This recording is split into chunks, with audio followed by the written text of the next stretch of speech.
When my coworker took credit for my design, I let her present the wrong version to the CEO. I'm 26, and I work as a graphic designer at a mid-sized marketing firm. My coworker Jenna is 32, and she's been here for 5 years. Everyone knows she's competitive, like the kind of competitive where she'll find a way to mention her wins in every single team meeting. I've been here for 2 years, and honestly, I just tried to stay out of her way and focus on my own work. For the past year, Jenna and I have been on the same creative team. She's always been territorial about projects, but I figured that's just how some people are in this industry. We weren't friends, but we got along professionally enough. I'd noticed her taking credit for small ideas here and there during meetings. Someone would suggest something, and 2 days later Jenna would present it like it was her original thought. But it was never anything major, so I didn't make a big deal out of it. Our creative director Mark seemed to really like her because she was confident and vocal in presentations, which I guess counts for a lot. 3 weeks ago, everything changed. Mark called both of us into his office and told us about this new client. A luxury skincare brand that was looking to do a complete rebrand for their campaign.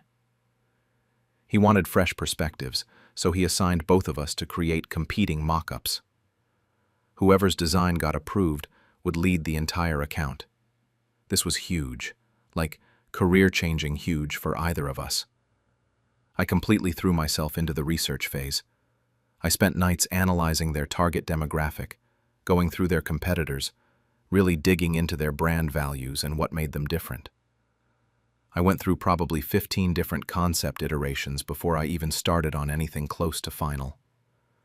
The color palette alone took me 3 days to get right.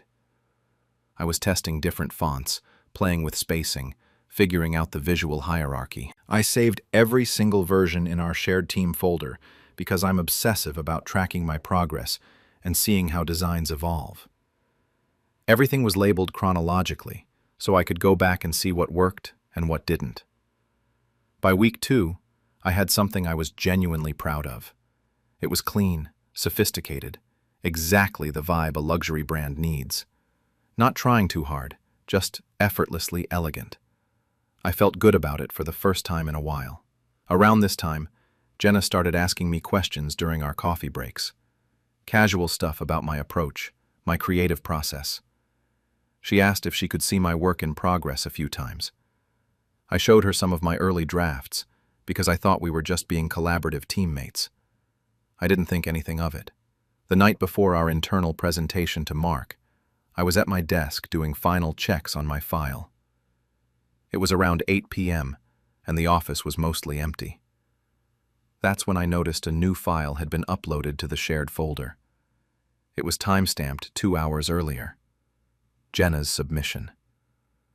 I was curious about what direction she'd gone, so I opened it. My stomach actually dropped. It wasn't just similar to mine. It wasn't inspired by mine. It was my design. My exact concept. Same color palette, same layout, same visual elements I'd spent 2 weeks perfecting. The only thing different was the file name, and she'd added her initials to the metadata. She had literally copied my work and submitted it as her own. I stood up and walked straight over to her desk. She was still there, working on something. I asked her what the hell she thought she was doing. She barely even looked up from her screen at first. Then she turned to me with this little smile and said that she'd improved my concept and made it presentation ready. That this is how the game is played in this industry. That I was too junior to understand how things really work. I just stood there. I couldn't even form words for a minute. She'd already submitted it to Mark. In the morning, he'd open his email and see her version first. If I submitted mine after, I'd look like the one who copied. She'd beaten me to it, and she knew it. Then she actually smiled at me again and told me that maybe next time I shouldn't leave my best ideas where everyone can see them.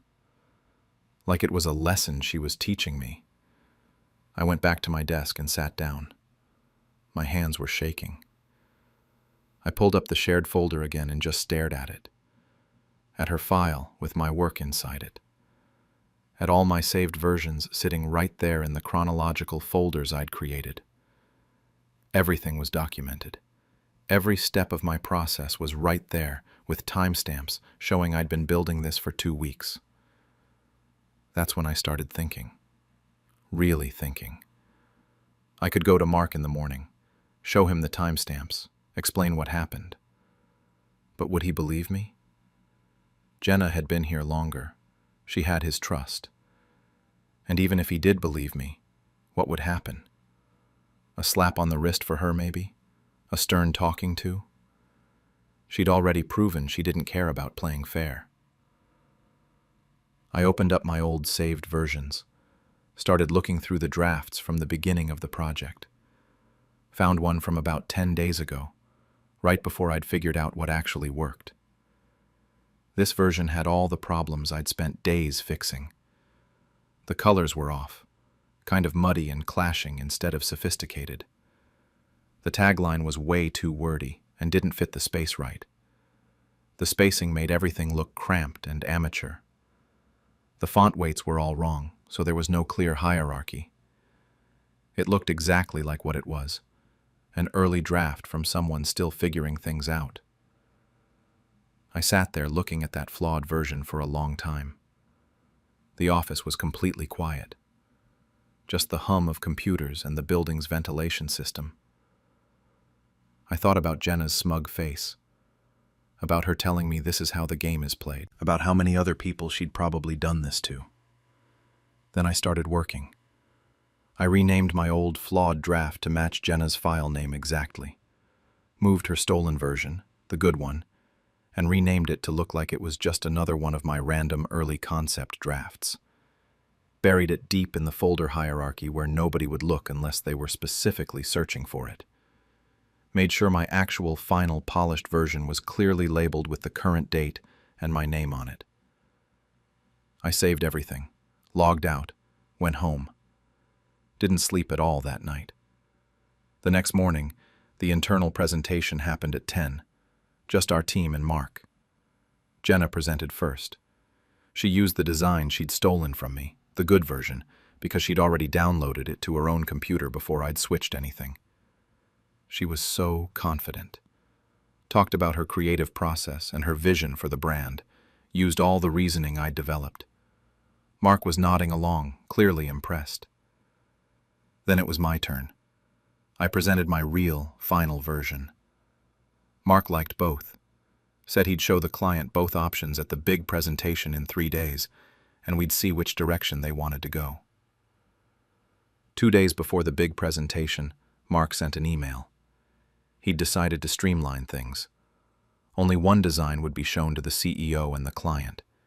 He'd chosen Jenna's, but he specifically noted in the email that we'd pull the final version from the shared folder on presentation day, not from anyone's personal computers. He wanted to make sure everyone was looking at the most current, updated file.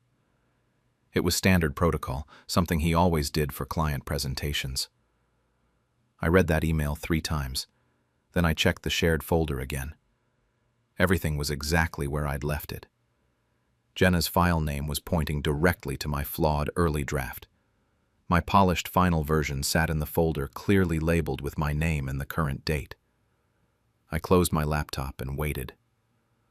The morning of the presentation, I got to the office an hour early. I needed to check one more time that everything was still in place. Logged into the shared folder and went through every file name, every location. Jenna's file was still pointing to my old draft with all the problems. My final version was clearly labeled under my name. I took a deep breath and headed to the conference room. Mark was already there setting up the projector. He asked if I was nervous, and I told him I was fine, which was technically true. I wasn't nervous. I was something else entirely. Something I didn't have a word for yet.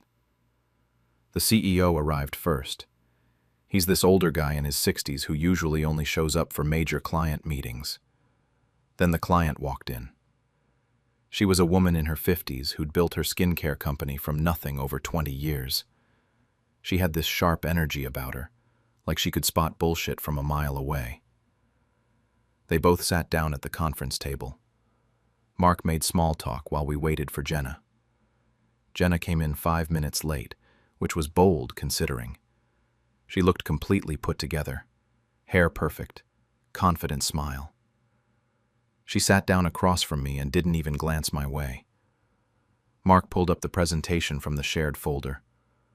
I watched him navigate to Jenna's file name and load it. My heart was pounding, but I kept my face neutral. Jenna stood up to present. She had her whole speech ready, started talking about the creative vision and the strategic thinking behind the design. Then Mark clicked to the slide with the actual mock-up. I watched her face. It took maybe 3 seconds for her to register what she was seeing. Her smile froze. She kept talking, but her voice got a little higher. The design on the screen was a mess. The colors looked muddy, kind of brownish where they should have been elegant neutrals. The tagline was crammed into a space that was too small for it. Everything about the spacing looked cramped and unprofessional. The fonts were competing with each other instead of creating a clear hierarchy. The client's face changed immediately. She'd gone from interested to confused. She tilted her head slightly like she was trying to see something that wasn't there. The CEO leaned back in his chair and crossed his arms. That's never a good sign. Jenna was still talking. She was describing the version she'd stolen from me, the good one, while this disaster was displayed on the screen behind her. She talked about sophisticated color choices while muddy browns stared back at everyone. She mentioned clean lines and elegant spacing, while the screen showed cramped, awkward layouts. I almost felt bad for her. Almost. Mark interrupted her after maybe 2 minutes, asked if there was a technical issue with the file. Jenna turned around and actually looked at the screen like she hadn't been seeing it the whole time. Her face went pale. She stammered something about the wrong version being loaded, that this wasn't what she'd prepared. The CEO spoke up then, asked if this was really what had been approved in the internal meeting. Mark looked confused, said this was the file that was in the shared folder under her name. He pulled up the folder structure on screen to show everyone. There it was, Jenna's file name, clearly marked as the final version. Jenna tried to recover, said something must have gotten mixed up in the folder, that she had the right version on her laptop. Mark's face did this thing where I could tell he was running through scenarios in his head. The client was just sitting there with her arms crossed now. She looked at her watch. That's when Mark turned to me, asked if I had my version available to show. I nodded and pulled out my laptop, opened the file that was clearly labeled with my name and the current date, connected to the projector, and put it up on the screen. The difference was night and day. The colors were clean, sophisticated, elegant neutrals that actually looked luxurious. The tagline fit perfectly in its space with room to breathe. Every element had proper spacing, and the font hierarchy guided your eye exactly where it needed to go. It looked professional. It looked expensive. It looked like what a luxury skincare brand should be. The client sat up straighter. She leaned forward and studied the screen. Then she said yes, just like that. Said this is what she wanted. This is what her brand needed. The CEO nodded and said he agreed. Asked Mark why this version wasn't what had been presented first. Mark looked at Jenna, then at me. I could see him trying to piece together what had happened. Jenna's face had gone from pale to bright red. She was staring at me and I met her eyes. She knew. I could see that she knew exactly what I'd done. But she couldn't say anything. She couldn't accuse me of sabotage without admitting she'd stolen my design in the first place. She was trapped. The meeting wrapped up pretty quickly after that. The client approved my design, said she was excited to move forward. The CEO shook my hand and told Mark he wanted me as the lead on the account. Mark agreed. Everyone stood up to leave. Professional handshakes all around. As soon as the CEO and client left the conference room, Jenna followed me out into the hallway. Her hands were shaking. She was crying, mascara already starting to run. She started yelling about sabotage, about how I deliberately ruined her reputation. How could I do this to her? Did I have any idea what I'd just done? I let her finish. Just stood there and waited until she ran out of words. Then I said it.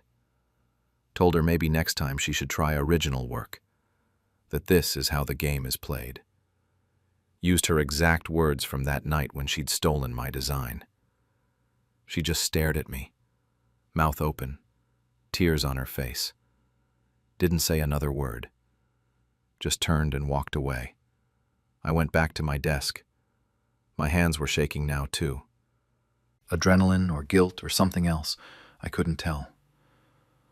I sat down and stared at my computer screen without really seeing it. By lunch, the entire office knew something had happened. I could hear people talking in clusters around the break room. The story was spreading fast, but nobody seemed to have the full picture. Some people thought Jenna had just presented the wrong file by accident. Others heard there was a technical glitch with the shared folder. A few people were whispering about whether something else was going on. My desk phone rang around 2. It was Mark, asking me to come to his office.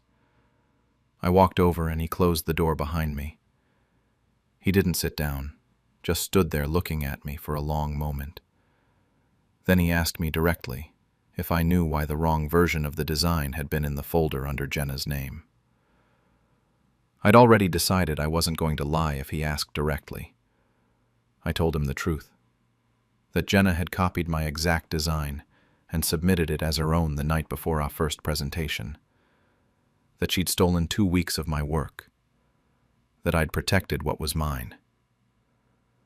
Mark was quiet for a really long time. He walked over to his window and looked out at the parking lot. Finally, he said he wished I'd come to him first, but his voice didn't sound angry. He sounded tired. Then he told me this wasn't the first time he'd had concerns about Jenna's originality, that there had been questions before about where some of her ideas came from. He said the account was mine, that I'd earned it. But he also said that what happened in that conference room was going to have consequences beyond just this one project. I nodded. I knew that already. That afternoon, 3 different coworkers came by my desk. 2 of them said Jenna had it coming, that they'd seen her pull similar stuff before. One guy told me she'd taken credit for his social media campaign concept 6 months ago. Another woman said Jenna had presented her tagline idea as her own in a client meeting last year. But my friend Rachel from accounting came by right before I left for the day. She didn't look happy. Asked me if I really thought what I did was the right way to handle things. That even if Jenna was wrong, I'd publicly humiliated her in front of the CEO and a major client. That there were other ways I could have dealt with it. I didn't have a good answer for her. Still don't. Jenna took 2 days off after the presentation. The office felt weird without her there, like everyone was waiting for something else to happen. People kept coming up to me asking what really went down in that meeting. I kept it vague. Said there was some confusion with file versions and that my design got selected. Most people could read between the lines. When Jenna came back, she was completely different. Quiet.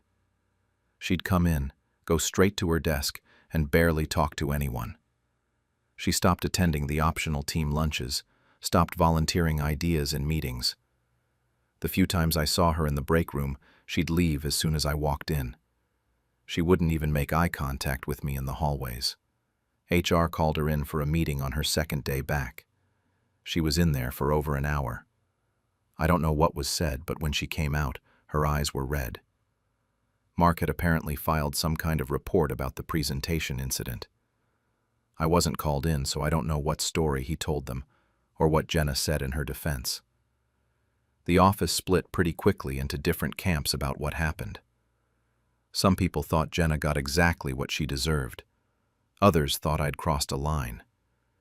It became this thing people had opinions about, even though most of them didn't know the full story. My friend David from the dev team told me I'd done the right thing, that Jenna had been getting away with taking credit for other people's work for years, and someone finally checked her. He said, "Sometimes you have to fight fire with fire in corporate environments, that going through proper channels doesn't always work, and I'd protected my career." But Rachel kept pushing back on it. She came to my desk a few days after everything happened and told me she was disappointed in how I'd handled it. That even if Jenna stole my work, letting her humiliate herself in front of the CEO and a major client was cruel. That I'd calculated the whole thing to cause maximum damage to her reputation. She asked me if I'd really thought through what the consequences would be for Jenna long term. I told Rachel I had thought about it. That Jenna had thought about the consequences for me when she stole my design and told me that's how the game is played. Rachel just shook her head and said that two wrongs don't make a right, that I should have documented everything and gone to Mark or HR before the presentation, that there were professional ways to handle workplace theft. The thing is, I don't know if she's wrong. I'd been thinking about it constantly. Would Mark have believed me if I'd gone to him before the presentation? Would HR have actually done anything? Jenna had been there longer, had Mark's trust, had a track record of successful projects, even if some of those successes weren't entirely hers. I was the newer employee, making accusations against someone more senior. Mark called me into his office again, about a week after everything went down. He told me the luxury skincare account was officially mine, and that the client was really happy with the direction we were taking. Then he said something that stuck with me. He said that he understood why I did what I did, but that he needed to be able to trust his team to come to him when there were problems. That what happened in that conference room reflected badly on the whole department.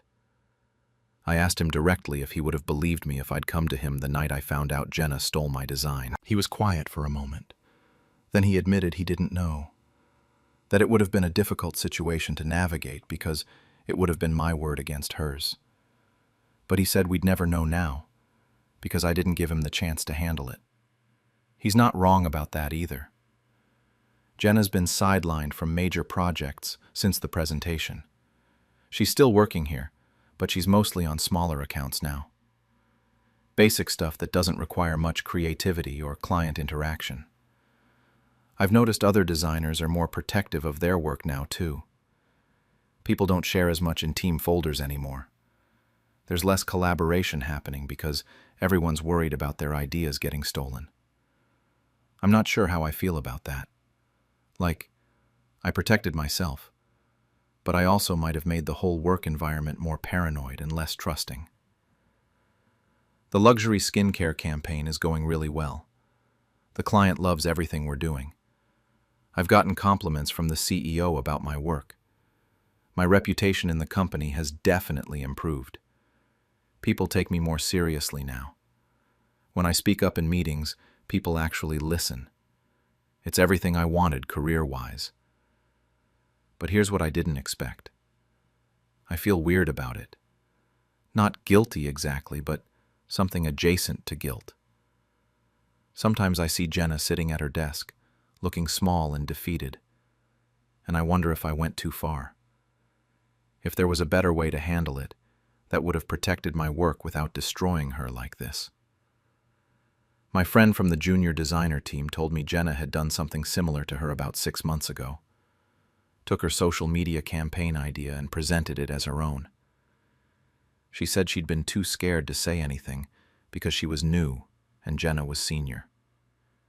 She thanked me for standing up to her. Said maybe now other people wouldn't have to deal with Jenna stealing their work. That made me feel a little better about it.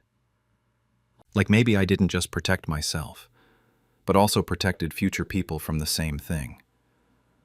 But then I think about Rachel's point, about how there's a difference between protecting yourself and deliberately humiliating someone. It's been 2 weeks now since the presentation. The office is still tense. There's this unspoken thing where people are being careful about what they say and who they say it to. Like everyone's reassessing who they can trust. Jenna and I exist in the same space, but we might as well be on different planets. We don't talk. We don't acknowledge each other. It's like we have this massive thing between us that everyone knows about, but nobody directly mentions. I've been leading the weekly meetings for the skincare account, presenting updates to Mark and the client, doing exactly what I wanted to be doing. But every time I'm in a meeting, I think about Jenna standing in front of that screen, watching her stolen design fall apart. I think about her face when she realized what I'd done. Some people in the office think I'm the hero of this story, the person who finally stood up to the office bully. Others think I'm vindictive and calculated, that I could have handled it better. Mark treats me with this weird mix of respect and caution now, like he's impressed by my work, but also slightly afraid of what I'm capable of. I keep replaying that night when Jenna told me, that's how the game is played in this industry. Was I playing the same game she was? Or was I doing something different because I was responding to her doing it first? Does it matter that she stole from me initially? And here's what really keeps me up at night.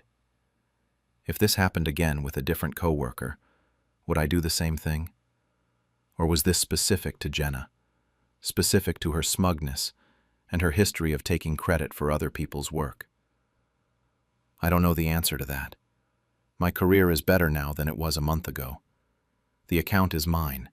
The client is happy. I'm getting recognition for my work. But I also changed something in myself that I can't quite identify yet. I crossed some line and I'm not sure if I can uncross it.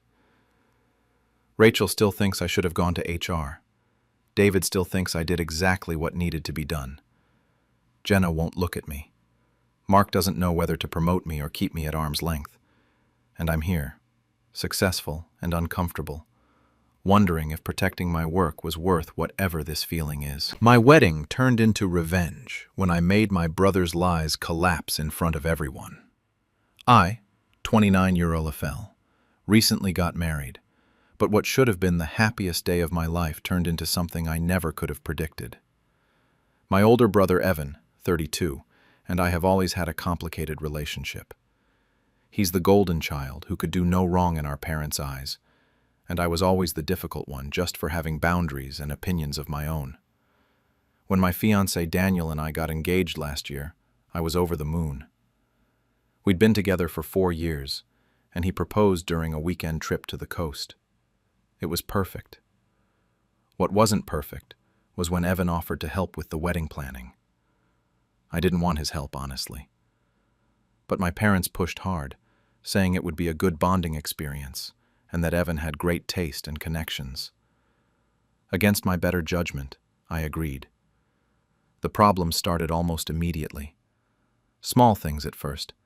He'd suggest vendors, and when I'd pick someone else, he'd act hurt and tell my parents I was being stubborn.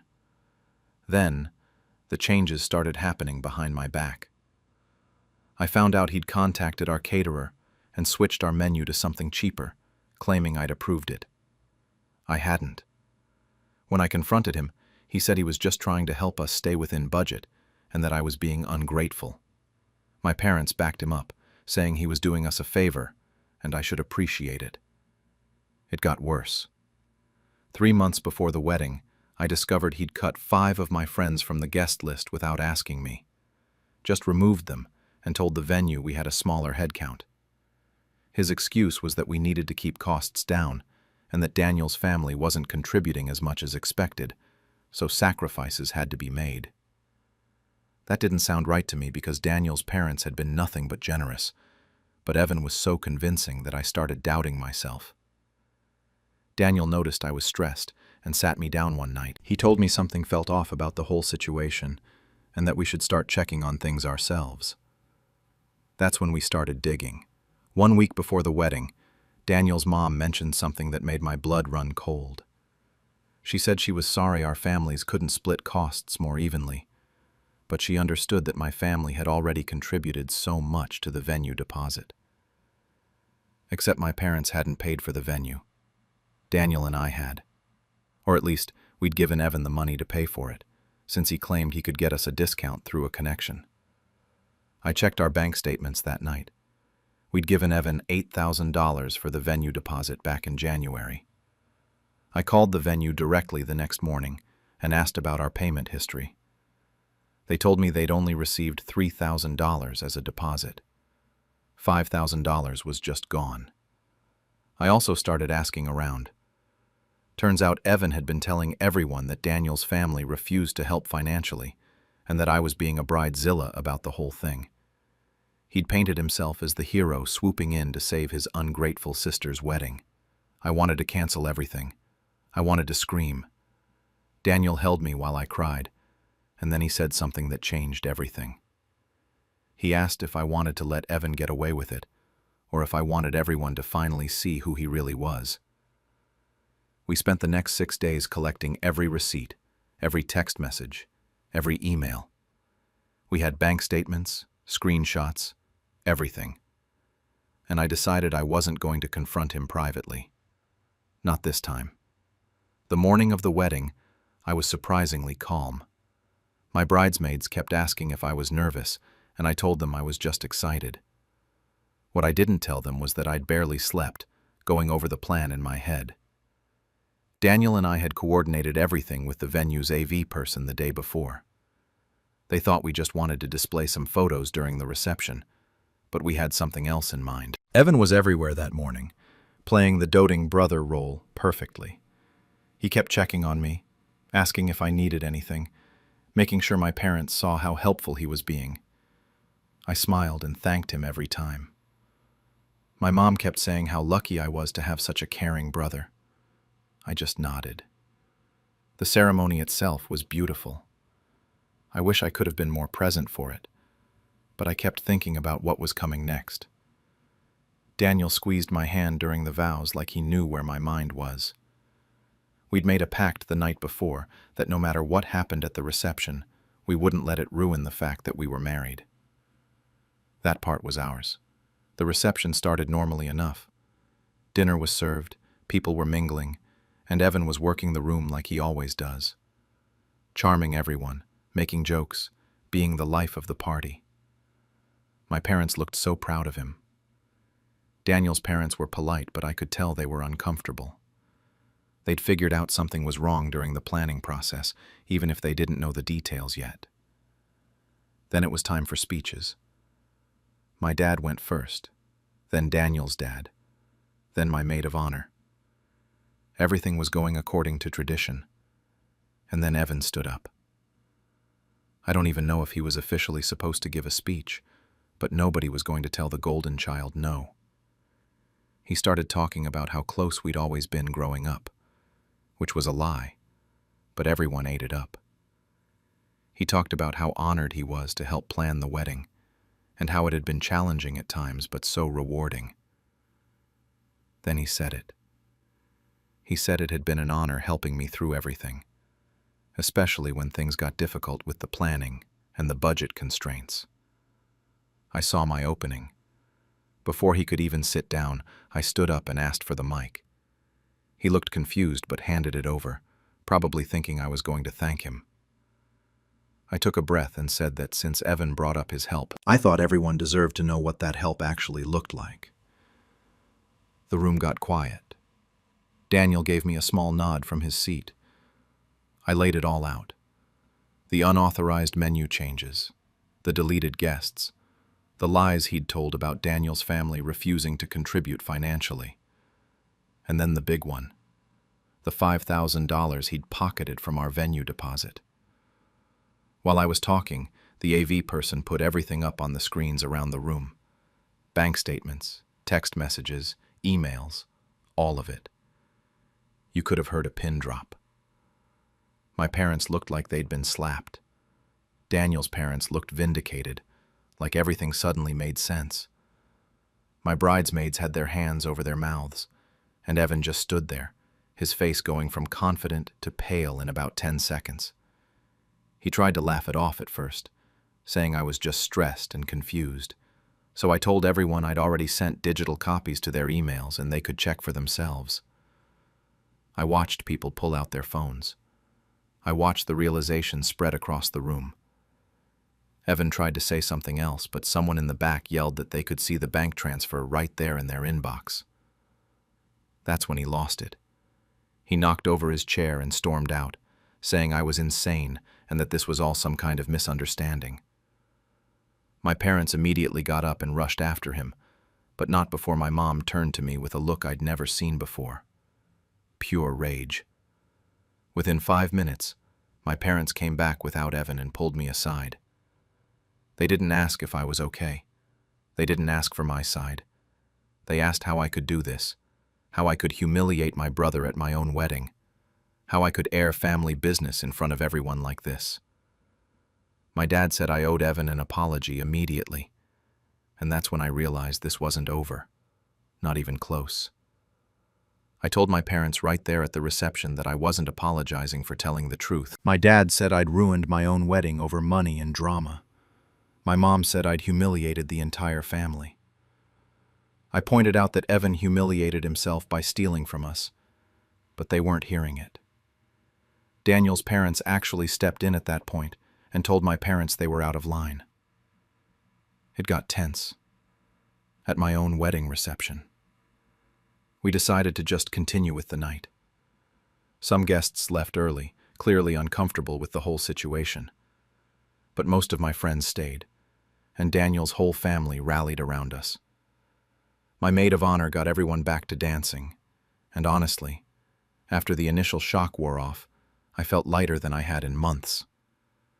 Our first dance was different than I'd imagined, but it also felt more real somehow. Like we'd already survived our first major crisis as a married couple. The week after the wedding was chaos. Evan blocked me on everything. My parents called non-stop, leaving voicemails about how I needed to make this right and apologize publicly. The family group chat exploded with relatives taking sides. My aunt said I should have handled it privately. My uncle said Evan had it coming. My cousin messaged me separately to say Evan had borrowed $3,000 from her 2 years ago and never paid it back. Apparently, I wasn't the only one he'd stolen from. Daniel and I met with a lawyer about 10 days after the wedding. She said we definitely had a case for the stolen deposit and could pursue it in small claims court or potentially press criminal charges for theft. But she also warned us it would make the family situation even worse. We decided to start with a formal demand letter, giving Evan 30 days to pay us back. His response came through a lawyer. He denied everything and threatened to sue us for defamation and emotional distress. His lawyer's letter said we damaged his reputation and caused him psychological harm. It was honestly laughable, considering we had all the proof, but it showed he wasn't planning to take any responsibility. 2 weeks after the wedding, my parents demanded a family meeting. They wanted me to publicly apologize to Evan and drop any legal action. My mom actually said that if I didn't, I was choosing to tear the family apart. Not Evan for stealing, me for exposing it. That's when it really hit me that they were never going to see my side. They were never going to hold him accountable. He could do anything and they'd find a way to blame me for making it a problem. It's been 3 weeks now since the wedding. Evan hasn't paid back a cent. My parents only contact me to guilt-trip me about destroying the family. But I've also heard from relatives I barely knew, telling me their own stories about Evan borrowing money or manipulating situations. My dad's sister told me she'd been waiting years for someone to finally call Evan out. Daniel and I are considering going no contact with my parents. His family has been incredible through all of this, which makes it hurt more that my own parents can't see what Evan did wrong. Our lawyer is ready to file in small claims court whenever we give the word. The weird thing is, I don't regret the wedding speech. I thought I might, but I don't. I've never felt freer than I do right now, even though I'm also grieving the family I thought I had. My parents left another voicemail yesterday saying if we pursue legal action, they won't acknowledge any future grandchildren. So that's where things stand. Some friends think I'm a hero. Others have quietly distanced themselves, probably thinking I'm dramatic. My parents act like I'm the villain, and Evan just sent me a text this morning for the first time since the wedding. I haven't opened it yet. After my best friend stole my wedding venue, I let her walk into a reception that wasn't hers. I'm 28, and I'd been planning my dream wedding for over a year when this happened. My childhood best friend Lily, who's 29, got engaged around the same time as me. We'd known each other since elementary school, one of those friendships where you just assume the person will be in your life forever, you know. So I'd found this perfect vineyard venue about an hour outside the city. It took me months of searching, but the second I saw it, I knew. The ceremony space overlooked rows of grapevines. The reception was in this beautiful, rustic barn. And the owners were this sweet family who actually cared about making your day special. I paid a $3,000 deposit, signed the contract, and spent the next several months working with them on every detail. My wedding was scheduled for late September. When Lily got engaged a couple months after me, I was excited to share everything with her. I showed her photos of the venue during one of our planning sessions, and she absolutely lost it. She kept saying how perfect it was, how obsessed she was with it, taking pictures of my pictures. She asked a lot of questions about pricing and availability and how to contact the owners. I thought she was just being supportive and interested. That was my first mistake. 3 weeks later, I got a call from the venue coordinator that made my stomach drop. She said she was calling to confirm the cancellation I'd requested. I had no idea what she was talking about. Turns out, someone had called pretending to be me and said I needed to cancel my wedding. They requested the date be transferred to someone named Lily Morrison instead. Her fiancé even sent a confirmation email from his business account to make it look legitimate. The venue had already processed everything. My date now belonged to Lily. I called her immediately, hands shaking. At first she played dumb, asking what I was talking about, but when I explained what the venue told me, she just went quiet for a second. Then she actually admitted it, just like that. She said I could pick somewhere else because I wasn't even that into weddings like she was. She said the venue was perfect for her vision. Then she added that she'd already sent save the dates with the venue printed on them, so it would be too embarrassing for her to change now. I couldn't even speak. This was someone I'd known for over 20 years, someone I'd trusted with everything. And she was talking about stealing my wedding venue like it was a minor inconvenience for me. I told her our friendship was over and hung up. My fiancé wanted to get lawyers involved immediately, but I was just heartbroken. It wasn't even about the venue anymore. It was about realizing the person I thought I knew didn't actually exist. I sent Lily one text. Keep the venue. I hope it was worth our friendship. Then I blocked her on everything. But here's the thing. I didn't actually mean it about keeping the venue. That night I looked through all my paperwork. The original contract had my name and signature. All the payment receipts came from my bank account. I had months of emails with the venue owners. Lily's so-called transfer was based on someone impersonating me over the phone and one sketchy email from her fiancé's work address. 2 days later, I called the venue back and asked to speak directly with the owner. I explained everything and showed him all my documentation. I told him Lily had committed fraud by pretending to be me. He was horrified. He pulled up their records and realized Lily's deposit was much smaller than mine, and that confirmation email had come from a random business account, not from me. He reinstated my booking immediately. Then I made a request. I asked him not to tell Lily about the change. He hesitated at first, but I pointed out that if he warned her, she might try to manipulate the situation again or cause problems. He agreed, partly because he felt guilty about falling for it in the first place. My wedding was back on for September 23rd. Lily, according to mutual friends, had scheduled hers for September 16th, exactly 1 week before mine. She had no idea what was coming. The next few weeks were surreal. I went completely dark on social media while Lily posted constant updates about her wedding planning. She'd share photos of her vineyard venue with captions like, "Dreams really do come true," and "When you find the perfect venue." I screenshotted everything, just in case I needed proof later. Watching her act like she'd done nothing wrong made my blood boil every single time. Meanwhile, I moved forward with my own planning like nothing had happened. I worked directly with the venue on decorations. White roses, sage green accents, string lights everywhere. We finalized the menu, confirmed the timeline, sent out invitations to our 120 guests with the vineyard address printed right there. Most people had no idea about the drama. The ones who knew Lily and I had a falling out didn't know why, and I kept it vague whenever anyone asked. Through mutual friends, I found out Lily had invited 150 people and was making it this huge production. She told people she was so lucky to snag the date before someone else booked it. The audacity was unbelievable. About a week before her wedding date, my fiancé started getting nervous about the whole plan. He asked if I was sure I wanted to go through with it, said it felt harsh. I reminded him that she'd committed fraud. She'd stolen from me and showed zero remorse. She didn't deserve a warning. He dropped it after that, but I could tell he was uncomfortable. I did one final confirmation with the venue.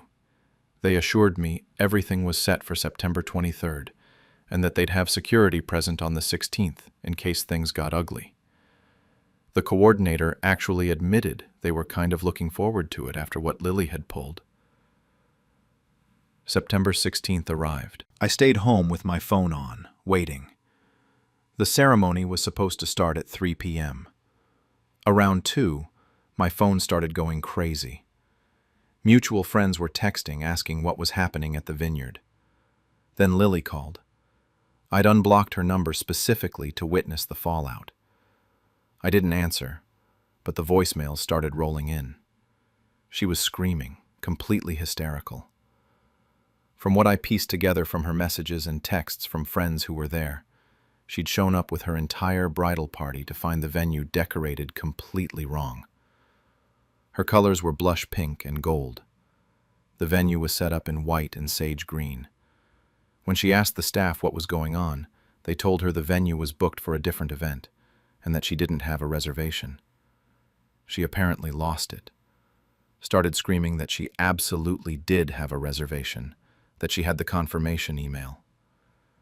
The staff explained that her reservation had been obtained fraudulently and was canceled. The original client, me, had her wedding scheduled for the following Saturday. According to the friends who were there, Lily had a complete meltdown. She was screaming at the staff, demanding to see the owner, accusing me of stealing the venue back and ruining her life. Her fiancé tried to calm her down, but he was furious too. Guests kept arriving in their formal wear with nowhere to go. It was total chaos. Her family spent the next hour frantically calling every venue within a 50-mile radius. Everything was obviously booked on a Saturday in September. They ended up at a public park with a pavilion, one of those first-come, first-served spots. They had to set up folding chairs themselves. There was no way to get catering on that short notice, so they ordered pizza and sandwich platters. The ceremony finally happened around 6 p.m., 3 hours late. A bunch of guests had already left. I saw photos later through mutual friends. It looked exactly like what it was, a last-minute disaster. Lily was crying in half the pictures. The whole thing was just sad and chaotic and nothing like what a wedding should be. 1 week later, my wedding happened exactly as planned. The weather was perfect, the venue looked incredible, and 118 out of 120 guests showed up. I noticed that none of the mutual friends who'd been at Lily's disaster came to mine. The ceremony and reception went off without a single issue. It should have felt like a complete victory, and in a lot of ways it did. But there was also this weird emptiness. Years ago, back when we were still friends. Lily was supposed to be my maid of honor. I'd imagined her standing next to me on my wedding day since we were teenagers. Instead, she wasn't even invited, and I'd deliberately destroyed hers. The day after my wedding, Lily posted a long rant on Facebook, calling me a snake and a sociopath. She said I'd sabotaged her wedding out of jealousy and manipulated the venue owners. The post blew up with comments from people taking sides. I never responded. What was there to say? The fallout was immediate and messy. Our entire friend group basically split down the middle. Some people messaged me privately saying Lily had it coming and that what I did was brutal but fair. Others publicly commented that I was vindictive and cruel. One friend told me I should have just let Lily have the venue since she'd already invited people, that I'd ruined her memories forever. Another said Lily had literally committed fraud and that actions have consequences. A friend group we'd both been part of for over 15 years just fell apart.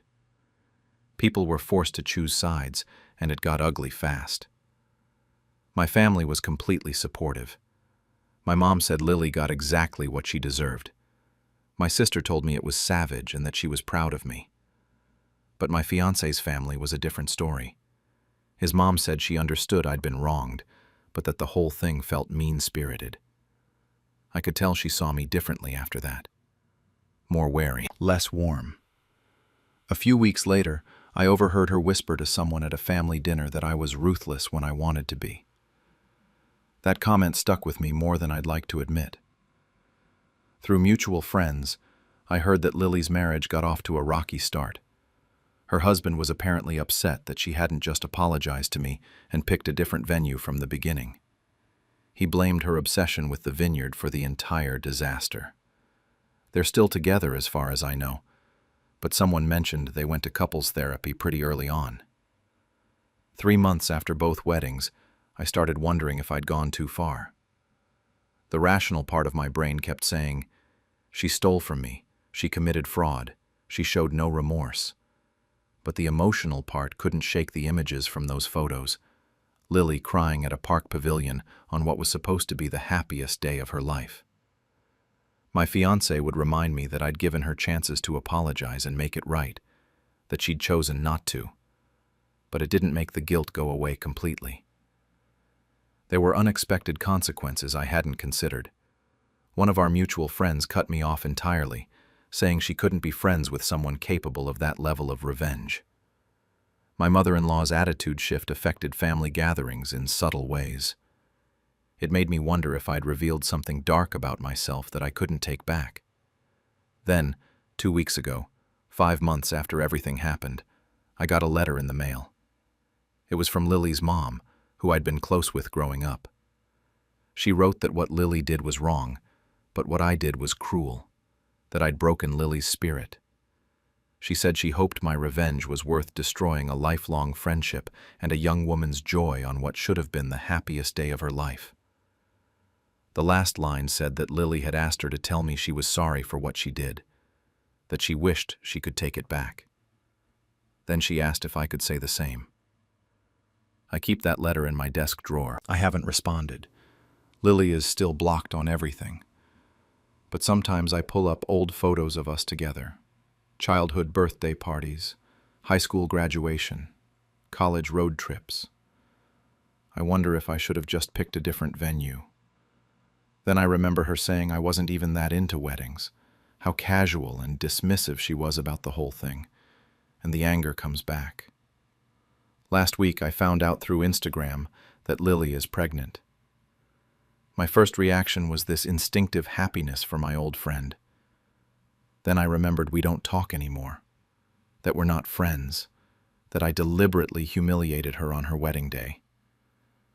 Would things have been different if she'd just apologized during that first phone call? I asked my husband the other night if he thought I was a bad person for what I did. He said he thought I was human, that she hurt me badly and I hurt her back. I guess that's true. But it doesn't really answer the question. I saved screenshots of her cruel texts from that day, proof that she was completely unapologetic about stealing from me. but I also can't forget her mother's letter sitting in my drawer. Part of me wants to reach out now that time has passed. Part of me thinks she never deserved a warning after what she did. I genuinely don't know if I was wrong, or if she simply got what she deserved. Maybe both things are true at the same time. After my husband forgot our anniversary for the 3rd year, I let him discover what forgotten feels like.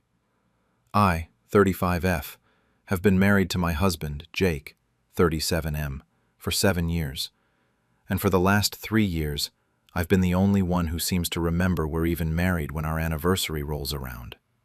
Let me back up a bit so you understand how we got here. Year 5 of our marriage, I planned this whole elaborate thing. I recreated our first date at the botanical gardens where we met, down to the picnic basket and the same wine we drank. I spent weeks planning it. He showed up 3 hours late because of some emergency meeting at work that apparently couldn't wait. Year 6, I booked our favorite restaurant weeks in advance and bought him this expensive watch he'd been eyeing. He came home that night with Chinese takeout, completely clueless, until I reminded him what day it was. Then came the apologies, the excuses about how work was crazy and how bad he is with dates. Each time, I forgave him.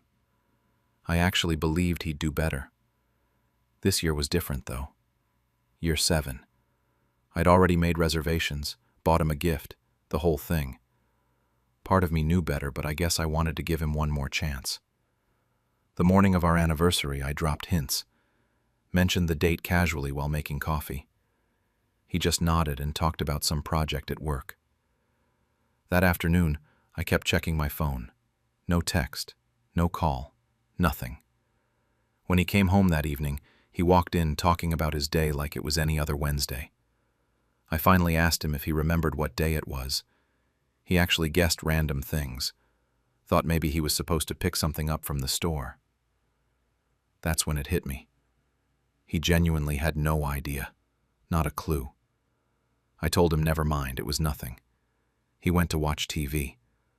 I locked myself in the bathroom and canceled the restaurant reservation while crying. But somewhere between the tears and the anger, something shifted. I was done. Done being the only one who cared. Done making excuses for him. Done feeling invisible in my own marriage. So I decided he was going to find out exactly what forgotten feels like. The next day came and went. Still nothing from him. No sudden realization, no panicked apology. He'd completely moved on without ever knowing he'd forgotten in the first place. And honestly, that hurt worse than the actual forgetting. While he went about his life oblivious, I started planning something different. A gathering at our house, I told him 2 days later. Just some friends coming over for dinner, nothing fancy. He barely looked up from his phone when he said, "Okay." Here's the thing that really pushed me over the edge, though. 2 weeks before all this, I'd gotten promoted at work. Director of Operations. Something I'd worked toward for 3 years. I told him about it at dinner one night, and he gave me this distracted, "That's great, babe," before going back to scrolling on his phone. He never asked about it again. Never asked about the new responsibilities or the raise or anything. So when I planned that dinner party, I knew exactly what I was going to celebrate, and it wasn't going to be us. The night of the dinner party, I spent the whole day setting everything up. Candles everywhere, flowers on the table, even had our wedding song playing softly in the background. Our closest friends showed up around 7. Sarah and her husband, Mark and his wife, another couple we see regularly. The usual group. Jake came home from work right as everyone was arriving. I watched his face when he walked through the door and saw the setup. The candlelight, the flowers, the fancy table settings. For a second, he looked confused. Then I saw it click in his head. That panic. He thought he'd forgotten something again, and for a brief moment, I could tell he was trying to figure out if maybe I'd set all this up for our anniversary as some kind of surprise for him, like I was doing him a favor by covering for his forgetfulness. Wrong. Everyone gathered in the dining room and I stood up with my wine glass. Jake was watching me nervously. I started my toast by thanking everyone for coming on short notice. I could see him relax a little, probably thinking he was off the hook. Then I continued. Told them I wanted to celebrate something important with the people who actually care about what happens in my life. That's when I announced my promotion. Director of Operations. 3 years of work finally paying off. I mentioned that I'd gotten the news 2 weeks ago, and while some people in this room were too busy to notice, I was grateful for those who had always been there to remember what matters. I didn't look at Jake when I said it, but everyone knew. Then I went around and thanked each friend individually. Told Sarah how she'd remembered to text me good luck before my big presentation. Thanked Mark for asking about my project at the last barbecue. Mentioned specific times these people had shown up for me, remembered things about my life, actually acted like they cared. Jake's face got redder with each person I mentioned. I never once thanked him. Never even acknowledged he was there. Sarah's husband tried to ease the tension by asking if we should also toast to our anniversary, since it had been that week. The whole room went quiet. I just looked at him and said I must have forgotten. You could have heard a pin drop. Dinner was awkward as hell after that. I played the perfect host to everyone else, asking about their lives, laughing at jokes. Jake barely touched his food, just sat there with his jaw clenched, radiating anger. Our friends picked up on it fast. They started making excuses to leave earlier than planned. The second the door closed behind the last guest, he exploded. Started yelling about how I humiliated him in front of everyone, how I made him look like a terrible husband. I just stood there, in the middle of our living room, surrounded by all those candles and flowers, and told him the truth. I didn't make him look like anything. His actions did that on their own. He tried every excuse in the book. Work was busy. He had a lot on his mind. I know he's bad with dates.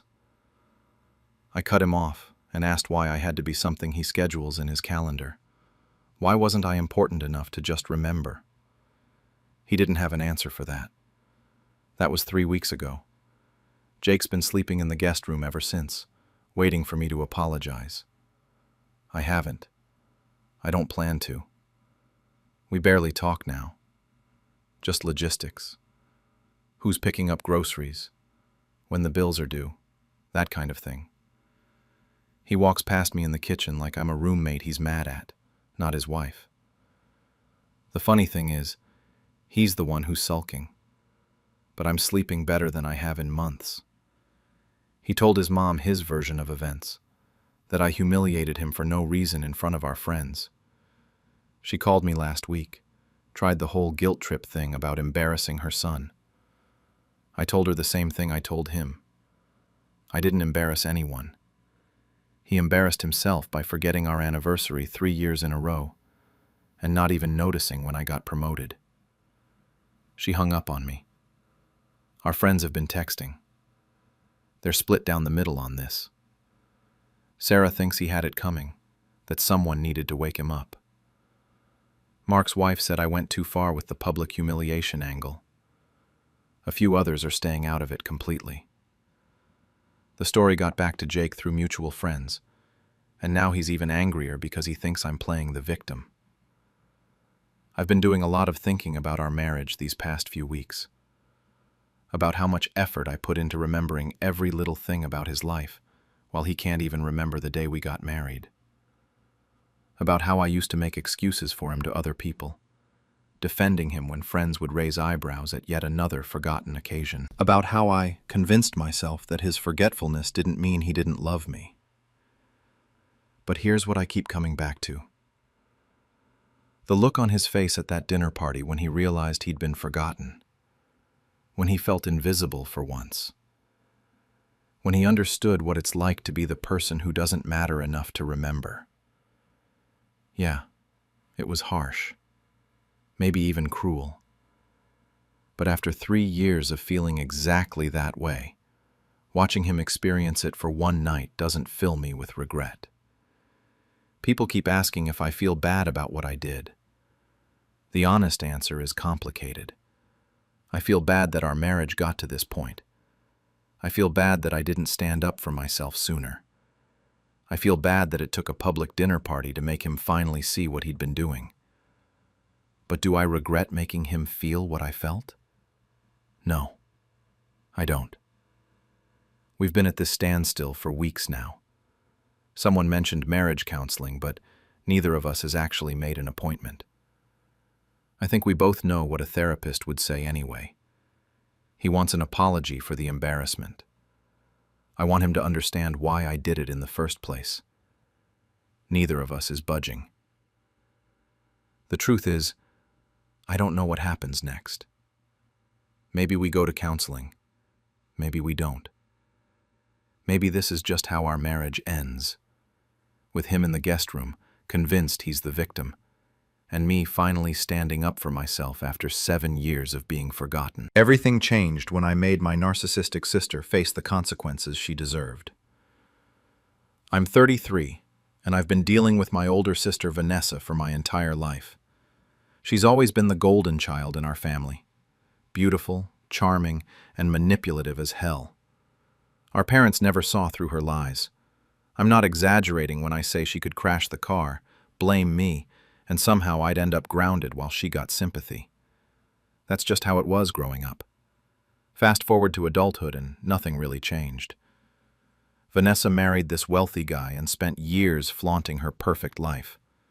Meanwhile, I was working my ass off as a nurse, picking up extra shifts, and quietly helping our aging parents with whatever they needed.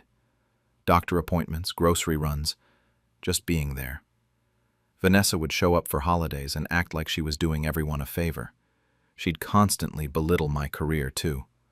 Little comments like, "Must be nice not having real responsibilities," or asking when I was going to get a real job in front of family. I'd let it slide because that's what I always did. Keep the peace. Don't rock the boat. Let Vanessa be Vanessa. Then last year, our mom passed away. It was sudden, and it destroyed me. Mom and I were close. She knew how hard I worked, how much I did for her and Dad. In her will, she left a modest inheritance that got split between us, but her jewelry collection was specifically left to me. The will was handwritten but clear. She wanted me to have her wedding ring, my grandmother's pieces, everything. It meant the world to me. When I went to collect the jewelry from Mom's house a week after the funeral, the box was empty. Completely empty. I stood there staring at it, trying to process what happened.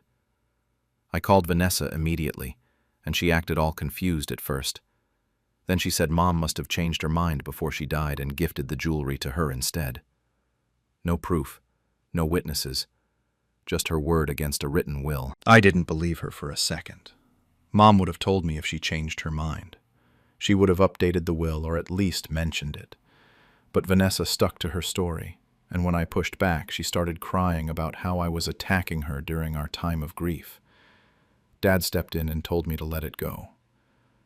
He said we shouldn't be fighting over material things when we just lost Mom. Classic.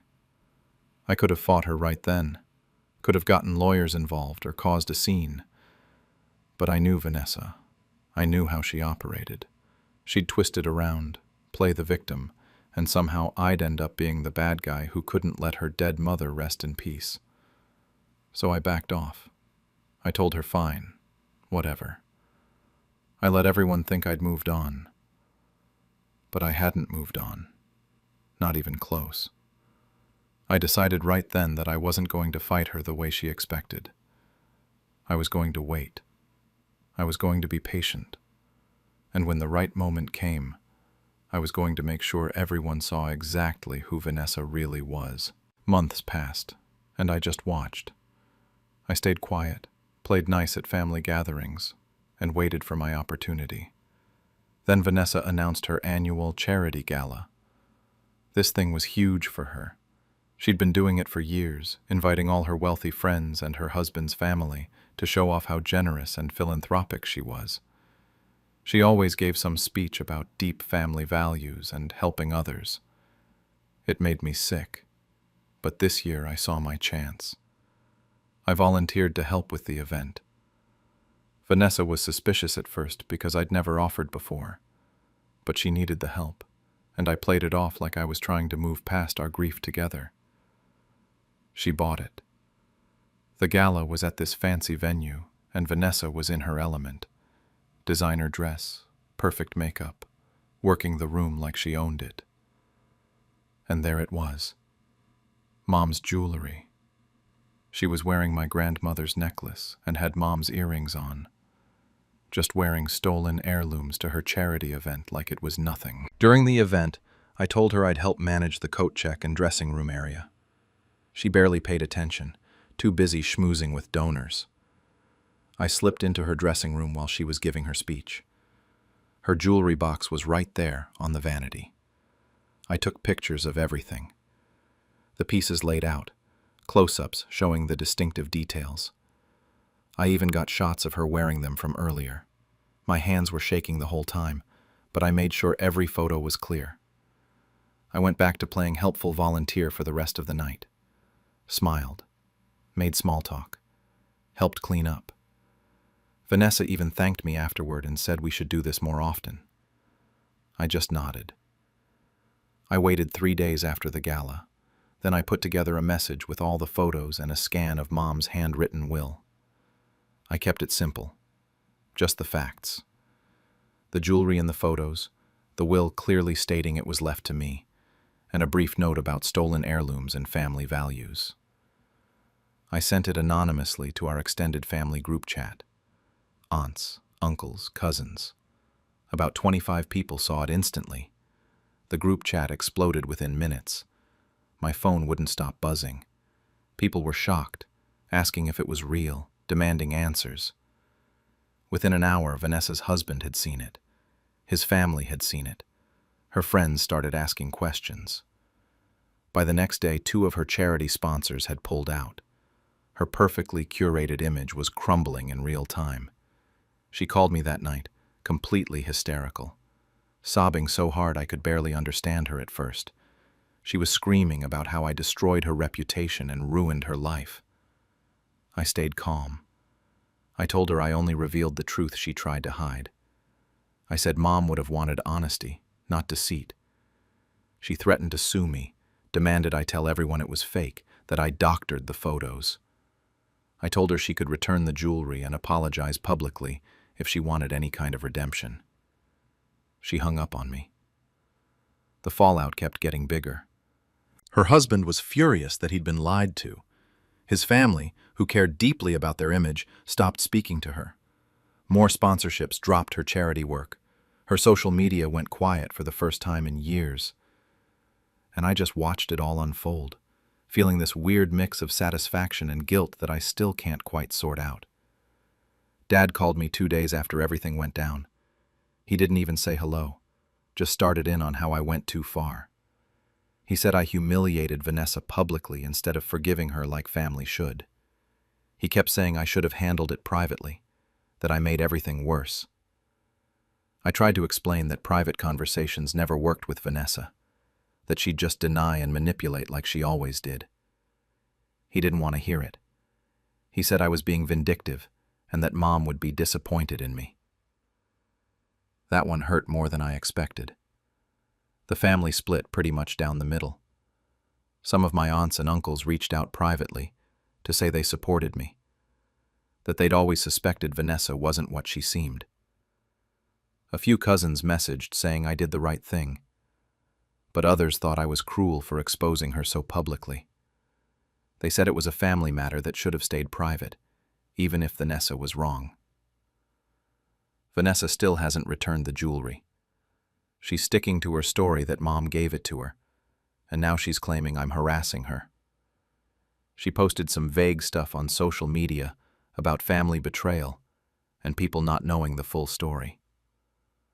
Her close friends rallied around her at first, but I heard from a cousin that even they started questioning things once they saw the will. Her husband apparently demanded she return everything, but she refused. Their marriage is rocky now, from what I've heard. It's been a few weeks since everything happened, and I'm still processing it all. Dad won't talk to me. Vanessa blocked me on everything, but some of my extended family has actually gotten closer to me because of this. And here's the thing I didn't expect. I started getting messages from other people Vanessa had wronged over the years. Old friends, former coworkers, even one of her husband's cousins.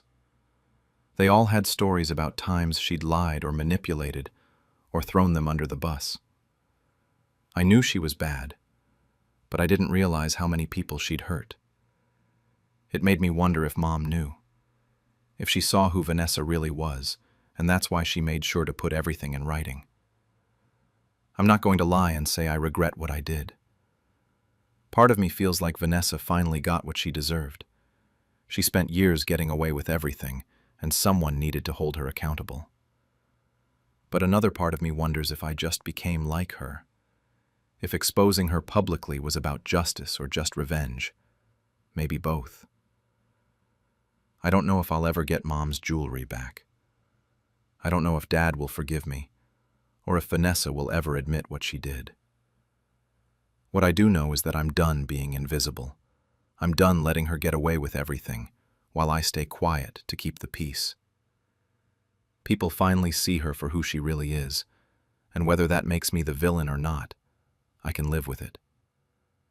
At least the truth is out there now, even if it cost me part of my family to make it happen. Funny how they suddenly want me at the Christmas party now that I'm the boss. I'm 35, and for the past 10 years, I've been the invisible nephew in my extended family. My Uncle Rick, who's 58, owns this construction company where basically everyone in the family works. My 3 cousins, Jake, Mike, and Tom, all have positions there. My Aunt Sharon does the bookkeeping.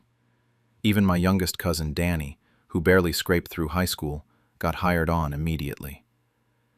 It's always been the family business, the place where everyone belongs. Everyone except me, apparently. When I was 25, fresh out of college with my business management degree, I actually thought I had a shot. I was optimistic back then. Stupid, really. I walked into Rick's office and asked if there was room for me in the company. I had ideas about modernizing their systems, improving efficiency, all that stuff they teach you in school. I thought family meant something. Rick laughed in my face. Not a polite chuckle, but a full belly laugh that echoed through the office. He said I should try a coffee shop because they didn't need desk boys there. The whole office heard it. My cousins were standing right there and they ate it up. That became my nickname. Desk boy, coffee shop, Starbucks. My cousins never let it go. Every single family gathering turned into an opportunity to remind me that I was the failure with the useless diploma. They'd ask about my latte art. They'd joke about whether my degree came with fries. And the worst part? The adults just let it happen. My mom would tell me to laugh it off, that they were just teasing.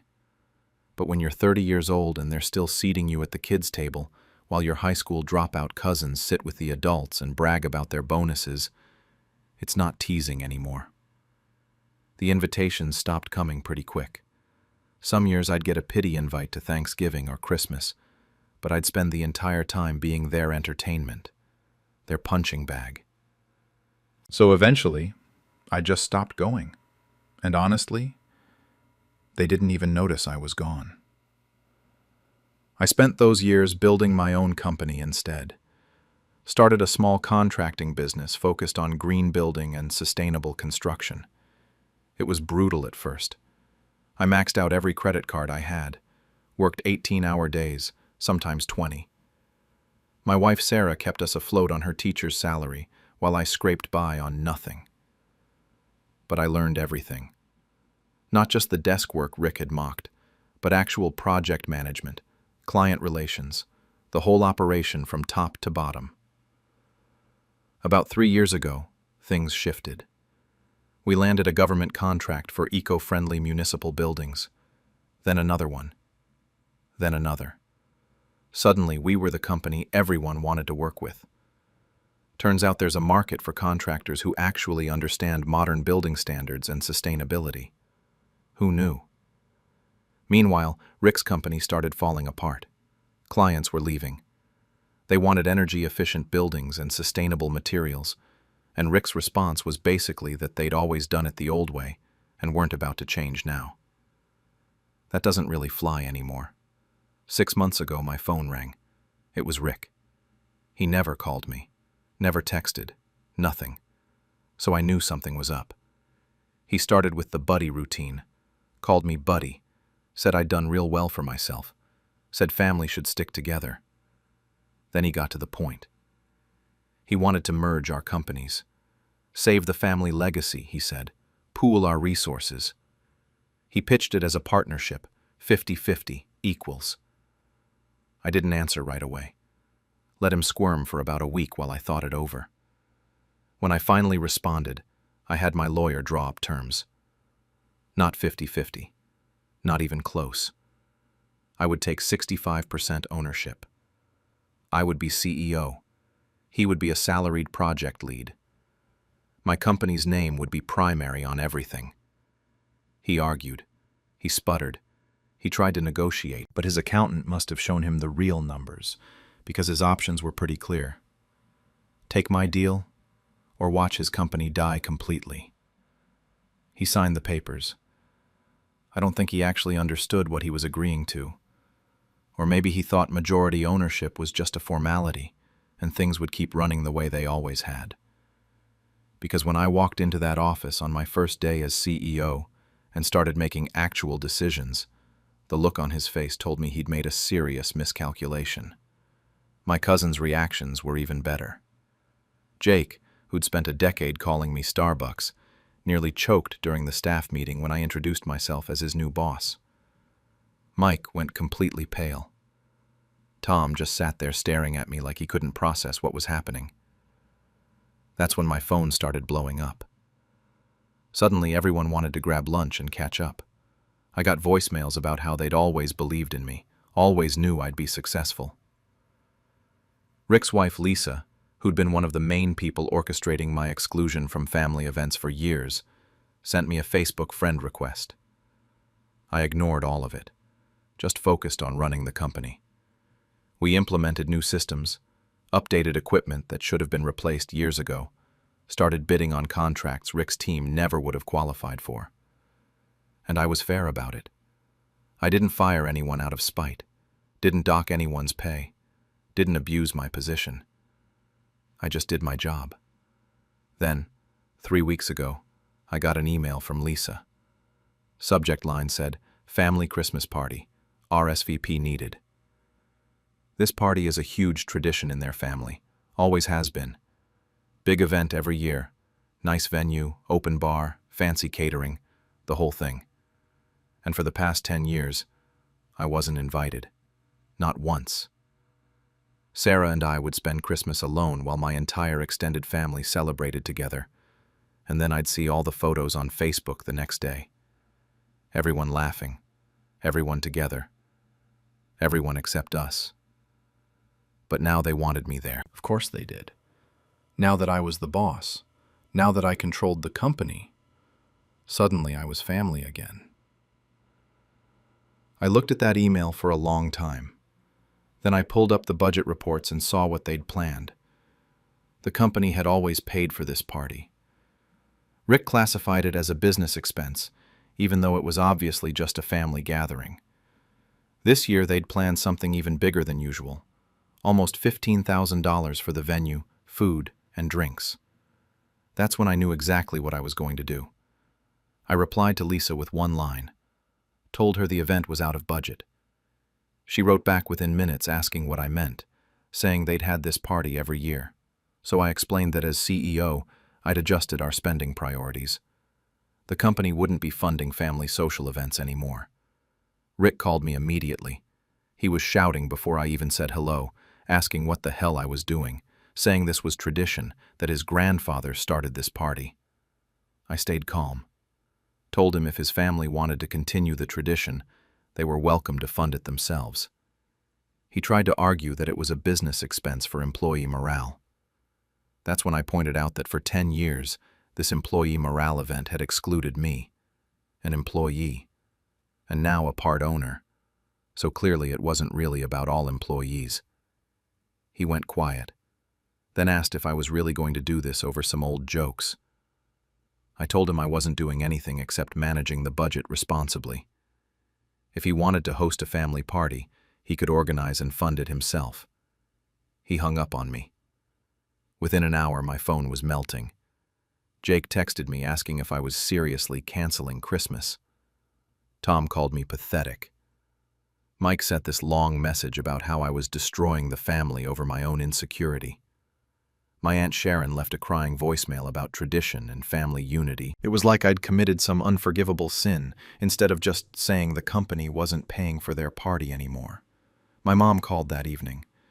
She asked me to please tell her it wasn't true, that I wasn't really canceling the Christmas party. I explained that I wasn't canceling anything. I just wasn't having the company pay for it. She knew what I meant, though.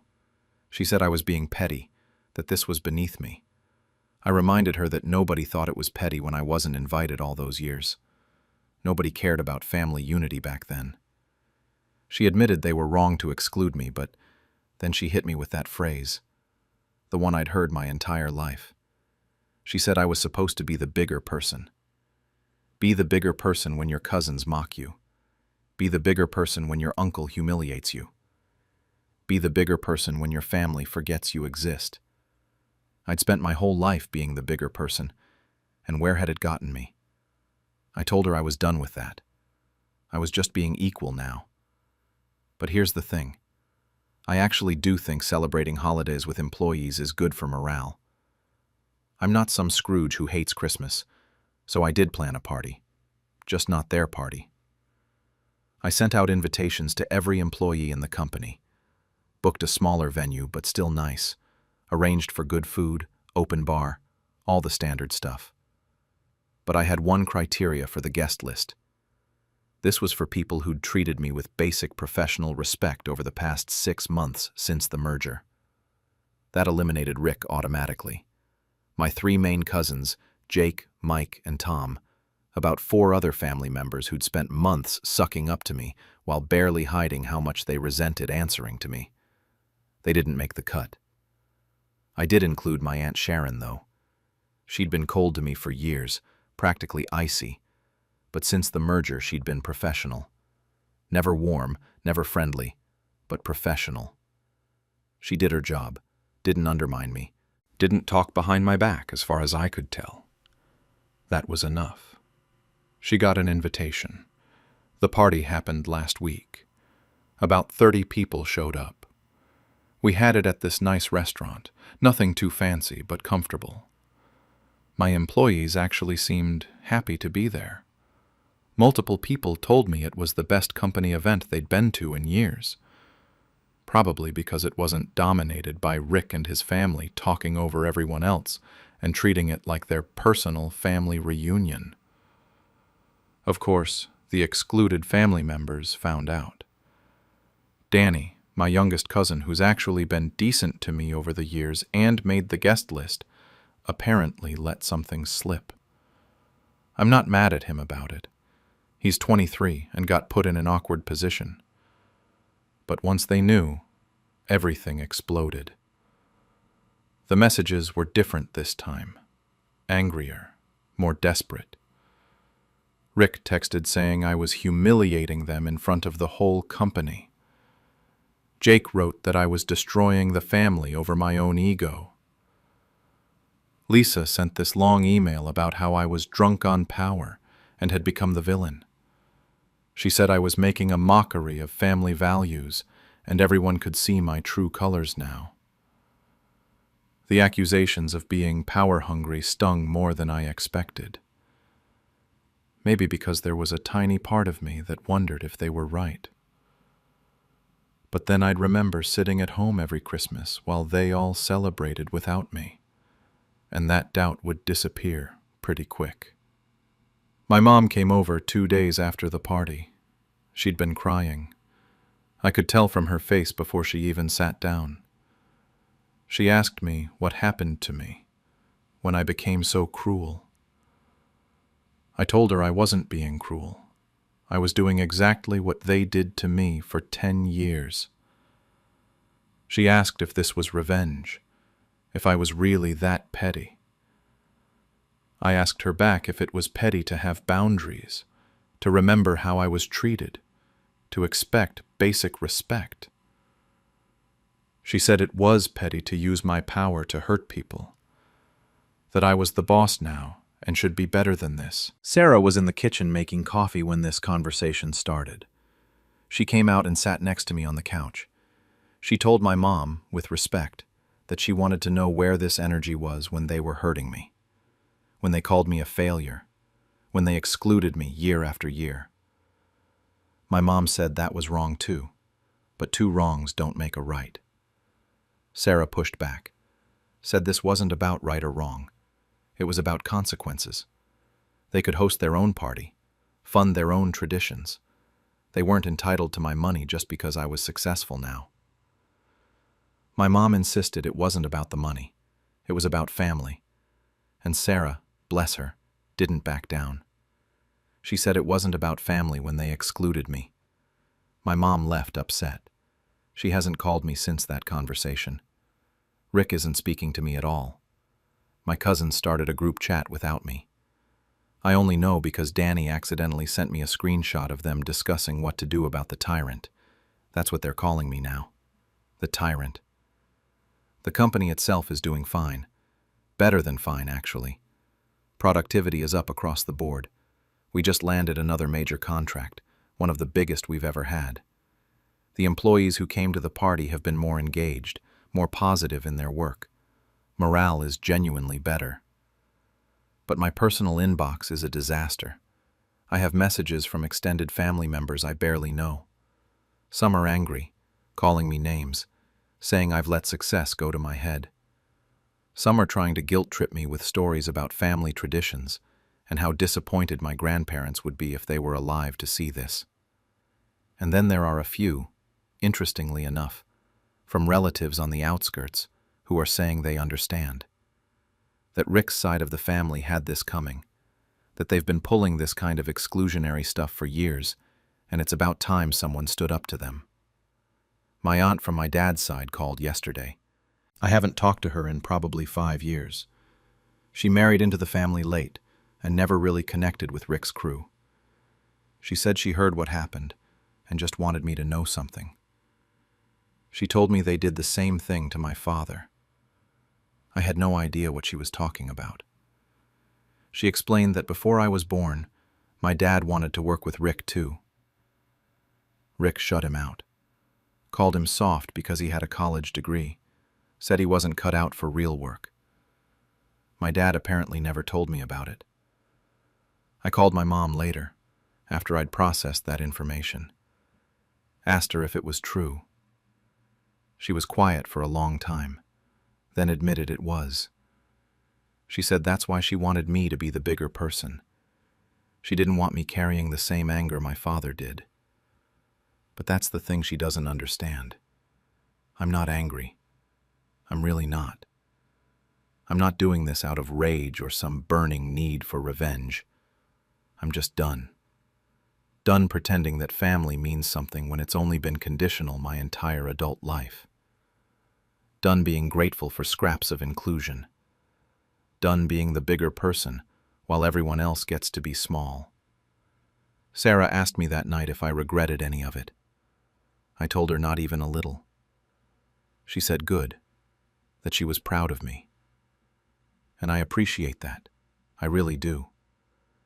But if I'm being completely honest, there's something else I'm feeling that I can't quite name. It's not regret exactly. Maybe emptiness? I won. I got my revenge or justice or whatever you want to call it. I excluded them the way they excluded me. I made them feel small the way they made me feel small. And it feels exactly like I thought it would. Which is to say, it doesn't really feel like anything at all.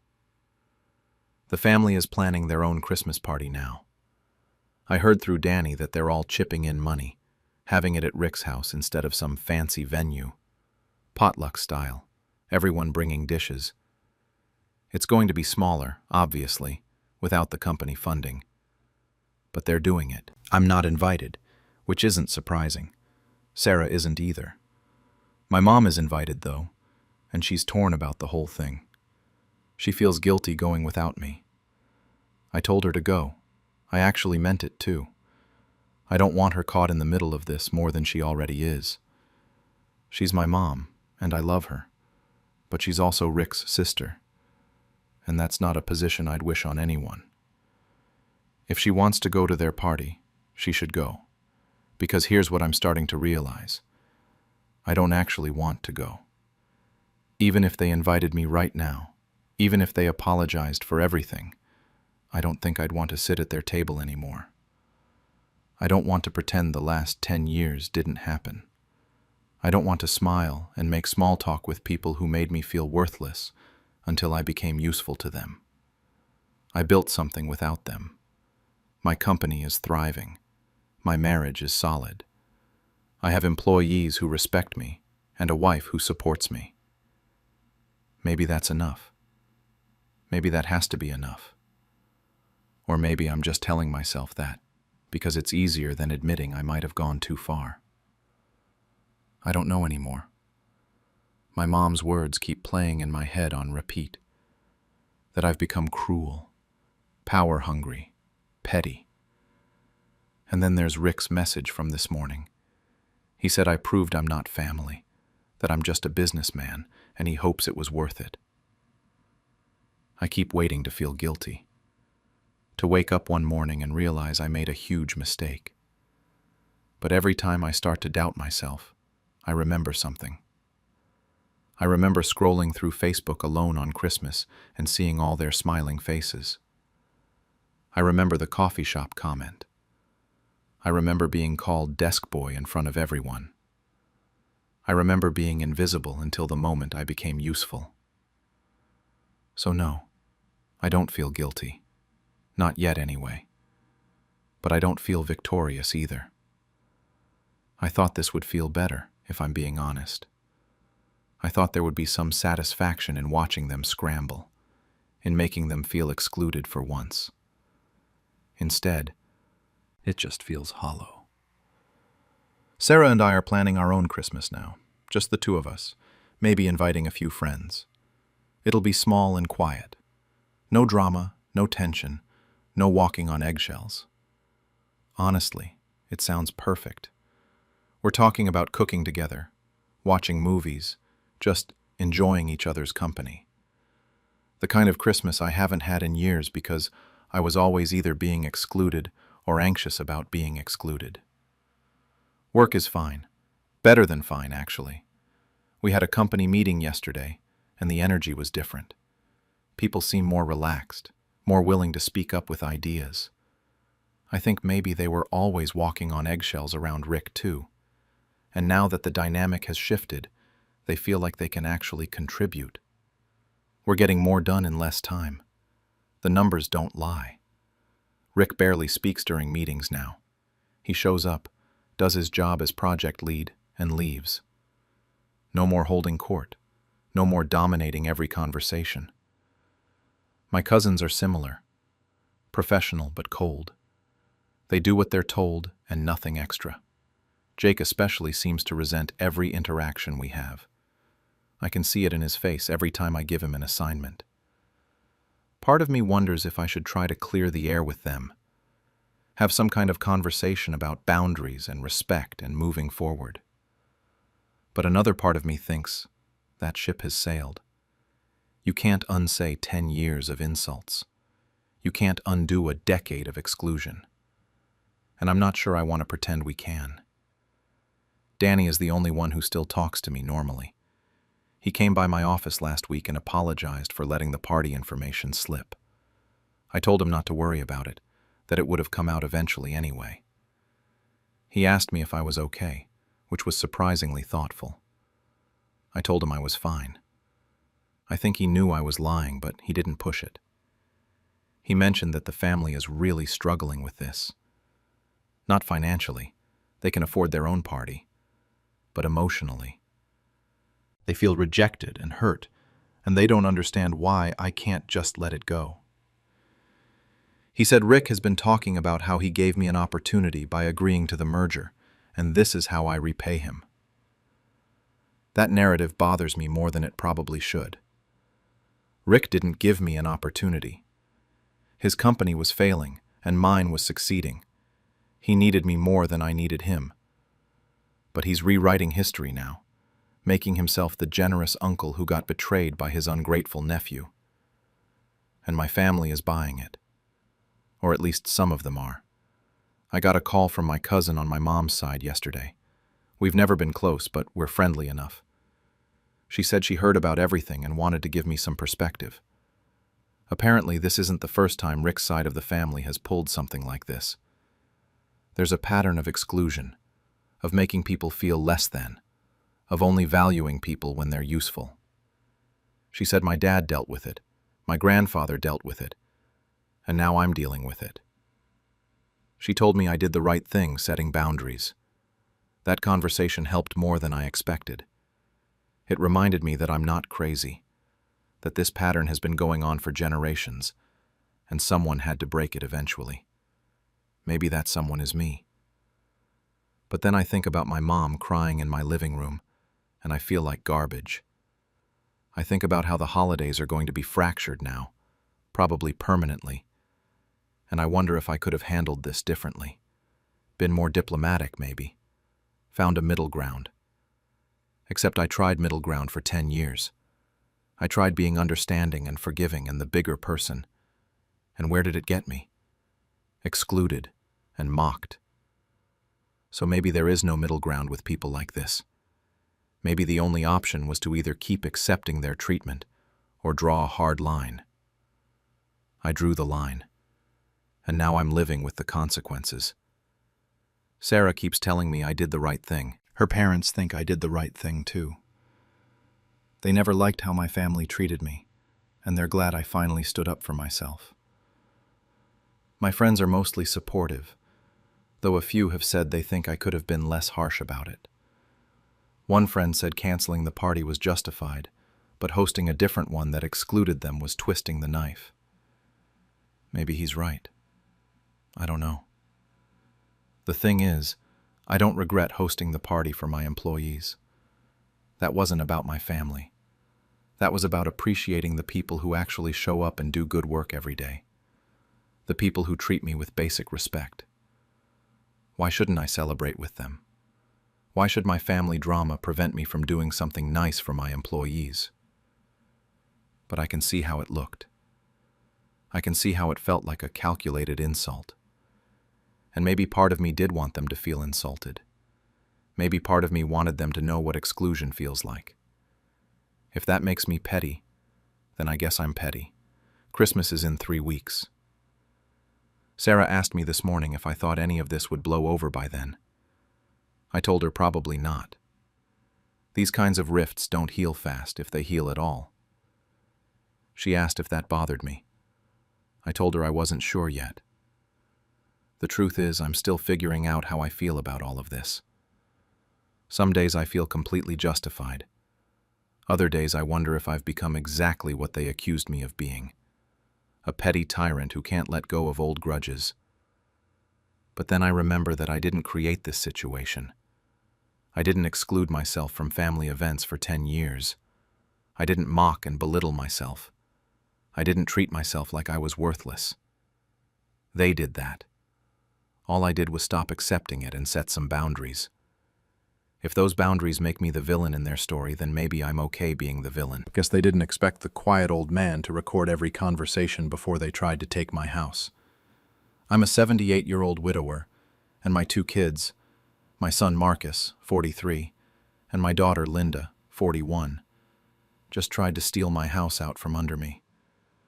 That's not an exaggeration. That's exactly what happened. I've lived in this house for over 50 years. Bought it in 1973, right after I married my wife Eleanor.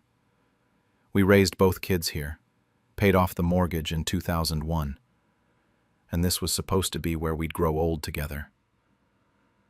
Then Eleanor got sick 3 years ago. Cancer. The treatments drained everything we'd saved, and she still died. This house is all I have left of the life we built, and it's paid off. No mortgage, no debt. Just me and a house full of memories. Marcus and Linda used to visit more when their mom was alive. After she died, the visits got fewer and further between. Maybe once a month, if I was lucky. Usually when they needed something. Money for the grandkids' school trips, help with a car repair, that kind of thing.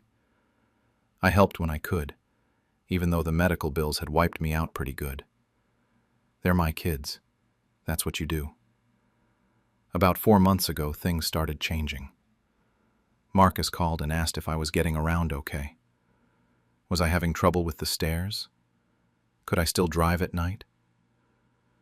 I thought he was just being concerned, checking in on his old man. Then Linda started in. She'd send me articles about senior living communities, talking about how nice they were, how her friend's father just loved his assisted living place.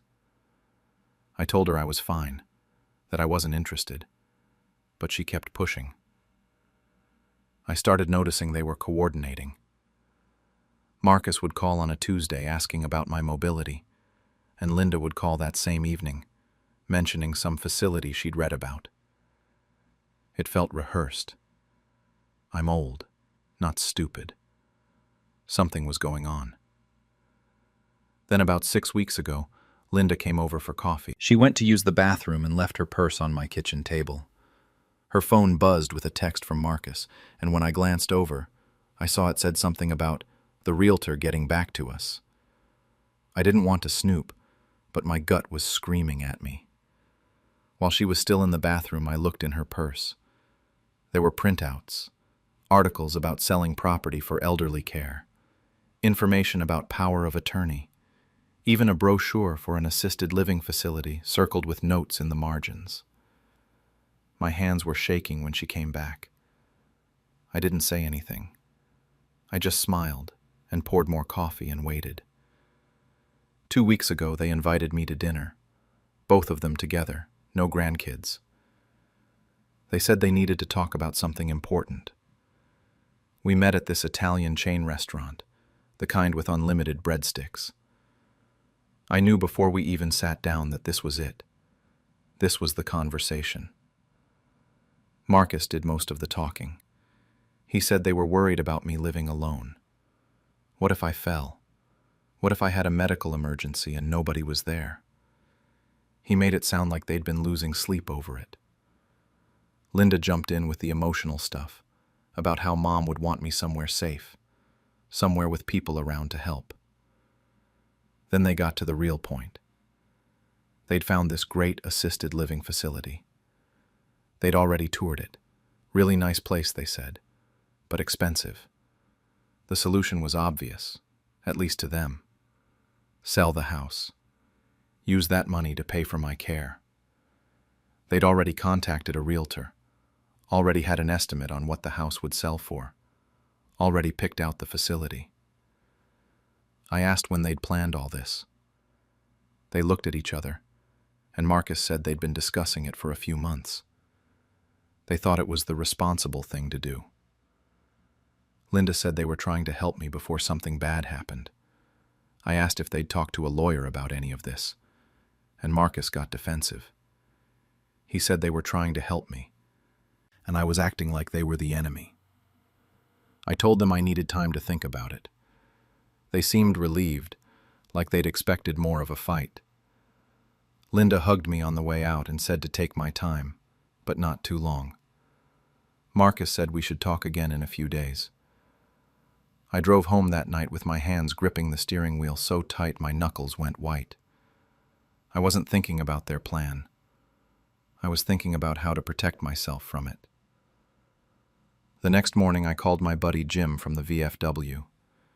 Jim's a straight shooter, retired cop, dealt with family disputes for 30 years. I told him everything. He didn't even hesitate. He said to document everything, get a lawyer, and don't let them rush me into anything. Then he said something that stuck with me. He told me to get them talking again and record it. Get them to say out loud what they really wanted. I went to Best Buy that afternoon. Felt ridiculous asking this kid who couldn't have been older than 20 how to record a conversation. He showed me this little device, smaller than a pack of cards, that I could keep in my shirt pocket. He set it up for me, showed me how to turn it on, how to check if it was working. I practiced with it at home for 2 days, recording myself talking, playing it back. It worked perfectly. I felt like an idiot playing spy in my own house. But I also felt something I hadn't felt in months. I felt like I had some control.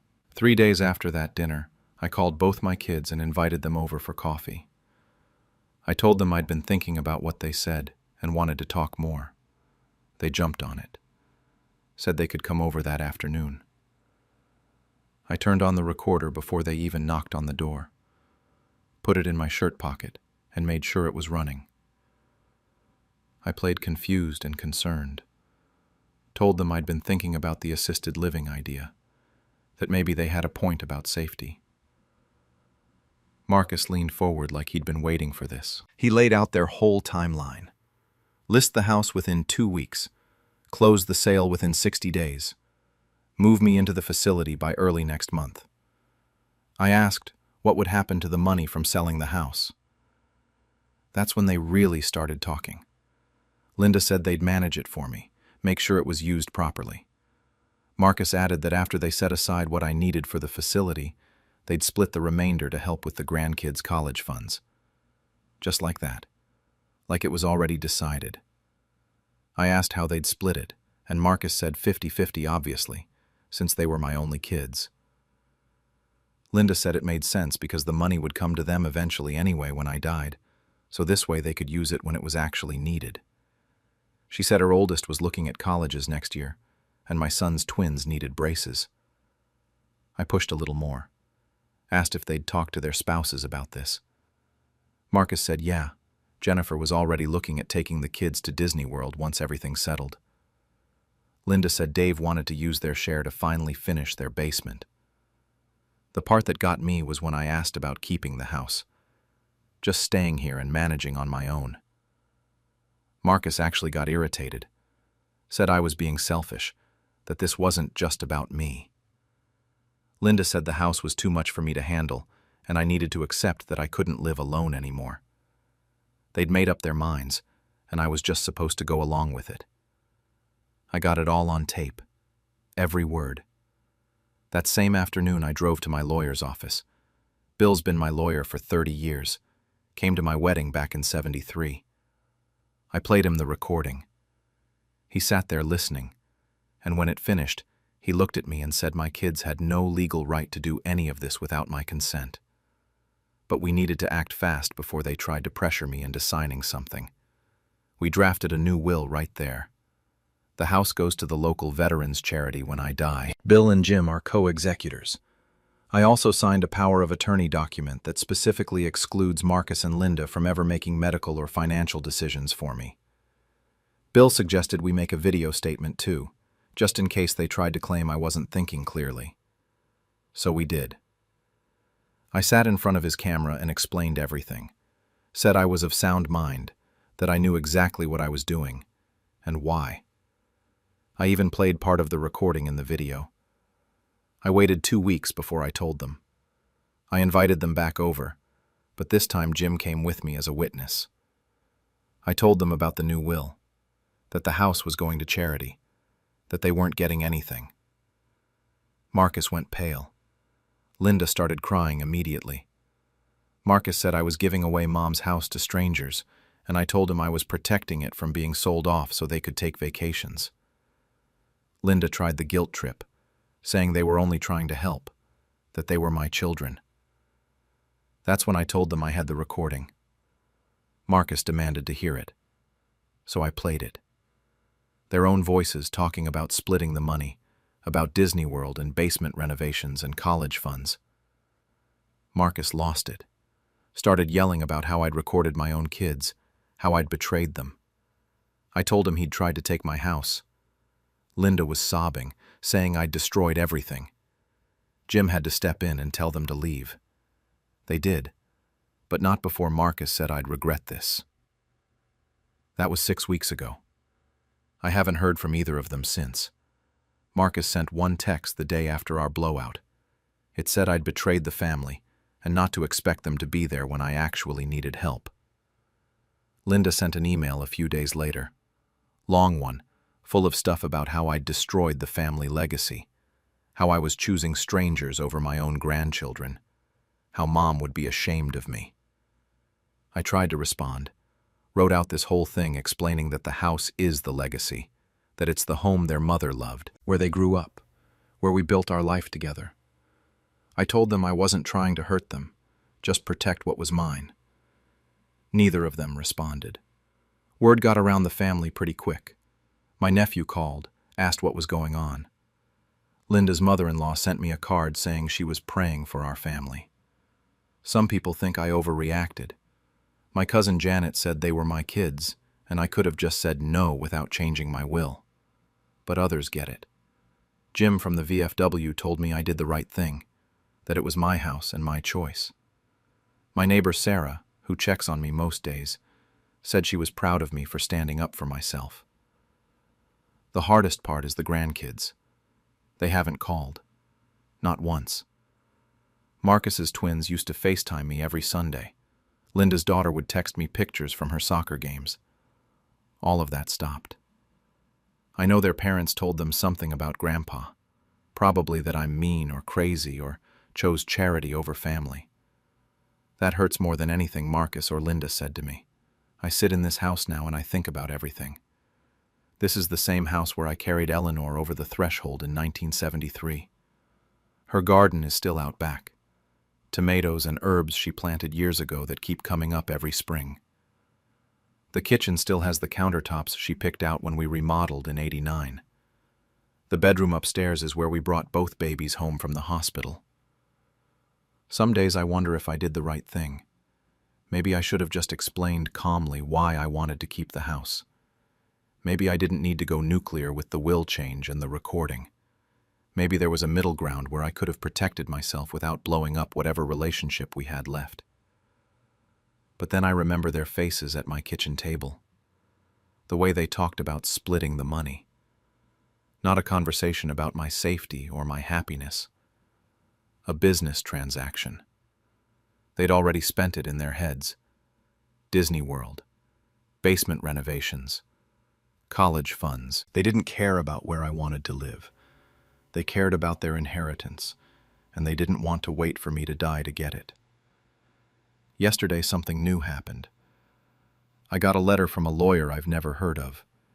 He's representing both Marcus and Linda. The letter said they're exploring legal options to challenge my competency.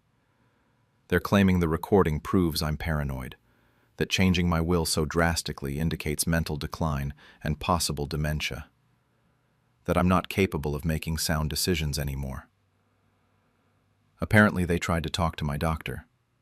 He wouldn't give them any information because of privacy laws, but they tried. They're building a case that I'm not in my right mind. Bill called me as soon as I forwarded him the letter. He said they don't have a case, said I'm clearly competent, that we have the video statement, that the recording actually proves I was thinking clearly and protecting myself from manipulation. He said not to worry. But they're my kids, and they're treating me like an enemy now, like someone who needs to be defeated in court.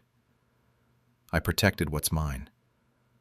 I stopped them from taking the last thing I have from the life I built with their mother, the home where we raised them, where Eleanor died 3 years ago holding my hand in our bedroom. But I also destroyed whatever relationship we had left.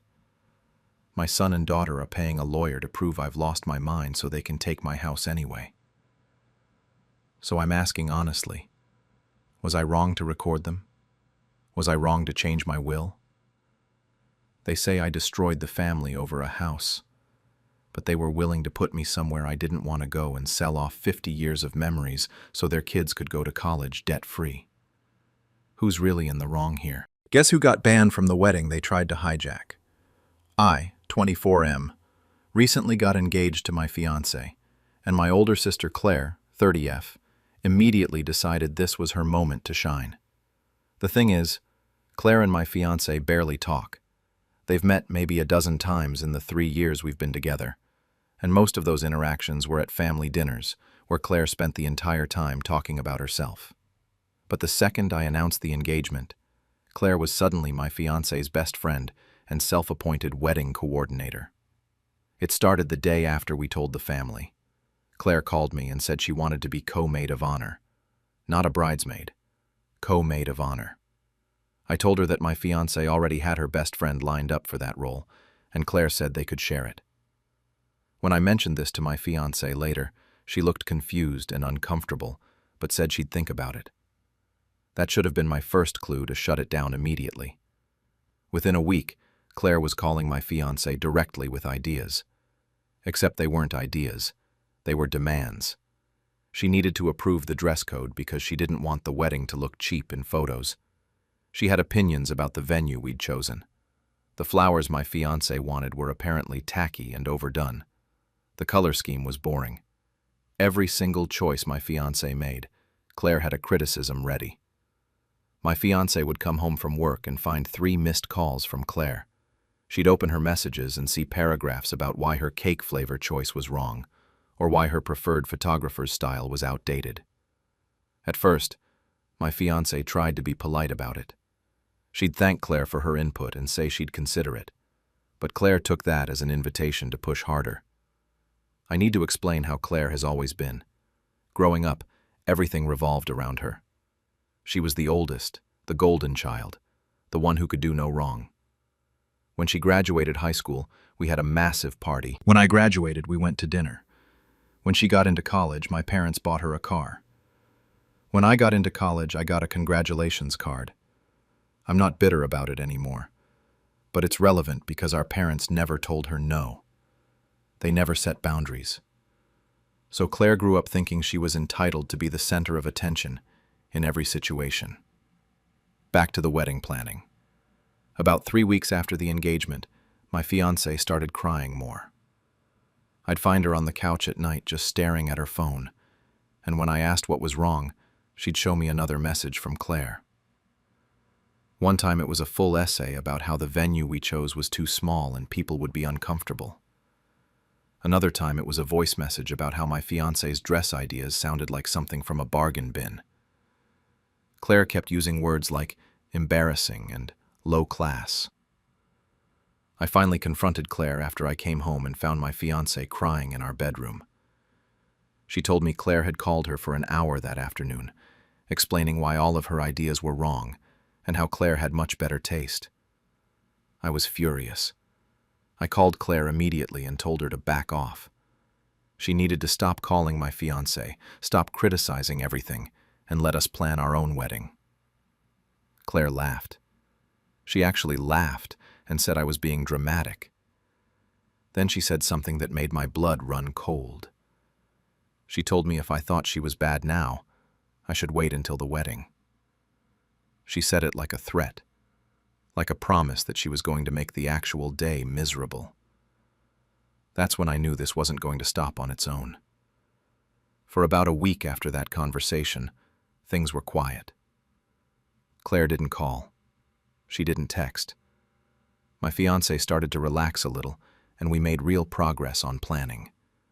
We finalized our guest list, put down deposits with vendors, and started feeling excited again instead of stressed. Then our wedding planner called and asked if we could come in for an urgent meeting. She sounded concerned, and I immediately thought something had fallen through with the venue or the catering. My fiancé and I went to her office the next day, and what she told us made my stomach drop. Someone had contacted our venue trying to change the reservation to a different location. The wedding planner had been copied on the email chain by accident, which is how she found out. The person claimed to be me, used my full name, and provided my contact number. They wanted to switch to a venue across town, a place that was more expensive and, according to the emails, much more elegant and appropriate for a wedding of this caliber. I knew immediately it was Claire. The replacement venue was one she'd been pushing since the beginning. She'd sent my fiancé links to it at least 5 times, always with comments about how much better it was than our choice. The wedding planner showed me the email exchange, and the writing style was exactly how Claire texts. Lots of exclamation points, very concerned with appearances, kept mentioning how this change would make the wedding look more sophisticated. My fiancé went pale. She asked if this meant our actual venue was canceled, and thankfully the wedding planner said no. The new venue had asked for documentation and a deposit before making any changes, and since they couldn't verify the identity, they'd reached out to our planner to confirm. That's the only reason we still had our original booking. I was shaking. This wasn't just annoying behavior anymore. This was fraud.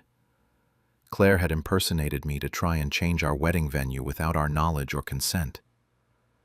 I asked the wedding planner what we should do, and she suggested I contact the original venue directly to make sure no other changes could be made without proper verification. I called the venue right from the planner's office. I explained that someone had attempted to make changes using my name and that it was fraud. I told them not to accept any changes, cancellations, or updates unless I came in person with my ID and signed paperwork in front of them. The venue coordinator was apologetic and assured me they'd flag our account. Then I started thinking about all our other vendors. If Claire had tried this with the venue, what else had she tampered with? My fiancé and I spent the rest of that day calling everyone. The florist, the caterer, the DJ, the photographer. I explained to each of them that there had been a security issue and asked if anyone had contacted them, claiming to be me or my fiancé. The florist said yes. Someone had called 3 days earlier trying to change the bouquet order from the flowers my fiancé had chosen to something else. The florist had asked for confirmation in writing before making changes, and the person had never followed up. It was definitely Claire. I felt sick. This wasn't a one-time impulse. Claire had systematically tried to hijack multiple aspects of our wedding. My fiancé was sobbing in the car on the way home, asking what we were supposed to do. How could we plan a wedding when my own sister was actively sabotaging it? She even suggested we just elope, just fly somewhere and get married without telling anyone, because she couldn't handle the stress anymore. That's when I made my decision. I told my fiancé that Claire wasn't going to ruin this for us. She wasn't going to cry at her own wedding because of my sister's need for control. I was going to handle it, and Claire would never get the chance to sabotage anything again. That night, my fiancé and I sat down and had a serious conversation about what to do next. She was exhausted. She told me she'd been having nightmares about the wedding, about Claire showing up and causing a scene or changing everything last minute. She said she couldn't even enjoy being engaged anymore because every day brought new stress from my sister. She looked at me and said she didn't want to elope, but she also couldn't imagine getting through the wedding with Claire anywhere near it. I made the decision right there. Claire was not going to be at our wedding. I didn't care what my parents said. I didn't care what the rest of the family thought. She had crossed way too many lines, and the venue fraud was the breaking point. My fiancé looked relieved when I said it, like she'd been waiting for me to make that call but didn't want to ask me to choose between her and my family. The next step was figuring out how to actually enforce it. I couldn't just tell Claire she wasn't invited because she'd find a way around it. She'd show up anyway, or cause some kind of scene. So I came up with a plan.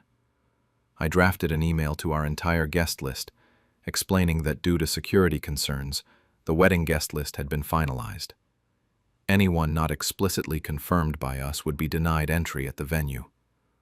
I made it sound official and necessary, like we'd had issues with gate crashers or something. I sent that email out to everyone. Every single person on our invitation list got it. Then I went through and manually confirmed every guest except Claire. I replied to the email individually to each person saying they were confirmed. Claire got the mass email but never got a confirmation. I also called the venue back and told them we needed security for the wedding day. I explained that there was a family member who might try to attend uninvited and potentially cause a disruption. They were surprisingly understanding about it and said they could arrange security at the entrance. I sent them a photo of Claire and a description, just in case. Then I changed all of our vendor passwords and security questions. Every single vendor got a new password, and I made it clear in writing that only my fiancé or I could make changes, and only with proper ID verification. I wasn't taking any more chances. For about a month, nothing happened. Claire didn't call, didn't text, didn't reach out at all. I figured she'd gotten the mass email and assumed she was confirmed like everyone else. My parents didn't say anything either, which I thought was weird, but I wasn't going to bring it up. The wedding planning actually became enjoyable again. My fiancée was smiling when she talked about the wedding instead of looking stressed. We were excited. Then, about 4 weeks before the wedding, Claire called me. She asked why she hadn't received her confirmation yet. She said everyone else in the family had gotten theirs, and she was starting to worry hers had gotten lost in her spam folder or something. My heart was pounding, but I kept my voice steady. I told her she hadn't received a confirmation because she wasn't confirmed. There was silence on the other end for a few seconds. Then she asked what I meant. I said exactly what I meant. She wasn't invited to the wedding. She wasn't confirmed because she wasn't going to be there. Claire absolutely lost it. She started screaming into the phone, asking if I was serious, if this was some kind of joke. I stayed calm and told her it wasn't a joke. After what she'd done with the venue and the florist, after months of harassing my fiancé and trying to control our wedding, she wasn't welcome anymore. She called me every name in the book. She said I was controlling, vindictive, and cruel. She was sobbing and yelling at the same time. She tried to claim she was just trying to help, that she only wanted our wedding to be nice and not embarrassing. She said I was punishing her for caring. I reminded her about the venue fraud, about using my name to try and change our reservation without telling us. She went quiet for a second, then said it was a misunderstanding. She was just trying to help us see that the other venue was better. I told her that was fraud, and that was the final straw. Then I hung up. Within an hour, my phone started ringing. My mom, my dad, back-to-back calls. I answered my mom's call, and she was already crying. She begged me to reconsider, said Claire was devastated, said I couldn't ban my own sister from my wedding. I explained everything. The months of harassment, the constant criticism of my fiancé, the venue fraud, all of it. My mom said it sounded like a misunderstanding and that Claire just got carried away because she was excited. My dad called next and said basically the same thing. He kept saying, "She's your sister. She'll regret missing this forever. You're being too harsh." I told him she committed fraud using my name. He brushed it off and said I was making it sound worse than it was, that she just wanted to help pick a better venue. I told both of them my decision was final. Claire was not coming to the wedding, and I didn't want to discuss it anymore. That's when things got bad with the extended family. Claire started calling everyone, aunts, uncles, cousins, even my grandma. She told them her version of events, which was apparently that I banned her from the wedding for offering wedding advice. She left out every single detail about the harassment and the fraud. She made herself sound like a victim who just wanted to help her little brother have a nice wedding. My phone was blowing up constantly. Family members I barely talked to were calling to tell me I was making a huge mistake. Some of them I explained the situation to, and they understood once they heard about the venue thing. Others didn't care about the details. They just thought banning family from a wedding was unforgivable no matter what. My aunt told me I was tearing the family apart over wedding planning drama. My uncle said I was going to regret this for the rest of my life.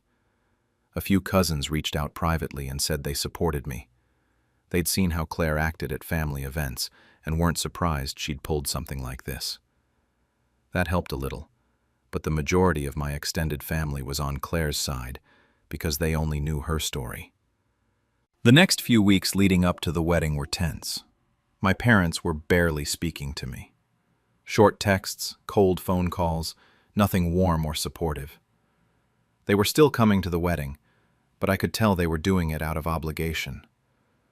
My mom kept making little comments about how sad it was that the family was fractured, how weddings were supposed to bring people together, how she never thought her children would be estranged. My fiancé, on the other hand, was thriving. She was happy again. She was excited about the wedding. She told me multiple times how grateful she was that I'd handled it, that she wouldn't have been able to enjoy the day if Claire had been there. That made it all worth it. Wedding day arrived and I was nervous. Not about marrying my fiancé. I was sure about that. I was nervous about Claire. I'd briefed security with her photo and description. I'd told them she was not on the guest list and should not be allowed entry under any circumstances. The security guy told me not to worry, that they dealt with this kind of thing more often than I'd think. The ceremony was perfect. My fiancée looked beautiful, and for the first time in months, she looked genuinely relaxed. No tension in her shoulders, no worried glances around like she was expecting something to go wrong. We got married, and it was exactly what we'd wanted. Simple, intimate, drama-free. The reception started, and I finally let myself believe it was going to be okay. We were having cocktail hour, greeting guests, taking photos. Everything was going smoothly. Then, the wedding coordinator came up to me with a strange look on her face. She said security needed to talk to me, and that I should come to the entrance area. My stomach dropped. I walked out toward the gate, and I could hear her before I could see her. Claire was screaming. She was at the security checkpoint having a complete meltdown. I got closer and saw her arguing with the security guard, crying, her makeup already running down her face. Then I noticed what she was wearing, a white dress. Claire had shown up to my wedding in a white dress. She saw me and started yelling my name. She said there had been a mistake, that she was obviously invited, that she was my sister. The security guard looked at me and asked if she was on the guest list. I looked right at Claire and said no. She's not a guest. Please escort her off the property. Claire's face went from desperate to furious in a second. She screamed that I was ruining the family, that I'd regret this, that everyone would know what kind of person I really was. Security calmly walked her back to her car while she cried and yelled the whole way.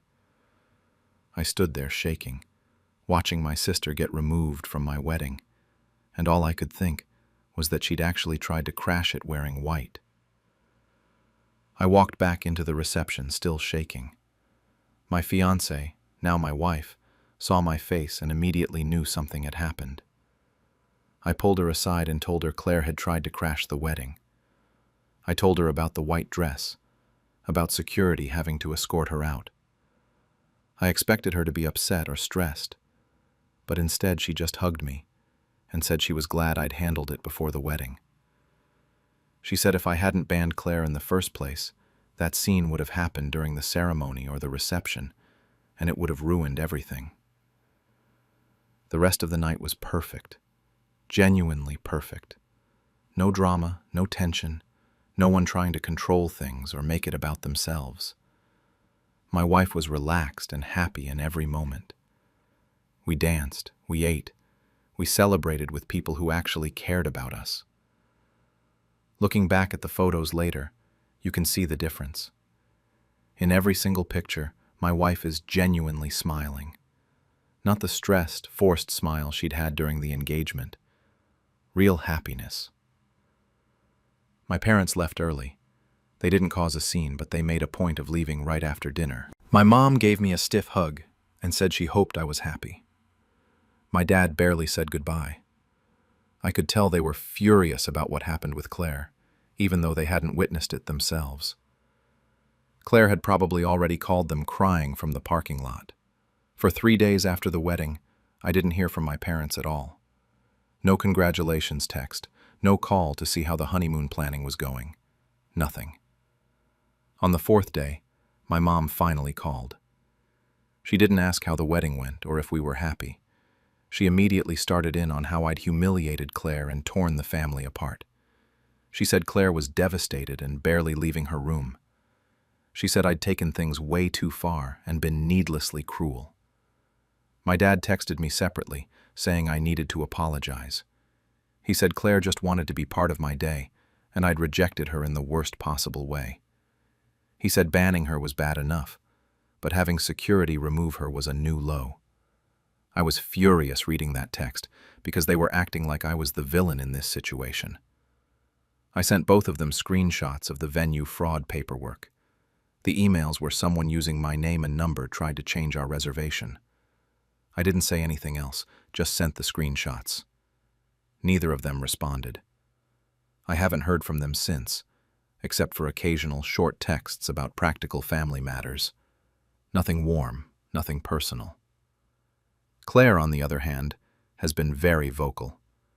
She started posting on social media about being excluded from family events, vague posts about betrayal and family members who abandon you. She never mentioned me by name, but everyone knew what she was talking about. Some of her friends commented with supportive messages about how terrible it is when family turns on you. I didn't respond or engage with any of it. The extended family is completely split. About half of them have reached out to apologize for pressuring me before the wedding. A few cousins who were there told other family members about Claire showing up in white, and that changed some minds. My aunt on my mom's side called me and said she owed me an apology, that she didn't realize how bad things had gotten, and that showing up in white was inexcusable. But the other half of the family doubled down.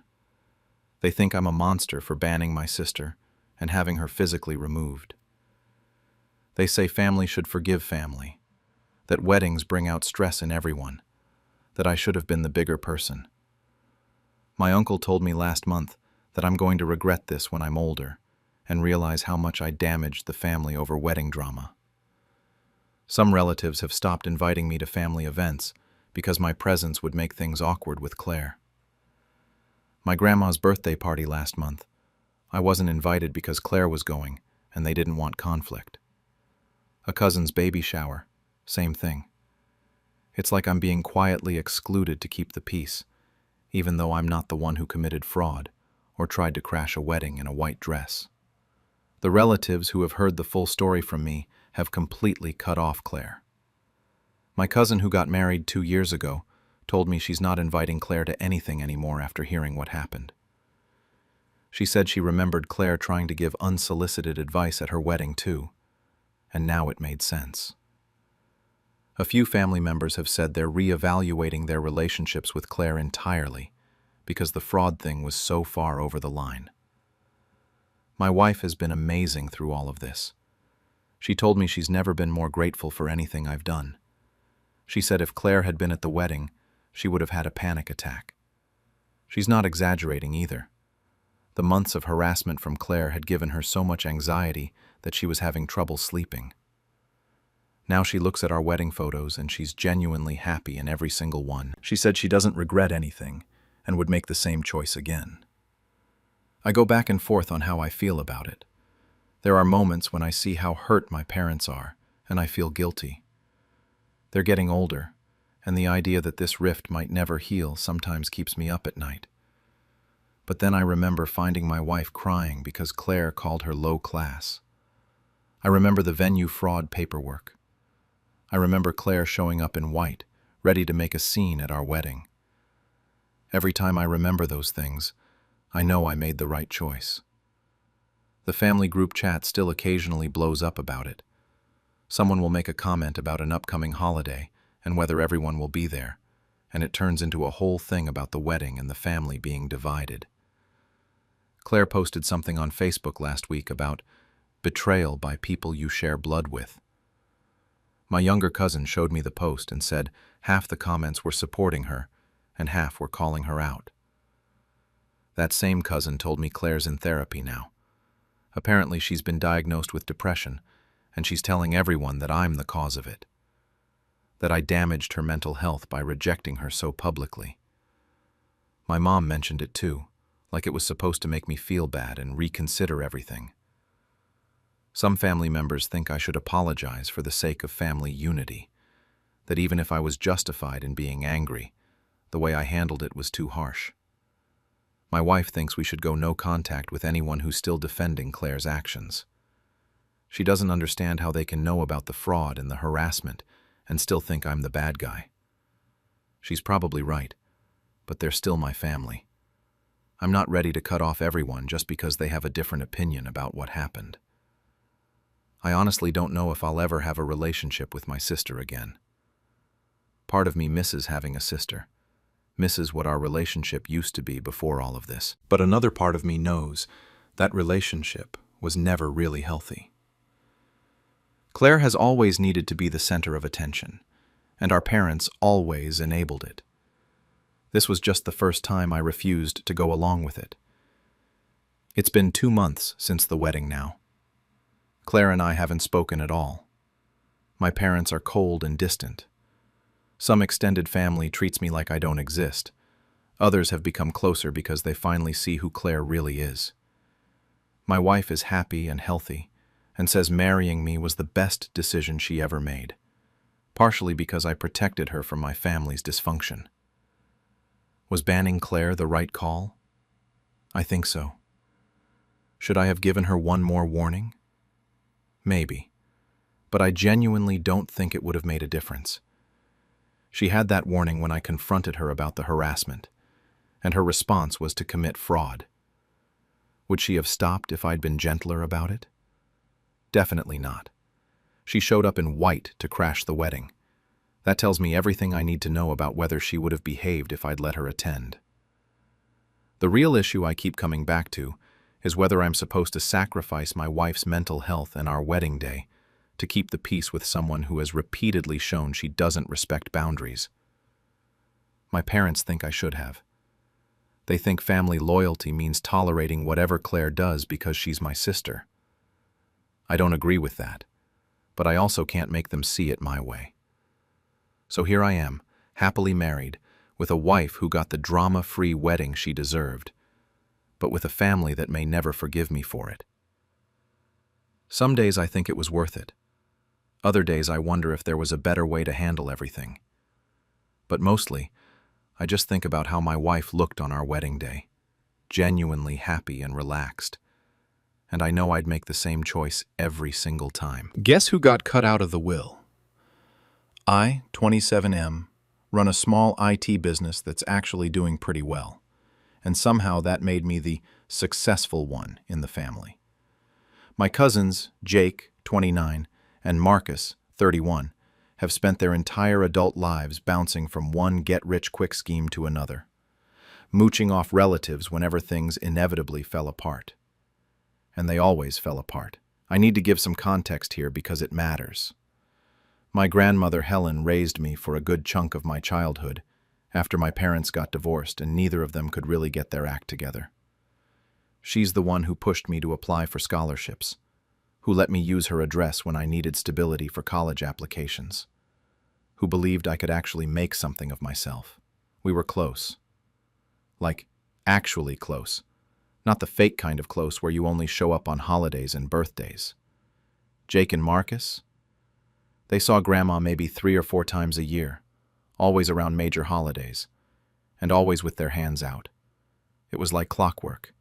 They'd show up, compliment her cooking, ask how she was doing, and within 10 minutes they'd need to borrow money for rent or car repairs, or some emergency that was totally not their fault. Grandma always gave it to them because that's who she was, but she wasn't stupid. She knew they'd never pay her back. The family always compared us growing up. I was the nerdy one who actually studied. They were the cool older cousins who played sports and had girlfriends. Then I graduated and started my business, and suddenly the comparisons got a lot less fun for them. 6 months ago, Grandma got diagnosed with this chronic illness that basically meant she couldn't live alone anymore.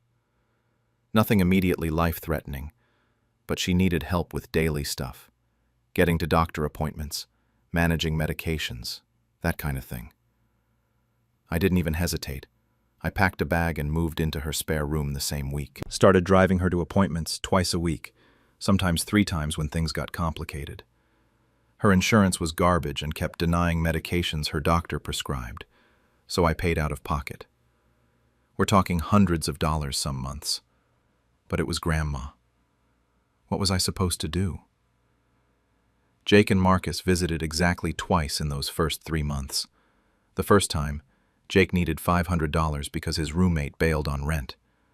The second time, Marcus needed money for some certification course that was going to change his life. Both times they stayed maybe 20 minutes, barely looked at Grandma beyond the initial hello, and left as soon as they got what they came for. I was there for all of it, watched the whole performance. Things were actually going okay until about 3 months into taking care of her. It was a Tuesday afternoon, and I was in the kitchen making Grandma some lunch. Chicken soup because she said the medication made her nauseous. I heard voices from the living room and figured she had the TV on. But then I recognized Jake's voice. They'd let themselves in with the spare key Grandma kept under the mat, which should have been my first warning sign. I stayed in the kitchen, stirring the soup, and that's when I heard what they were saying. Jake was using this really gentle, concerned voice, the kind you use when you're talking to someone you think is confused. He was telling Grandma that they'd been worried about her, that they'd heard things, that some family members were concerned I might be taking advantage of the situation. Marcus jumped in then, backing him up, said it wasn't that they thought I was a bad person, but that sometimes, when someone is as sick as Grandma was, people around them could start making decisions that weren't really in the sick person's best interest. That maybe, just to be safe, she should consider signing some papers that would give them power of attorney over her finances. You know, just in case. Just to make sure everything was handled properly. I stopped stirring. The spoon was frozen in my hand. I couldn't believe what I was hearing. Grandma's voice came next, weak but trying to sound firm. She said she needed to think about it, that it was a big decision. Jake pushed back a little, said they just wanted to help, that they'd already talked to a lawyer friend who drew up the papers. They had them right there. All she had to do was sign. The rage that hit me was like nothing I'd ever felt. These two parasites who couldn't be bothered to visit their dying grandmother unless they needed money were now trying to convince her that I was the problem, that I was manipulating her, and they'd brought papers. They'd actually planned this out. Grandma told them again she needed time to think. Her voice was firmer this time, and I could hear the anger underneath even if they couldn't. Or maybe they did and just didn't care. I heard chairs scraping, footsteps, goodbyes that sounded fake as hell. The front door closed. I waited 30 seconds and walked into the living room with the soup. Grandma was sitting in her recliner, her hands shaking in her lap. She looked up at me, and I could see she knew I'd heard everything. Her face was red, whether from anger or embarrassment or both, I couldn't tell. She didn't say anything for a moment, just stared at me with these watery eyes that looked more furious than sad. "Those vultures," she finally said, her voice barely above a whisper. I knew exactly what they were doing. I set the soup down on the side table and sat on the couch across from her. Asked if she was okay. Stupid question. Obviously she wasn't okay, but I didn't know what else to say.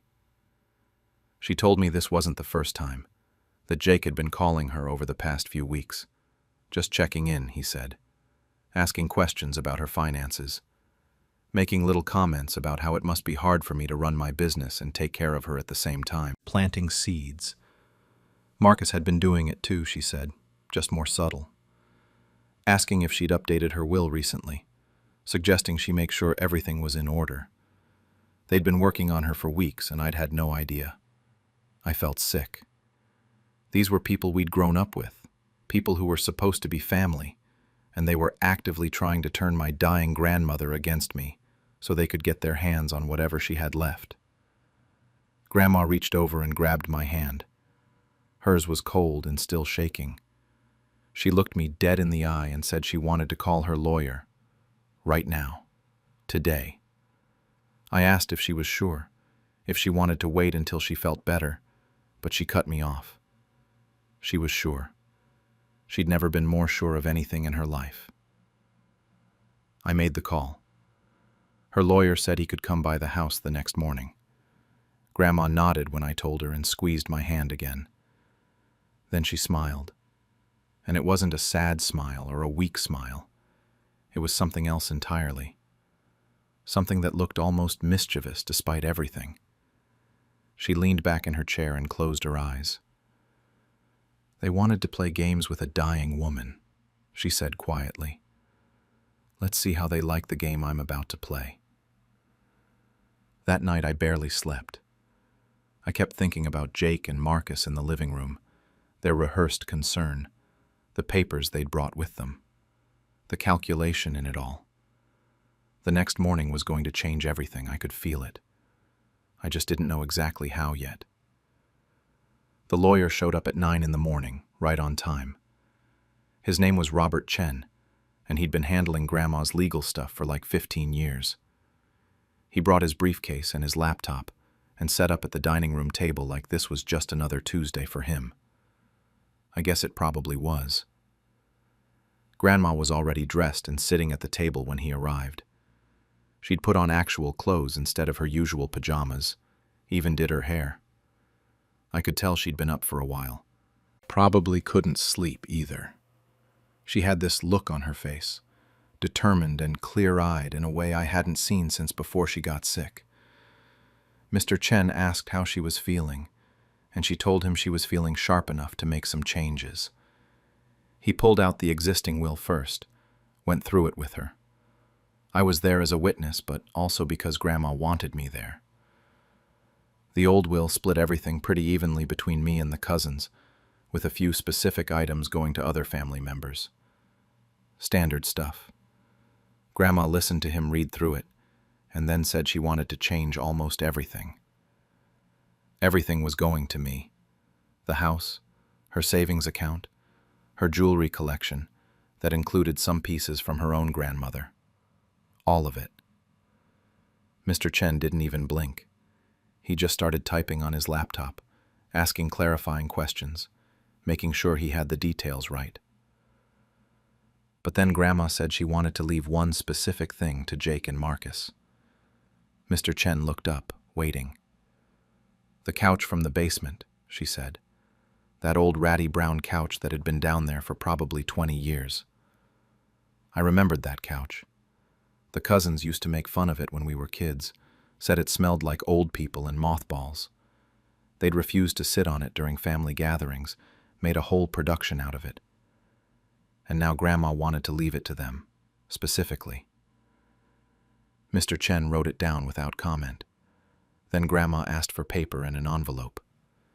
She said she wanted to write them a letter to go with their inheritance. Mr. Chen provided both, and Grandma spent about 10 minutes writing in her shaky handwriting.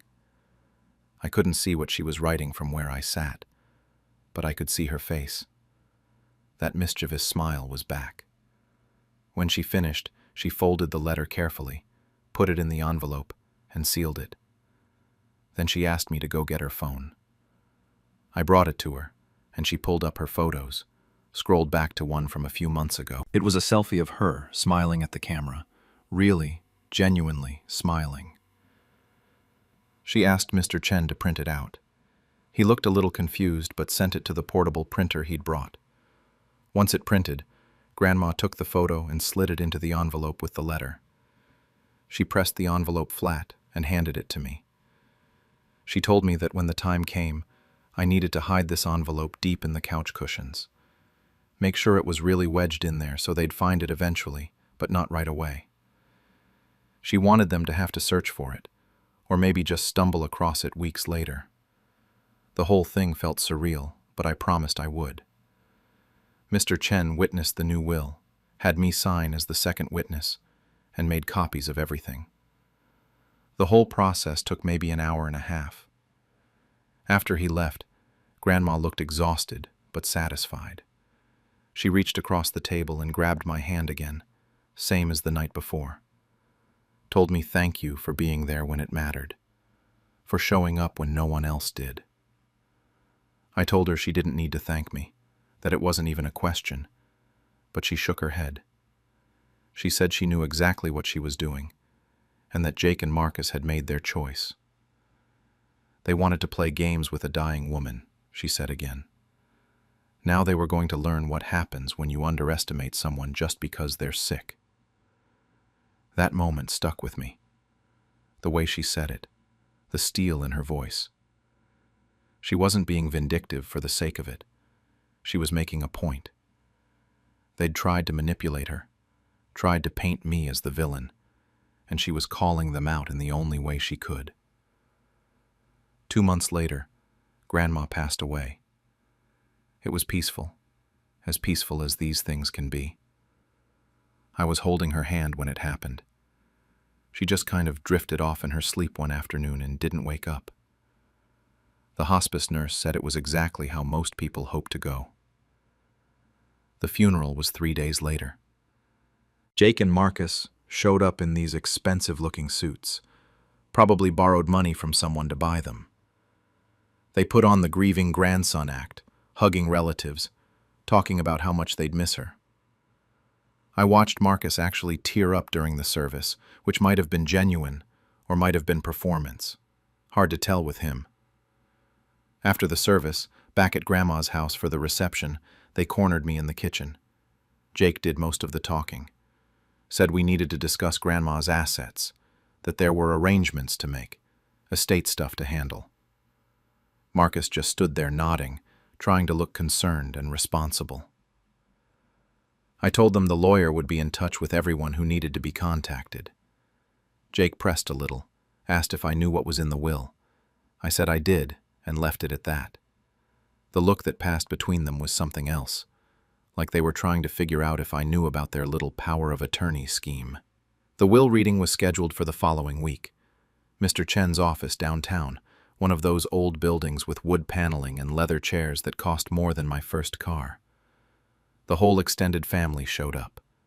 Aunt Carol, the cousin's mom, Uncle Ray, who was Grandma's younger brother, a handful of other relatives who'd been close with her. Everyone sat in this conference room, quiet and uncomfortable the way people get when money's about to be discussed. Mr. Chen went through the formalities first, explaining that the will had been updated recently, that Grandma had been of sound mind when she made the changes, that everything was properly witnessed and legally binding. I could see Jake and Marcus exchange another look. They hadn't known about the update. Then he started reading. The small bequests came first. A necklace to Aunt Carol, some savings bonds to Uncle Ray, a few other pieces of jewelry to various relatives. Standard stuff. Then he got to Jake and Marcus. He read it exactly as it was written. To my grandsons, Jake and Marcus, I leave the couch from my basement. That's it, just the couch. The confusion on their faces would have been funny if the situation wasn't so tense. Marcus actually laughed, this short bark of a laugh like he thought it was a joke. Jake just stared at Mr. Chen, waiting for the rest. Then Mr. Chen continued.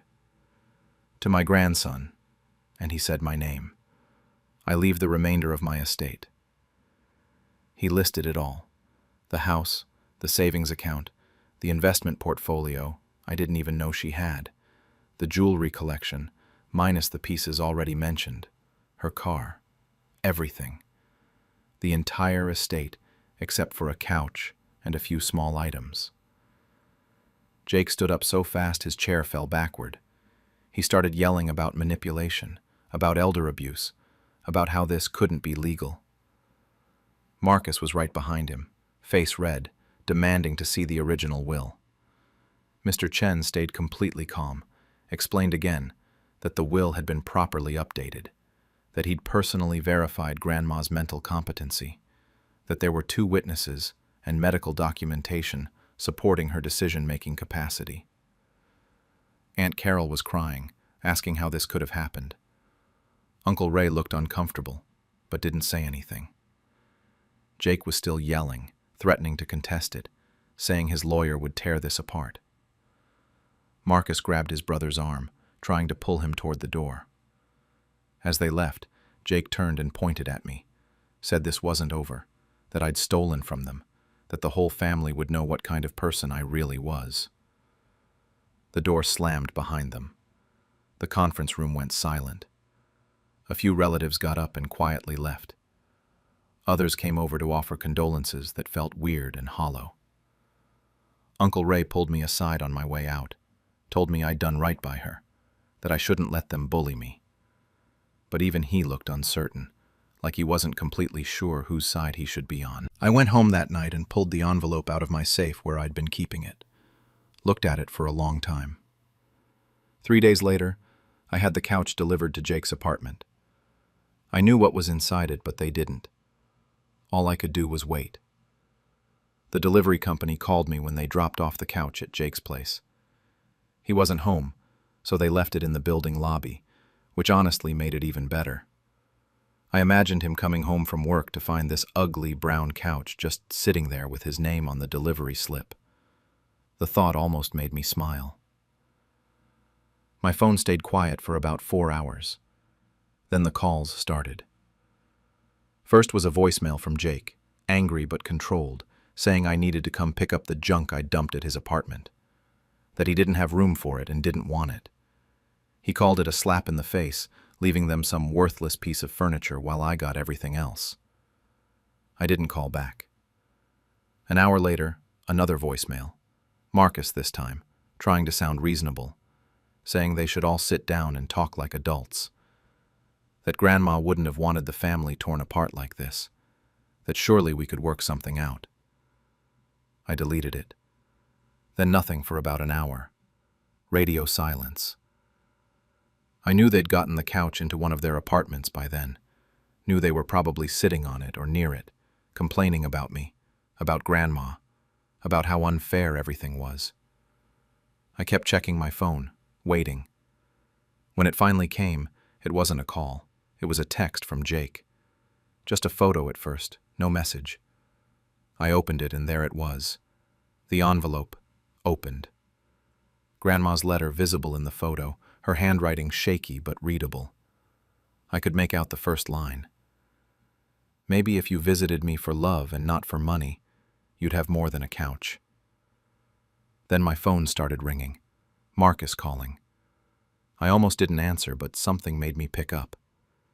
He was yelling before I even got the phone to my ear, calling me every name he could think of, saying I'd manipulated a sick old woman, that I'd poisoned her against her own family, that I was a manipulative piece of shit who'd orchestrated this whole thing. His voice was shaking with rage. I didn't say anything, just let him yell himself out. When he finally paused to breathe, I hung up. Jake sent another text, another photo. This one was of Grandma's picture, the selfie she'd printed out, her smiling face. Behind it in the photo I could see part of the letter, the list of everything she was leaving to me. The house, the savings, the jewelry. Everything they'd thought would be theirs. I typed out a response and sent it to both of them. You already got your inheritance. Enjoy the couch. Then I muted the conversation and put my phone down.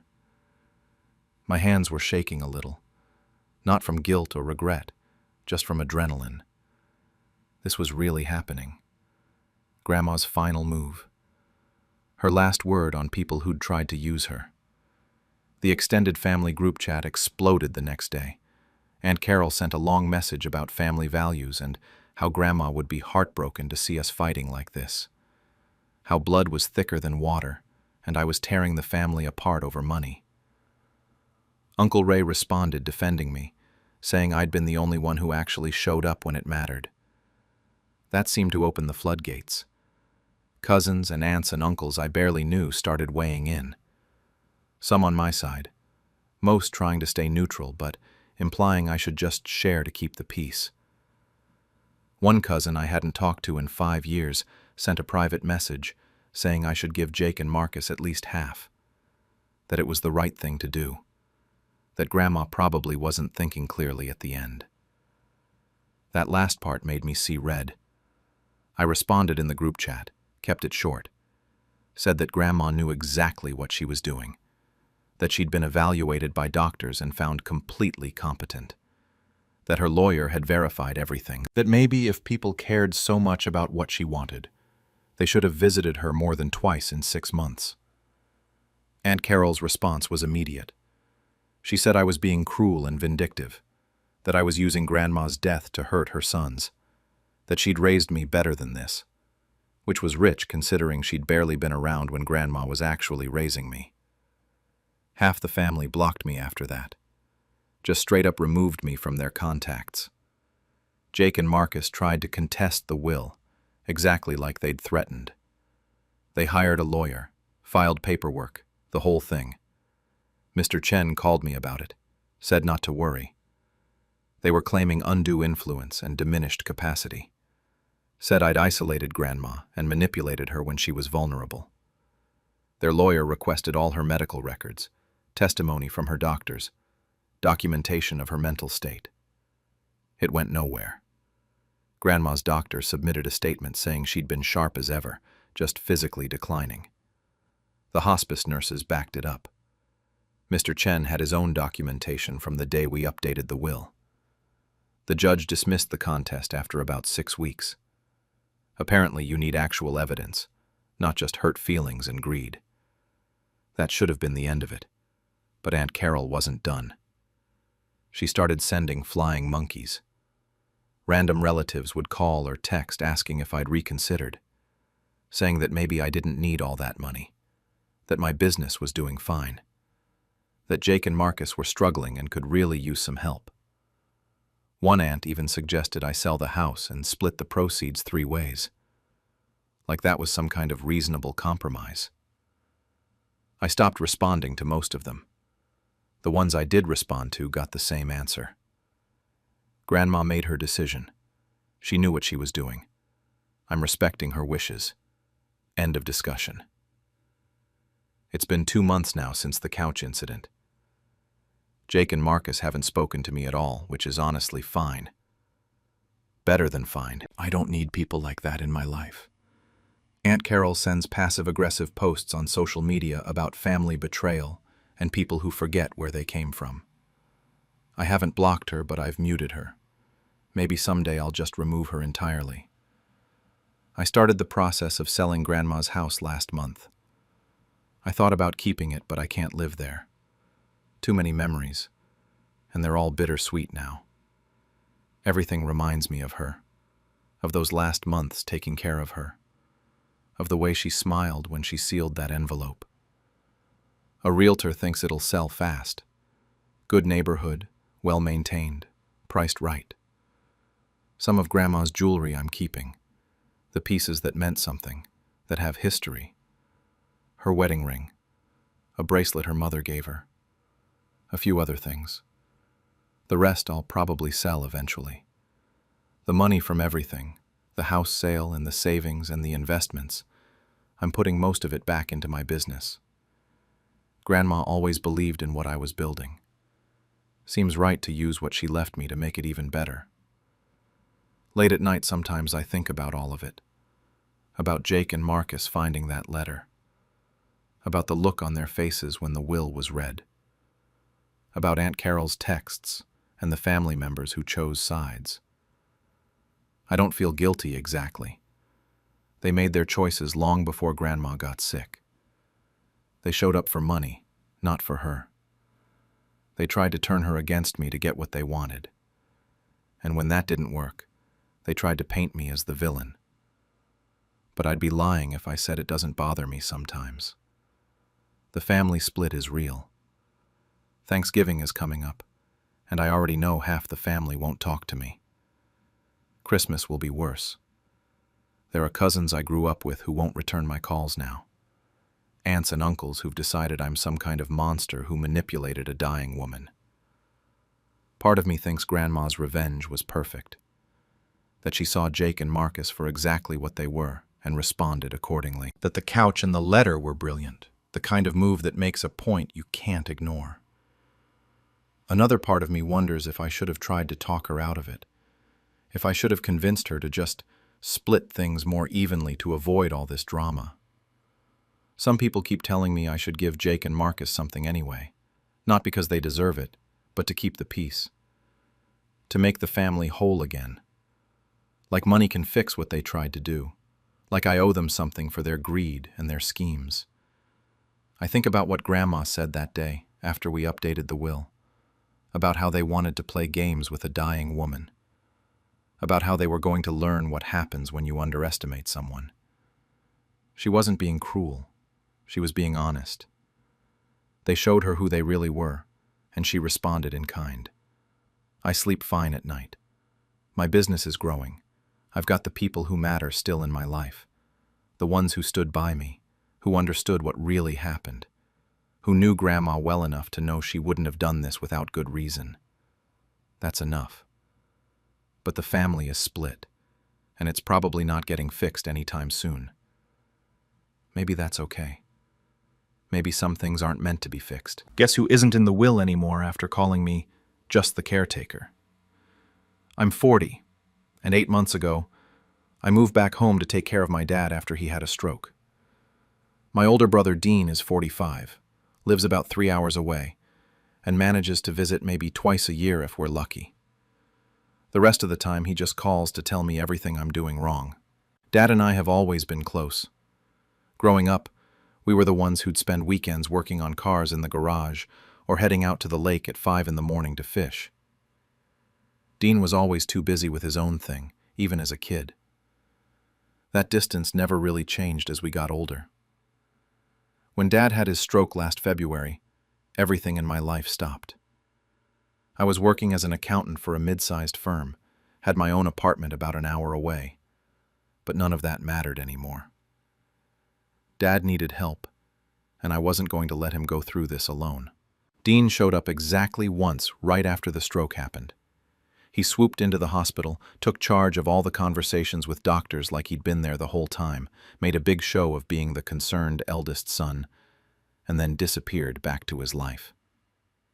But somehow, he started telling relatives that he was the one managing the family estate.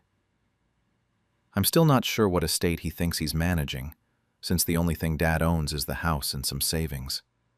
By manage, what Dean actually means is that he ignores everything except finding reasons to criticize whatever I'm doing. My days start at 6 in the morning. Dad needs help getting out of bed safely because his left side is still weak. We do physical therapy exercises 3 times a day, the ones the therapist taught us that Dean has never bothered to learn. I handle all his medications, cook his meals because he needs low-sodium everything now, clean the house, drive him to all his appointments, and basically run the entire household. It's exhausting, but I do it because he's my dad and I actually care about him. Dean calls every few weeks, usually while I'm in the middle of something, to ask if Dad is still alive, and then spend 20 minutes telling me I'm doing his therapy wrong or feeding him the wrong foods. He's never here to actually do any of it himself, but he's got plenty of opinions. A few months in, he started with the insults, called me the housemaid during one call. Then it was the free nurse to some cousin at a family gathering I didn't attend. The one that really got to me was when he told Aunt Linda that I was the desperate one who only stuck around to secure the inheritance. That last one spread through the family pretty fast. Suddenly I'm getting these weird phone calls from relatives asking how Dad is doing, but really fishing to see if I'm taking advantage of him. Like I quit my job and put my entire life on hold because I'm some kind of con artist. Meanwhile, Dean is 3 hours away, living his normal life, showing up twice a year to play the hero for a weekend, and everyone thinks he's so devoted. 3 weeks ago, everything changed. I came home from the pharmacy with Dad's prescriptions and found him sitting at the kitchen table, looking upset. He'd just gotten off the phone with Dean, and something was clearly wrong. It took me almost an hour to get it out of him, because Dad doesn't like to complain about his kids, even when one of them deserves it. Finally, he told me. Dean had called with a suggestion. He thought it was time we looked into nursing homes for Dad. Not because Dad needed that level of care. He's doing really well with the therapy and is getting stronger every week. Dean's reasoning was that we could get Dad settled somewhere professional, sell the house while the market is good, and split the profits now instead of waiting. He actually said that. Split the profits.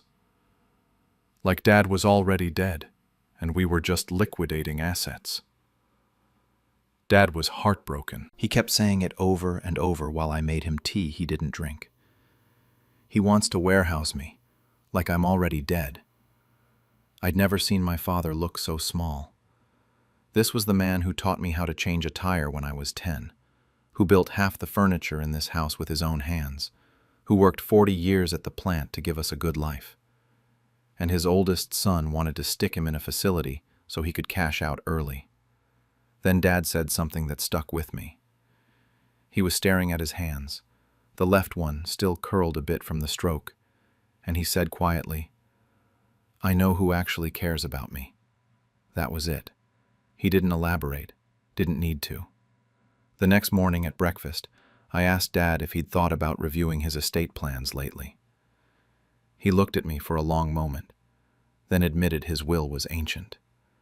He'd written it back when Dean and I were in our 20s, back when he still thought Dean might eventually step up and be the son he hoped for. Dad said, "Maybe it's time I acknowledge reality instead of wishful thinking." We called an estate lawyer that afternoon, got an appointment for the following week. Over the next 2 weeks, we met with her 3 times, going over everything, making sure it was all exactly what Dad wanted and completely legal. I barely said anything in those meetings. This was his decision, his money, his house. I just drove him there and sat quietly while he talked through what he wanted to do. We didn't tell Dean, didn't tell any of the extended family. Dad said he didn't want opinions or pressure or Dean showing up to try to talk him out of it. He wanted to make this decision with a clear head, and he knew what would happen if Dean caught wind of it before everything was signed. The will itself was straightforward. The house goes to me because, in Dad's words, I kept him in it and made it a home instead of letting it become a warehouse. His savings, about $80,000, would go toward his continued medical care for as long as he needed it, and whatever was left would cover final expenses. Dean gets exactly $1. The lawyer suggested that apparently it's harder to contest a will when you're specifically mentioned, even if it's just for $1. It proves you weren't forgotten, just deliberately excluded. When Dad signed everything and the lawyer handed him his copies, he looked lighter somehow, like he'd been carrying something heavy for a long time and finally set it down. On the drive home, he told me he should have done this years ago, that he'd kept hoping Dean would change and become the person he wanted him to be. But people don't change just because you hope hard enough. They change because they want to, and Dean never wanted to. The documents were finalized on a Thursday. Dad seemed more relaxed than I'd seen him in months. We had a good weekend, watched old westerns, worked on a puzzle at the kitchen table, talked about maybe taking a short trip to the coast once he got a bit stronger. It felt like we'd turned a corner somehow, like the weight of Dean's manipulation and pressure had finally lifted. Then, Saturday morning, 2 days after the will was signed, Dean's car pulled into the driveway unannounced. I was in the kitchen making lunch when I heard the car. Dad was in his recliner in the living room doing the crossword puzzle he does every Saturday. I looked out the window and saw Dean getting out of his car with a folder under his arm and this expression on his face like he was about to handle some business. He didn't call ahead, didn't text, just showed up like he owned the place. He walked in without knocking, which annoyed me immediately, and went straight to where Dad was sitting. I stayed in the kitchen doorway, watching. Dean barely said hello before he started pulling papers out of his folder and setting them on the coffee table. Power of attorney documents. I could see the header from where I was standing. Dean told Dad it was time we handled things like adults. Said I'd played nurse long enough, and that real decisions needed to be made by someone with actual authority. He didn't look at me when he said it, but we both knew who he meant. Dad just sat there listening, his face neutral, letting Dean talk. I'd learned over the past months that Dad does this when he's angry. He goes quiet and still, lets the other person hang themselves with their own words. Then Dean started in on everything I was doing wrong. The house was too cluttered, which was rich coming from someone who visits twice a year. Dad looked too thin, even though the doctor had literally complimented Dad's healthy weight at his last appointment. I was clearly overwhelmed and in over my head. Dean went on, building his case for why he needed to take over, and I just stood there letting him talk, because I knew what was coming. That's when Dean said it. He was standing over Dad, holding these power of attorney papers, and he said, "He's just the caretaker. Real decisions should be left to actual family." The room went completely silent. I felt my face get hot, but I didn't say anything. Dad's expression changed. The neutral look dropped and something else took its place. Something resolved and final. He looked at Dean for a long moment, then said very calmly, "Good thing actual family already made decisions." Dad reached down beside his recliner where he'd tucked a manila envelope that morning. I'd seen him put it there at breakfast and wondered if he somehow knew Dean was coming. He handed it directly to Dean and told him to read it carefully. Said it was a copy of his updated will. I watched Dean's face as he opened it. He was still standing there with his power of attorney papers in one hand, probably expecting Dad to just sign whatever he wanted. He pulled out the will and started scanning it. His face went red first, then white. His hands were shaking. He looked up at Dad, then at me, then back at the papers like he'd misread something. "What the hell is this? You're giving him everything?" Dean's voice went up about an octave. Dad stayed calm, told him the will explained itself. The house goes to me. The savings go to Dad's medical care. Dean gets $1. It was all right there in black and white, witnessed and notarized and completely legal.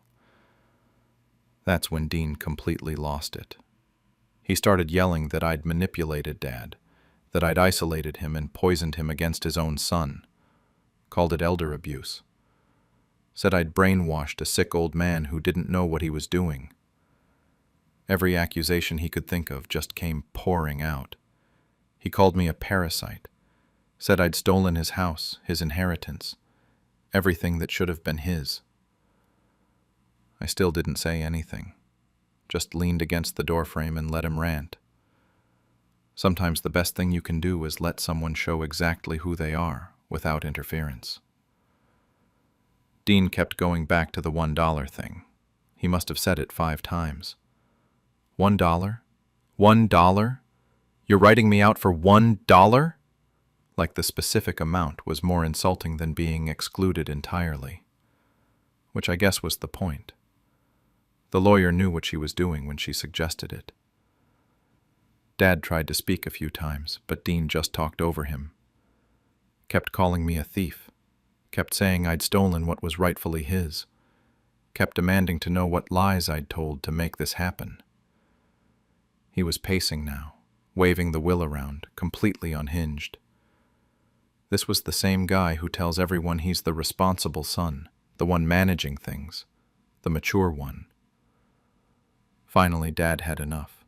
He actually shouted, which I'd never heard him do before. Just one word. Enough. The whole house went quiet again. Dad explained it very calmly. Told Dean he remembered their conversation about the nursing home word for word. Dean had suggested getting Dad settled somewhere professional so they could sell the house and split the profits. Those were Dean's exact words. Dad repeated them back to him. Dean immediately denied it. Said Dad was confused, that the stroke had affected his memory, that I was putting words in his mouth.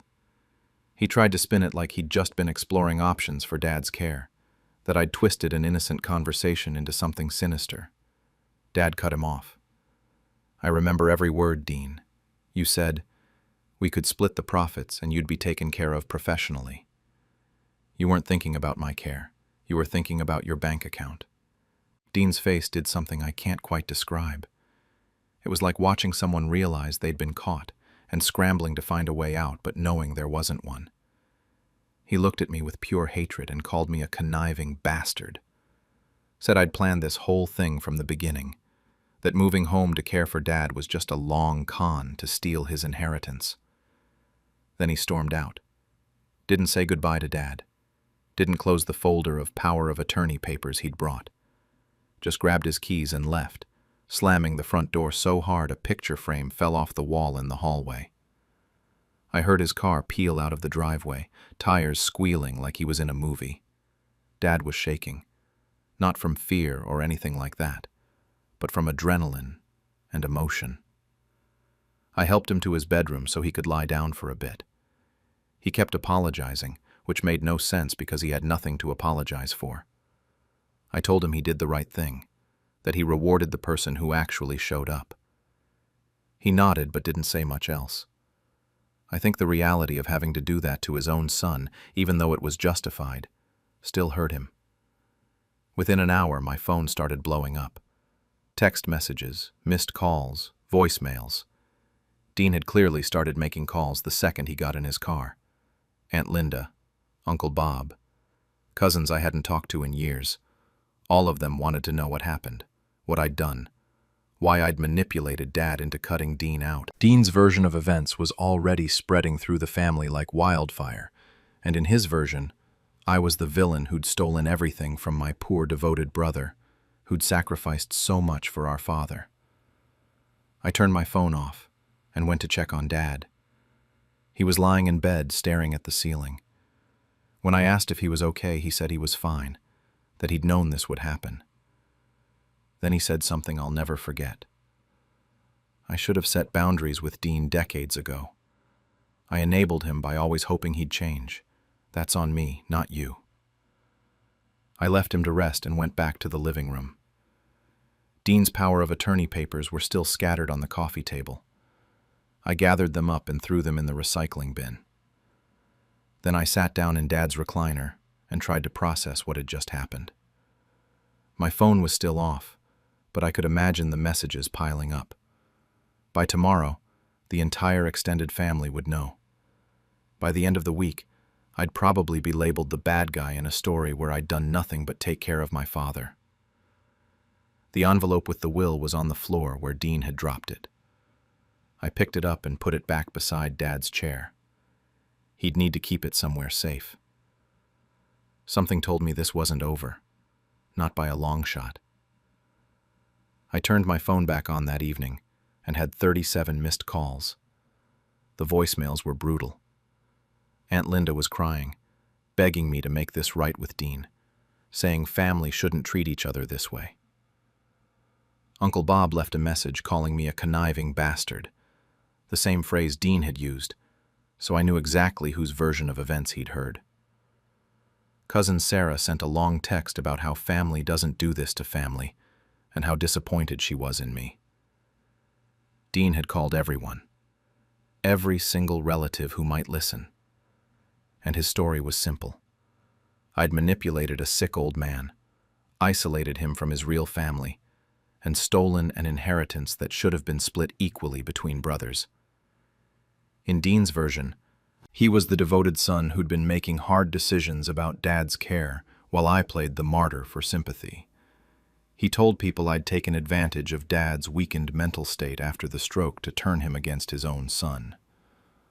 The worst part was how many people believed him, or at least believed him enough to call me and demand explanations. I spent 2 hours that night just listening to voicemails. Some were angry. Some were disappointed. A few were trying to be diplomatic, suggesting maybe there was a misunderstanding that could be cleared up, but the underlying message was the same. I'd done something terrible and needed to fix it. The next few days were more of the same. Relatives I hadn't heard from in years were suddenly very concerned about Dad's well-being and my role in his life.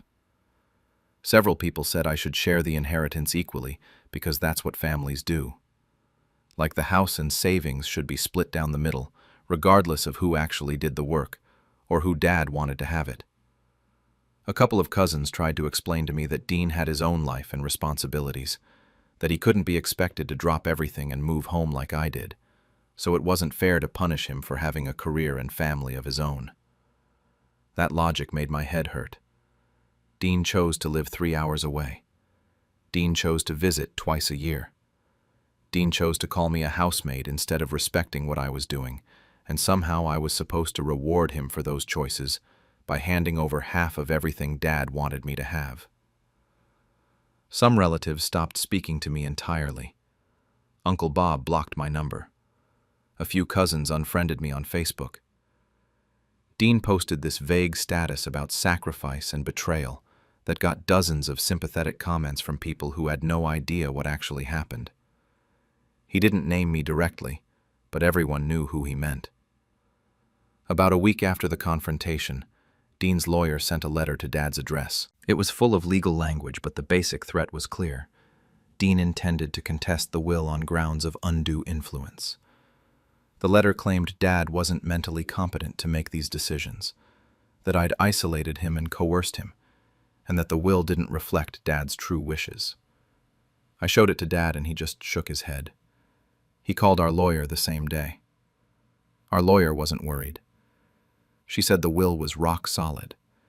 Dad had been evaluated, deemed completely competent, and had clearly articulated his reasons for his decisions during multiple meetings. There were witnesses. Everything was documented.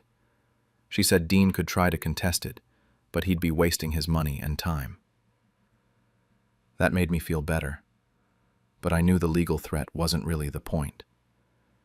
Dean was making noise, trying to pressure us into backing down. Dad started making phone calls to key family members himself. He called Aunt Linda and explained his decision directly. Told her that he'd rewarded the son who showed up, the son who put his life on hold to provide care, the son who didn't suggest warehousing him in a nursing home for profit. Linda listened, but I could tell she wasn't fully convinced. She kept saying things like, "Dean's just hurt," and "maybe there's a compromise here." Dad called a few other relatives too. Some understood once they heard his side. Others didn't want to hear it. Like they'd already made up their minds, and Dad's own testimony didn't matter as much as Dean's wounded pride. It was weird watching people dismiss Dad's agency in his own decisions. They kept acting like he was some confused old man who couldn't think straight, when he was sharper than most people I know. Through all of this, Dad's health actually improved. The stress of Dean's constant pressure and manipulation had been weighing on him more than I'd realized. Without that hanging over him, he started doing better in physical therapy. His mood lifted. He was sleeping through the night again. It was like cutting Dean out of the decision-making process had given Dad permission to actually heal. I kept doing what I'd been doing all along. Morning exercises, medications, meals, appointments, evening exercises. Nothing about my routine changed. The house felt different, though. Lighter somehow, even with all the family drama swirling around us. Dad and I didn't talk about Dean much. There wasn't much to say that hadn't already been said. The relatives who stayed in contact kept pushing for reconciliation. They wanted me to reach out to Dean, apologize for hurting him, find some middle ground. A few suggested I could give Dean some money from my own pocket, once I eventually inherited, just to smooth things over. Like I should pay Dean for the privilege of not being treated like garbage while I took care of our father. I didn't engage with most of it. What was I supposed to say? Sorry Dad rewarded loyalty and actual care. Sorry Dean got exactly what he deserved after treating me like hired help and trying to institutionalize Dad for profit. I didn't twist Dad's arm. I didn't manipulate him. I helped him formalize what he already wanted, to acknowledge reality instead of wishful thinking. Some family members got it. Dad's younger sister, Aunt Marie, called me and said she'd watched Dean treat people like this for years. She said Dean had always been entitled, always assumed things would work out in his favor because he was the oldest, always put in minimal effort and expected maximum reward. She told me I did the right thing and that Dad's decision was his own. That phone call meant more to me than she probably realized. But Aunt Marie was in the minority. Most of the family had chosen sides, and I wasn't on the winning team.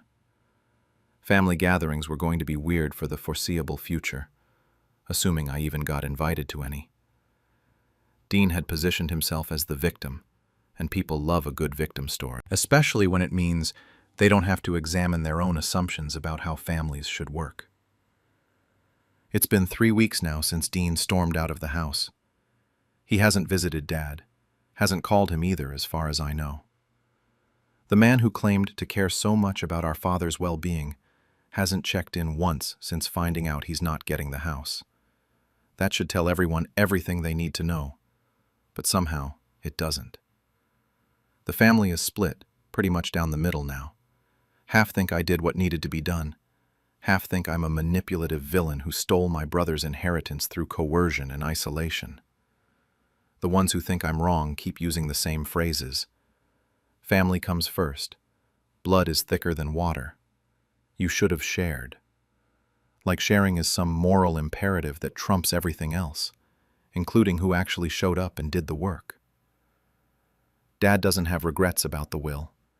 He's told me that multiple times. He says he should have done this years ago, that he wasted too much time hoping Dean would become someone he's not. He's at peace with his decision, and his conscience is clear. That's what matters to me. Not what Uncle Bob thinks. Not what the cousins post on Facebook. Just that Dad feels good about rewarding the person who actually cared. Last night, Aunt Linda called again. She had this tone in her voice like she was about to say something important. She told me Dean has a compromise proposal. She wouldn't tell me what it was over the phone. Said it needed to be discussed in person at a family meeting. Dean would be there. Some other relatives, too. She said everyone just wants peace, wants the family to heal, wants us to find a solution that works for everyone. I told her I'd think about it and hung up. Dad was in his recliner and heard the whole conversation. He said he won't go to any meeting, that his decision is final and there's nothing to discuss. But the pressure is building. Even relatives who initially supported me are now saying, maybe I should just hear Dean out, see what he's proposing, give reconciliation a chance. I don't know if I'll go.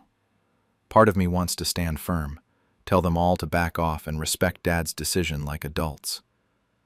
Part of me wonders if showing up might at least get them to stop calling and texting every day. But I know how these things work. They'll present some compromise that involves me giving Dean money, or property, or something else he doesn't deserve. They'll pressure me to accept it for the sake of family harmony. And if I refuse, I'll be the bad guy all over again for not being willing to meet him halfway. Dad's wishes are clear. The will is legal. I didn't manipulate anyone. I just helped my father when he needed it, and he decided to acknowledge that in the only way that mattered. Dean treated me like a servant, called me a housemaid and a free nurse, and tried to warehouse our father in a nursing home so he could profit off selling the house early. And somehow, I'm supposed to feel bad about how things turned out. Nothing was the same after I made my father finally face what he did to my mother. I, 32, have been carrying the weight of my parents' marriage for longer than I care to admit. But it wasn't until my father Greg's anniversary dinner that everything came crashing down. I need to back up a bit to explain how I even ended up at that restaurant. 3 months earlier, I got an invitation to my father's anniversary celebration. Not his anniversary with my mom. They've been divorced for 16 years. This was for his new wife, the woman he'd been parading all over Facebook as proof he was a changed man. Every other post was about their fresh start and finding happiness again. The one that really got to me was this long caption about how some people hold on to the past while others choose to move forward. Real subtle, Dad. I grew up in a tense household. Greg was the type who needed control over everything. Money, schedules, how we spent our time, even how we felt about things. My mother spent years trying to keep the peace, walking on eggshells, making excuses for his temper.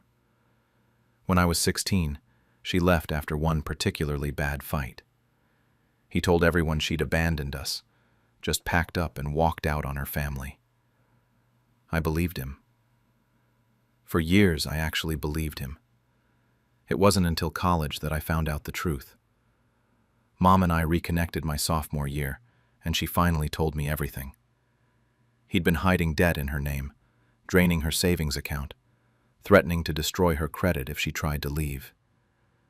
When she finally did leave, she had to get a restraining order. She never told me any of this growing up because she didn't want to poison my relationship with my father. She thought I needed him in my life. So when that anniversary invitation showed up, along with those Facebook posts about being a reformed family man, something in me just snapped. I started thinking about his new wife, this woman who seemed genuinely happy in all those photos. Did she know? Did she have any idea what kind of man she'd married? I made a decision. I went through my old boxes and found the documents my mom had given me years ago. Copies of the legal paperwork, the restraining order, letters from her lawyer documenting the threats. I put them all in a folder. I wasn't even sure I'd go through with it when I drove to the restaurant that night. The folder sat in my jacket pocket like it weighed 50 pounds. Greg was already there when I arrived, playing the gracious host, shaking hands, laughing. His new wife was beside him, smiling at everyone. They looked happy. Part of me thought about just leaving. Then dinner started, and Greg stood up to give a speech. He talked about second chances and fresh starts, and how grateful he was to everyone who supported him. And then he said it. Some people never appreciate loyalty. They'd rather dig up the past than build a future. That's when I knew I couldn't stay quiet. My hands were shaking under the table, but I stood up anyway. The room went completely silent when I stood up. I could feel everyone staring at me, but I was already walking toward the head table where Greg and his wife were sitting. My father's face went from confused to angry in about 2 seconds flat. I pulled out the folder and set it down in front of his wife. I remember my voice was calm, steadier than I expected it to be. I just said, "You deserve to know who he really is." Then I turned around and walked out. Behind me, I heard chairs scraping and Greg starting to yell something, but I didn't stop. I didn't run or make some dramatic exit. I just walked through the restaurant and out the front door like I was leaving any normal dinner. The last thing I heard before the door closed was chaos. Raised voices, someone crying, glass breaking maybe. I sat in my car in the parking lot for 20 minutes before I could actually drive. My hands wouldn't stop shaking. I kept thinking about the look on his wife's face when I handed her that folder. She'd looked so confused, like she couldn't understand what was happening. When I finally got home, my phone was already blowing up. Texts from relatives I hadn't heard from in months, all with variations of, "What did you do?" or "How could you?" A few were supportive.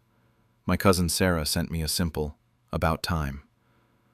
But most of them were angry, or shocked, or both. I didn't answer any calls that night. I just sat there watching my phone light up, over and over again. The next morning, I woke up to 47 missed calls. Most were from my father. I finally listened to one of his voicemails and immediately regretted it.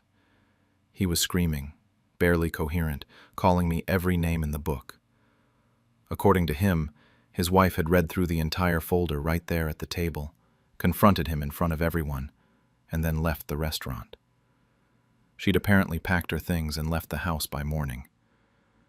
His friends had started cutting contact too. Someone had posted about what happened on social media, and it spread fast. My father's carefully constructed image of the reformed family man was gone. Then the family started choosing sides. My aunt called to tell me I'd done the right thing, that someone needed to hold him accountable.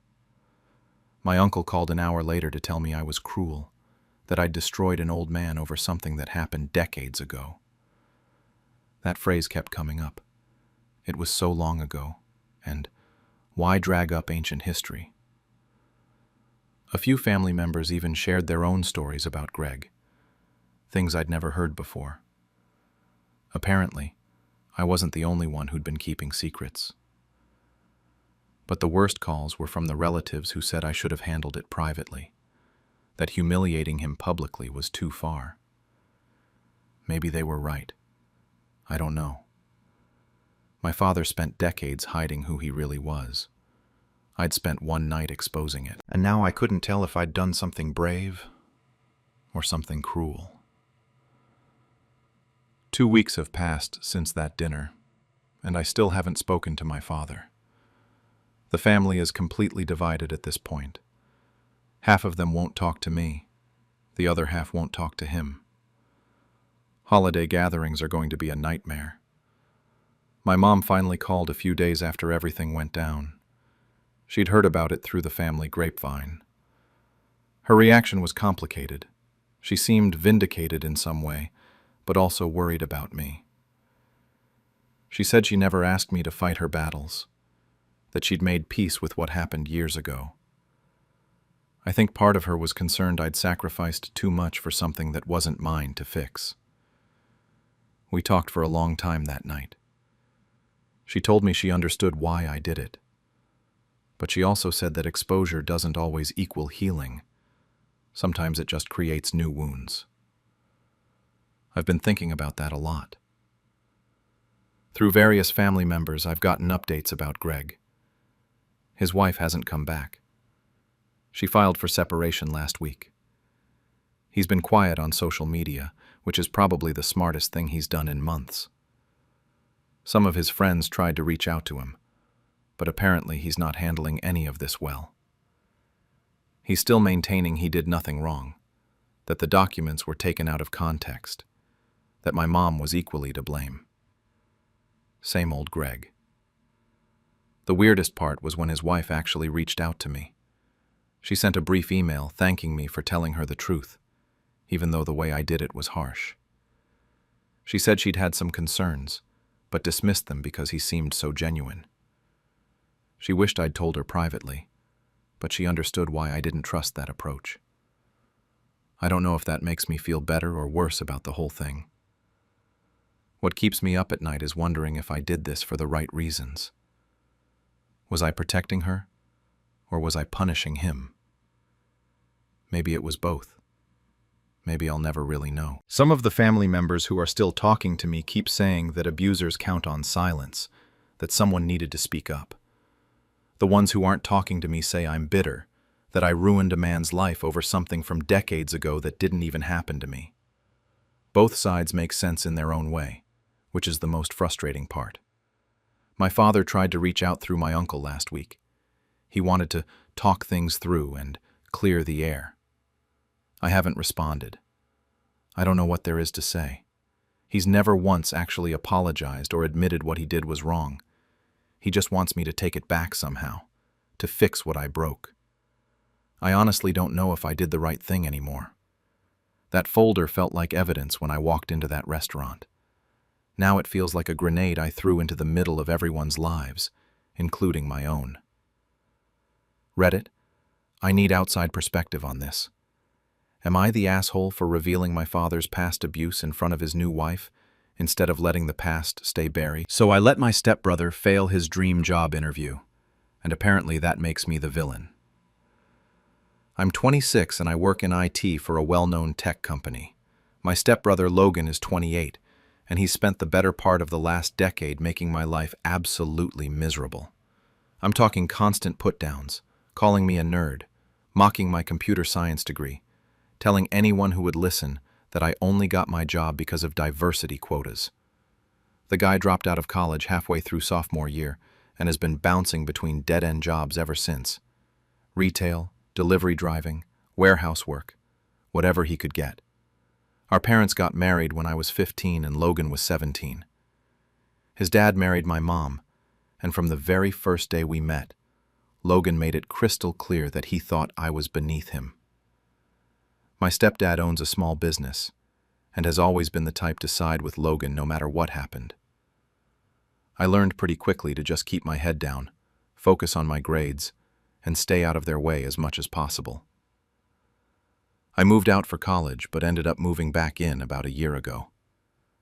My mom and stepdad offered me a huge discount on rent while I saved up for a house, and financially, it made sense. I figured I could deal with Logan for a while since he was barely home anyway, always out with friends or working random shifts. This whole mess started about 2 months ago. I was working from home in my bedroom when Logan just barged in without knocking.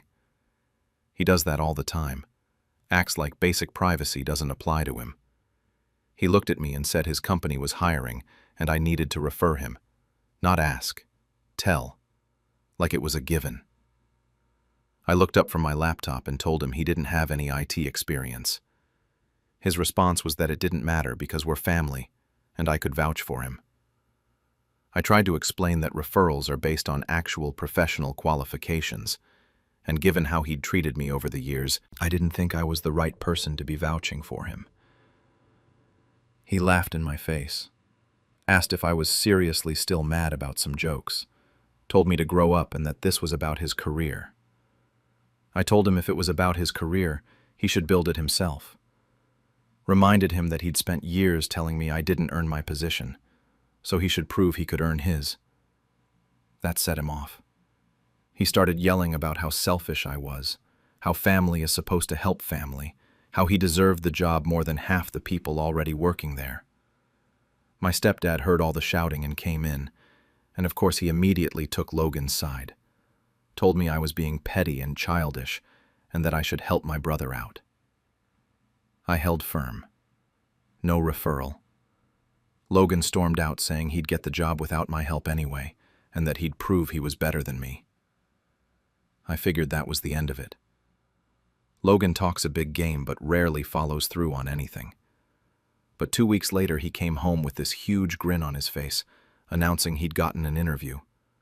A remote technical interview scheduled for the following Friday. Told me he didn't need me after all. I was genuinely shocked they'd called him back. Out of curiosity, I checked the printer later that night and found his resume. He'd completely fabricated everything. Listed freelance IT consulting, systems troubleshooting, network maintenance. All kinds of experience he absolutely did not have. Zero proof, zero references that could be verified, just straight-up lies. But the interview was real. I checked our internal system and saw his name scheduled with one of our senior technical managers. That's when I knew this was going to end badly for him one way or another. 3 days before his interview, Logan showed up at my door again. His whole attitude was different this time. Less cocky, more desperate. He told me he needed help prepping for the interview. When I pointed out that he said he didn't need me, he told me not to be a dick and just give him some pointers on what they might ask. I said no. Flat out refused. His face went completely red. He couldn't believe I was actually going to let him go into the interview blind. I told him he lied on his resume and brought this situation on himself, and I wasn't going to be part of it. That's when Logan decided to play dirty. He went straight to my mom and stepdad and spun this whole story about how I was refusing to help family and how they should make things difficult for me until I cooperated. That very night at dinner, my stepdad told me that if I didn't help Logan prepare for his interview, they were going to start charging me full market rent, and I could see how far my IT salary got me then. My mom just sat there nodding along with everything he said. Didn't defend me, didn't question whether what Logan was asking was even reasonable. Just agreed that I should help him. I was completely trapped. I'd been saving aggressively for a down payment, but I wasn't quite ready to move out yet. The rent discount had been a huge part of my financial plan, and Logan knew exactly what he was doing. He knew I couldn't just leave. So the next day when Logan came back, I smiled and told him he was right. We're family, and I should help him.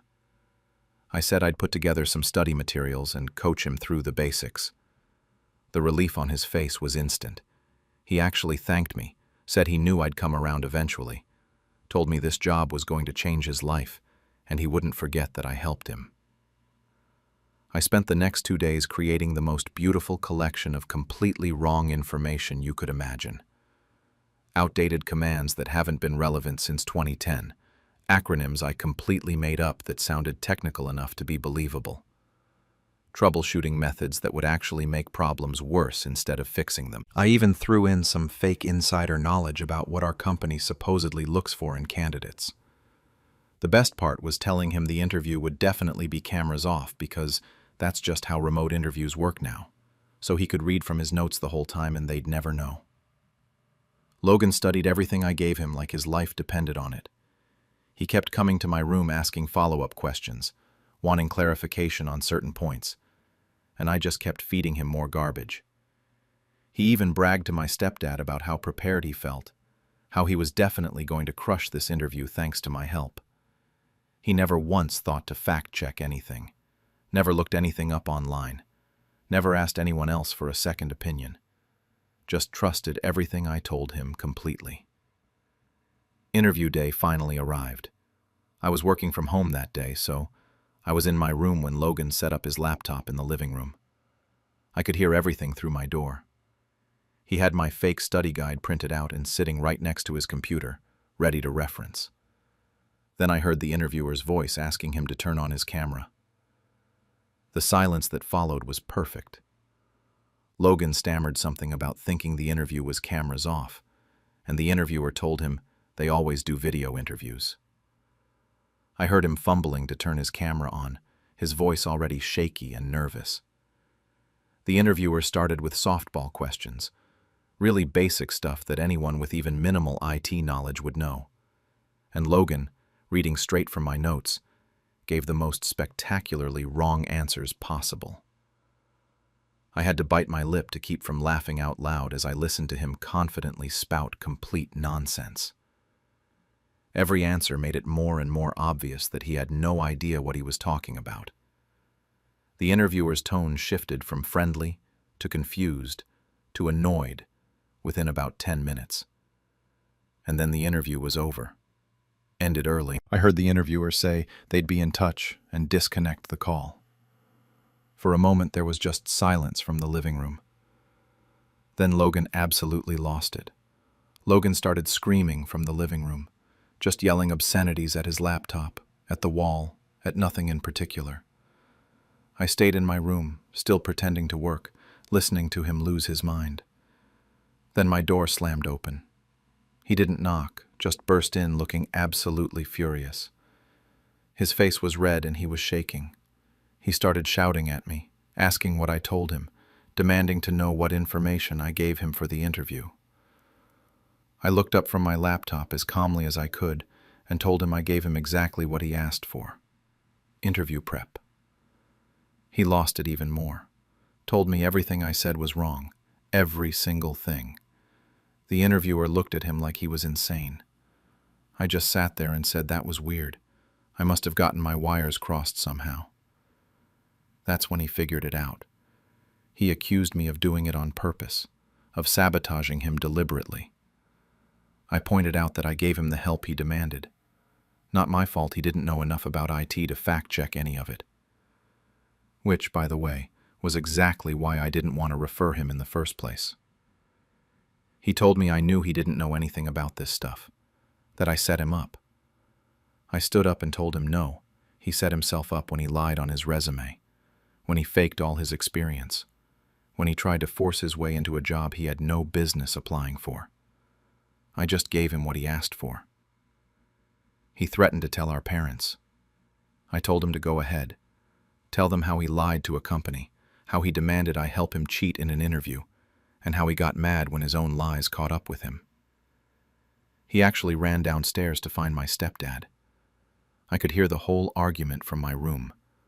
Logan screaming about how I ruined his life, how this was his one shot at a real career, how I deliberately fed him wrong information knowing he'd fail. My stepdad came upstairs and asked what I did.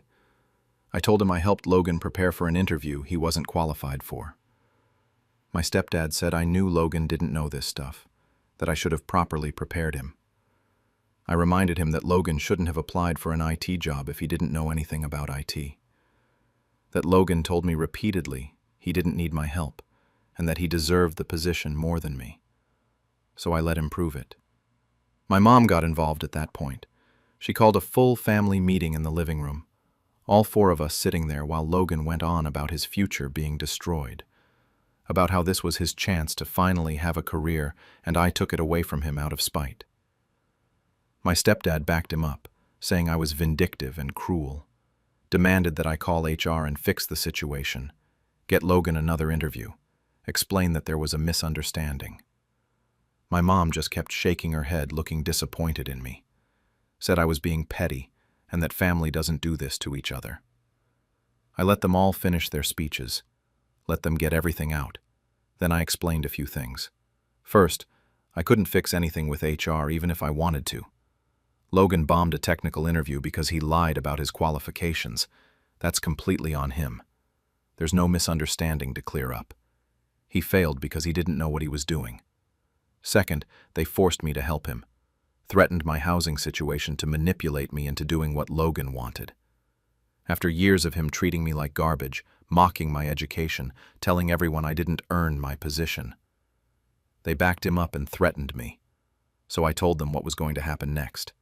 Nothing. I wasn't calling anyone at my company. I wasn't fixing anything. I wasn't apologizing. And I was moving out. My mom looked genuinely shocked when I said I was moving out. She asked what I meant. I told her I'd signed a lease the day before. I'd be out by the end of the month. My stepdad said I was being dramatic and throwing a tantrum, that I'd regret burning bridges with my family over something so stupid. Logan just sat there staring at me like he couldn't believe what was happening.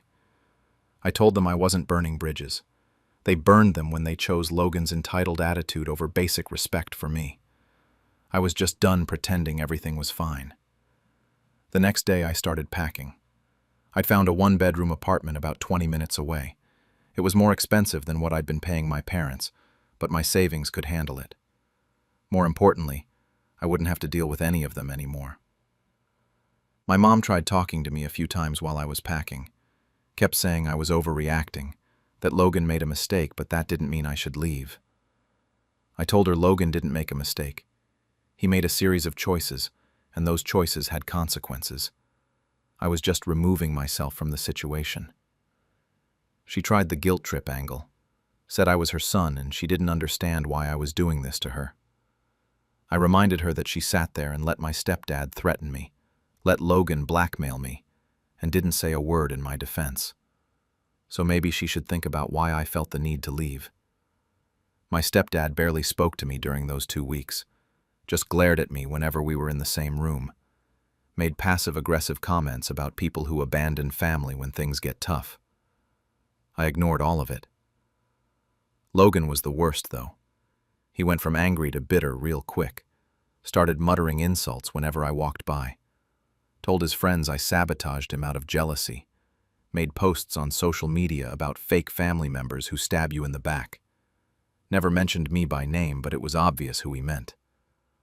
I didn't engage with any of it, just focused on packing my stuff and getting out. The day I was loading up my car with the last of my boxes, Logan made sure to be there. He stood in the doorway with his arms crossed, watching me carry everything out. When I walked past him with a box, he said, "I knew I ruined his life, right?" I stopped and put the box down, told him no. He ruined his own life the second he decided lying was easier than actually learning something. I just refused to be part of his con. He said we were supposed to be family. I told him family doesn't blackmail each other. Family doesn't spend years putting each other down and then demand favors. He wanted to prove he was better than me, smarter than me, more deserving than me. Well, he proved the opposite. He didn't have anything to say to that. Just stood there looking angry and pathetic. My mom tried one last guilt trip as I was putting the final box in my car. Asked if I was really going to throw away this family over a job interview. I told her I was leaving because she chose his lies over my boundaries. That was her choice, not mine. She started crying, said she didn't choose anything, that she just wanted her family to get along. I told her that sometimes getting along means holding people accountable for their actions, and she'd never done that with Logan, not once. My stepdad came out then and told me if I left like this, I shouldn't expect to come back, that once I walked away from family, that was it. I told him that was fine with me, got in my car, and drove away.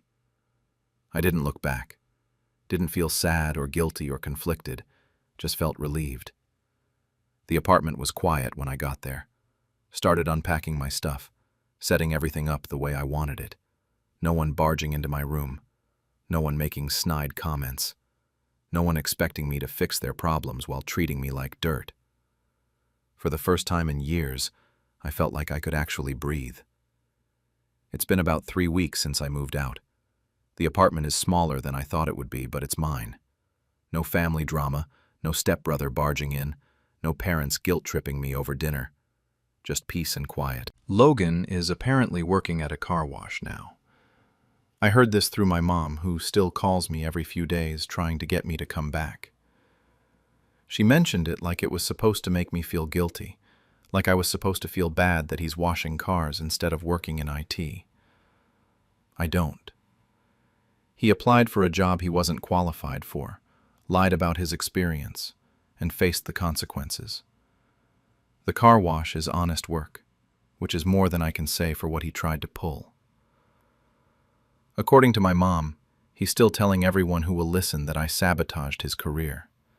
His friends, coworkers, random people at bars apparently. The story keeps getting more dramatic too. I've heard through the grapevine that he's now claiming I hacked the interview or called the hiring manager to badmouth him. None of that happened, obviously, but Logan has never let the truth get in the way of a good victim story. My stepdad sent me a long text about a week after I moved out. It was this whole thing about how disappointed he was in me, how I'd shown my true colors, how family is supposed to stick together through anything. He said Logan looked up to me, and I betrayed that trust. I almost laughed out loud when I read that part. Logan has never looked up to me a day in his life.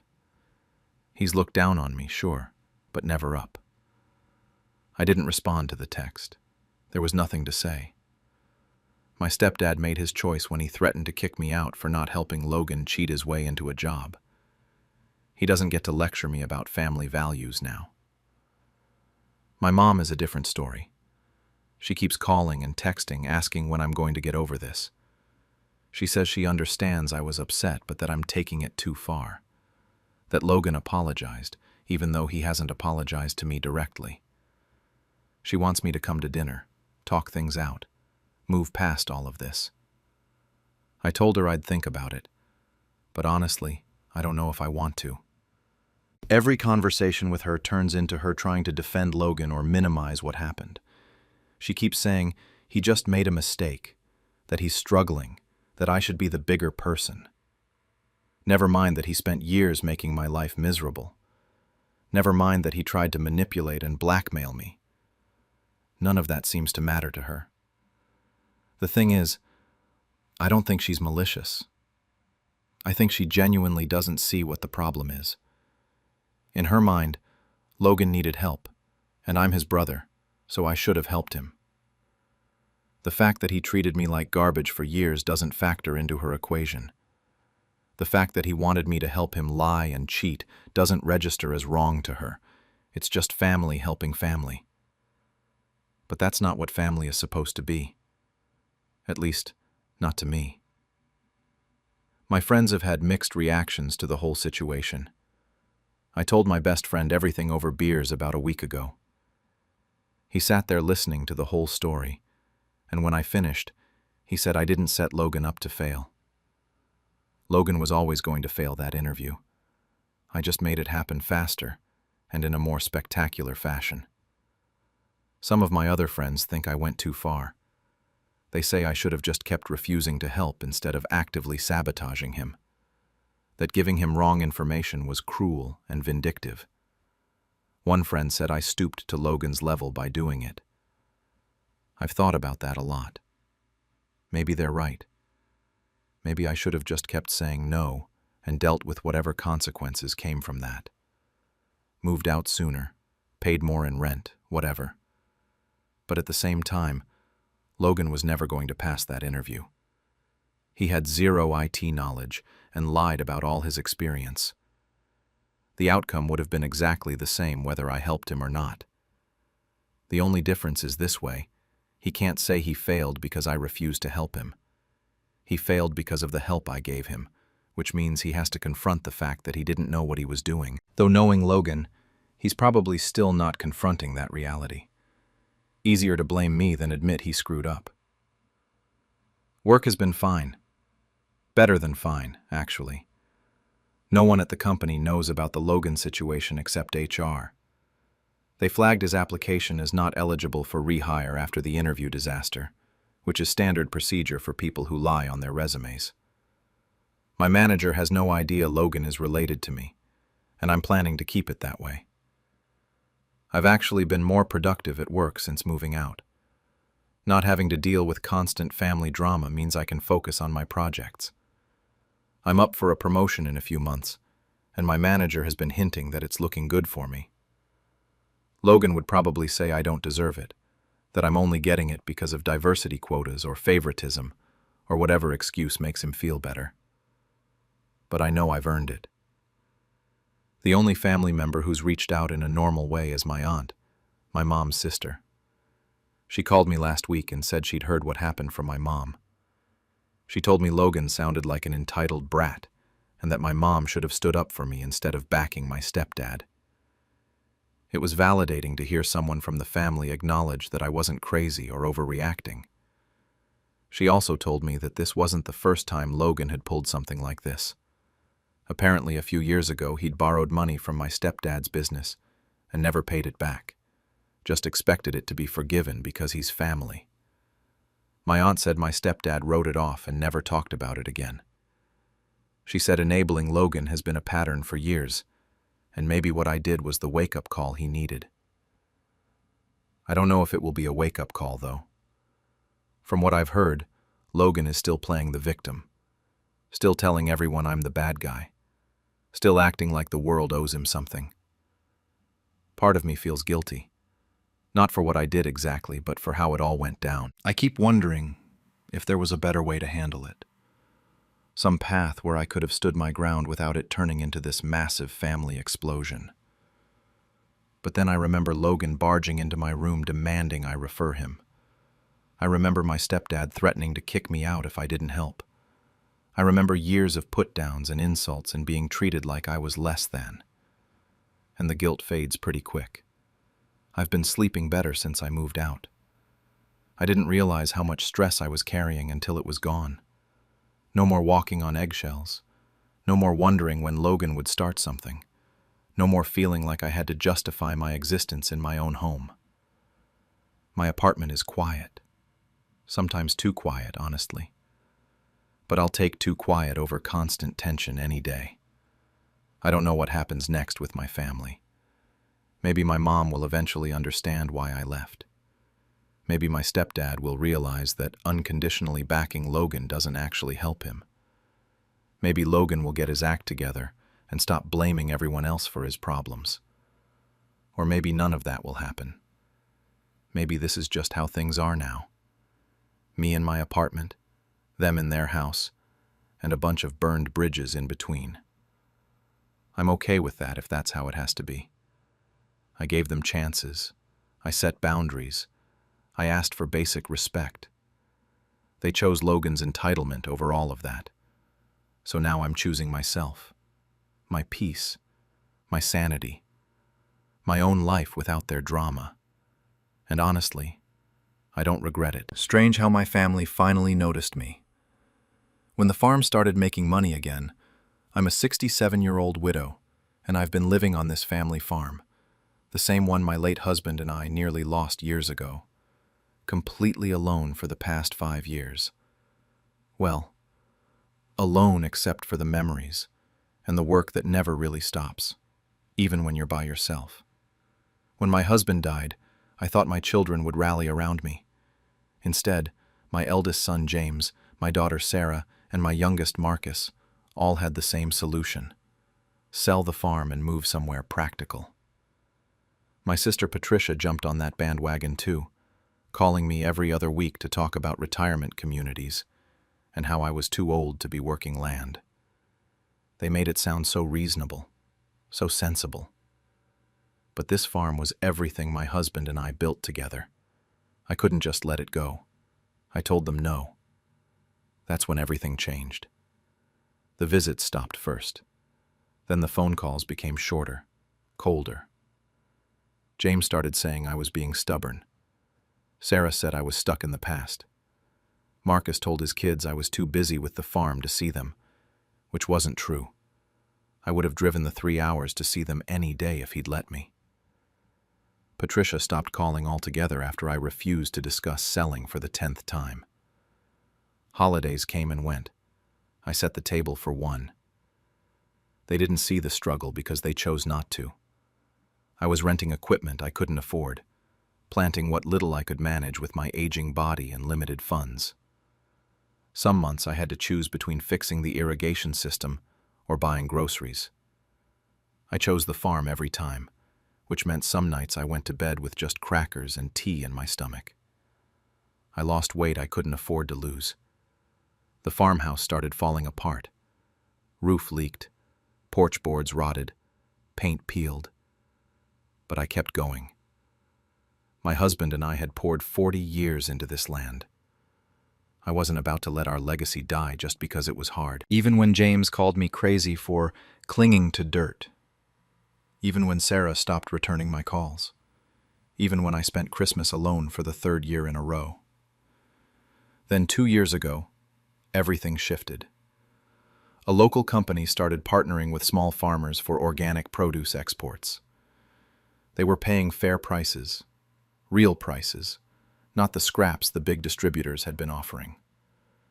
I was hesitant. I'd been burned before, trusted people who took advantage. But this felt different. It was also my last real chance to make something work. I signed the contract. Within 8 months, I went from counting pennies for groceries to depositing checks I had to read twice to believe they were real. The farm that had been barely breathing suddenly had a pulse again. I fixed the roof first, the one my husband always meant to repair but never got to. Then the porch. Then I bought 2 new tractors and modern irrigation equipment. I even hired help, 3 full-time farmhands from struggling local families who understood what it meant to fight for something. The local newspaper did a feature on the farm's turnaround. That's when James showed up. He came unannounced on a Saturday morning, pulling up in his nice car with his wife and kids. Said he just wanted to check on me, see how I was doing. The timing wasn't lost on me. This was 6 months after the newspaper article, after word had gotten around that the farm was actually making money now. He stood in my renovated kitchen, the same one he'd called a money pit 3 years earlier when I asked if he could help me fix the cabinets, and told me he wanted to talk about family legacy. I made coffee. We sat at the table, and he started talking about how he'd been thinking a lot about the farm lately, about preserving what his father built, about wanting his kids to experience farm life. His kids, who he'd kept away from me for years. His kids who barely knew I existed. That's when I knew what was coming. They were all coming back, but not for me. James wasn't the only one who suddenly remembered I existed. Within a month of his visit, Sarah started calling weekly. Not to ask how I was doing, to ask about the family business and whether I'd thought about expansion opportunities.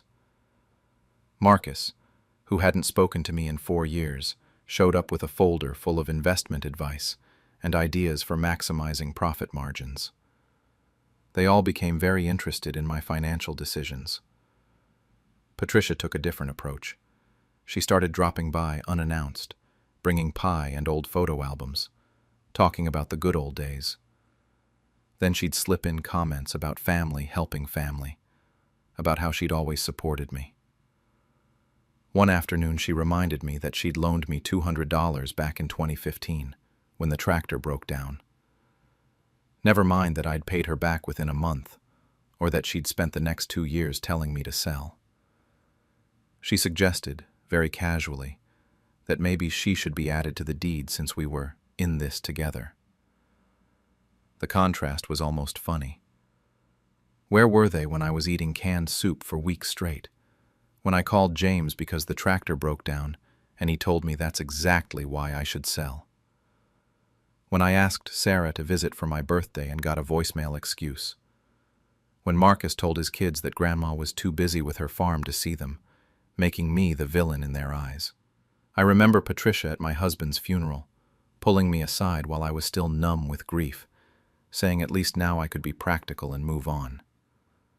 Like his death was some kind of opportunity. Like our life's work was just an inconvenience to wrap up. But here they all were now, suddenly full of family sentiment and reconnection. James started bringing his kids every other weekend, taking photos by the new tractors, posting them online with captions about family traditions and rural values. The same kids he'd kept away from me for years were now props for his narrative about being a devoted son who valued his roots. Sarah's approach was gentler, but just as calculating. She told me we should have supported you, Mom, and that she wanted to make it right. Said we could be partners, that she'd always believed in the farm, deep down. I almost laughed. Deep down where, exactly? So deep I never saw evidence of it during the 5 years I struggled alone. Things came to a head when James found the trust documents I'd been working on with my lawyer. I'd left them on the kitchen counter. Maybe part of me wanted him to see them, to understand what was coming. He called a family meeting, actually demanded one, said we needed to discuss the farm's future as a family. They all showed up, all of them sitting around my kitchen table for the first time in years, but not for a holiday or a celebration, for money, for what they thought was theirs. James led the charge, started talking about inheritance, about how the farm should stay in the family, about property rights and what Dad would have wanted. Patricia brought up sacrifices she'd made, conveniently forgetting that her biggest sacrifice was the time she spent trying to convince me to give up. Sarah played the emotion card, talking about memories and legacy, and how hurt she was that I'd consider leaving them out. Marcus just kept talking about the financial irresponsibility of my plans, like I was a child who didn't understand money. This from the man who ignored me for 4 years. I let them talk, let them make their case. Then I told them the truth. The farm was going into a trust for my farmhands' families and local agricultural education. The people who stood by me, who brought me groceries when I couldn't afford them, who fixed my fence without asking for payment, who checked on me during storms. The people who didn't wait for a profit margin to decide I was worth their time. James exploded, called me spiteful, said I was punishing them for not agreeing with my decisions. Patricia actually cried, asking how I could do this after everything family meant. But Sarah's quiet disappointment cut the deepest. She just looked at me and said she thought I was better than this. I stayed calm, told them I wasn't being spiteful, I was being consistent, that these families earned this by being there when it mattered. They left. James slammed the door hard enough that I had to check if the frame cracked. Patricia hasn't called since. Sarah sent one text, telling me she hoped I enjoyed my farm, and my strangers more than my own family. Marcus just posted something vague on social media about ungrateful parents. The whole extended family heard their version of events. I'm the villain now, in everyone's story. The bitter old woman who chose outsiders over her own blood. Weeks passed, then months. The phone stopped ringing with their voices. No more surprise visits. No more awkward conversations about family legacy. The silence settled in. But this time it felt different. The first silence, when I refused to sell, was loneliness. This silence is peace. I kept my routine. Work starts early on a farm. Doesn't matter if your family's speaking to you or not. I'd have coffee with Maria and Tom, my farmhands, discussing what needed planting or harvesting. I watched their kids grow up on this land. Maria's daughter learned to drive the tractor last spring. She's got a steadier hand than I ever did. Tom's son got into agricultural college with a scholarship from the trust I set up. These moments mattered more than I expected them to. But I'd be lying if I said I never doubted myself. Late at night, when the farmhouse creaks and settles, I wonder if I was too harsh. I see photos of James's kids on social media sometimes. They're growing up without me, and that's a loss I feel in my chest. Sarah sent me a birthday card last month. Just her signature, no message. I held that card for an hour, almost called her. Almost. There's my husband's photo on the mantel, the one from our wedding day. Sometimes I talk to him, ask what he'd think of all this. Would he say I did right? Or would he tell me I let my hurt turn into something uglier? Because my kids aren't entirely wrong. I am keeping them from what they see as their inheritance. The farm they grew up on, the land their father worked. In their minds, it belongs to them by right of blood. But they didn't inherit the hunger. They didn't inherit the fear that kept me up at night, wondering if I'd lose everything. They didn't inherit those nights I cried alone, too proud to beg them for help they wouldn't have given anyway. Maria brought me groceries that winter when I couldn't afford them. Didn't ask, didn't make a thing of it, just left them on my porch. Tom fixed my fence in the middle of a rainstorm because he knew the cattle would get out otherwise. His wife sat with me in the hospital when I had pneumonia, even though we'd only known each other a few months. That meant something. That meant everything. The trust got finalized last week. Legally binding, can't be contested. My lawyer made sure of that. The farm will support farming families for generations after I'm gone. Kids like Tom's son will get chances they wouldn't have had otherwise. That's my legacy now.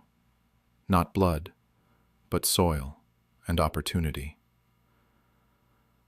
I sit on the porch most evenings now. My husband built this porch 40 years ago, and I finally got it restored properly. I watch the sun set over fields that almost weren't mine, over land I nearly lost to grief and poverty and pressure. The farm is quiet this time of day, peaceful. They say I chose strangers over family, but the people I chose were the ones who stayed when staying was hard, not the ones who showed up when showing up was profitable. I followed my conscience. I protected what I built. Maybe that's the same as being unforgiving. Maybe I let my hurt calcify into something harder than it needed to be. I guess I'll never know for sure. My phone buzzed this morning. Unknown number.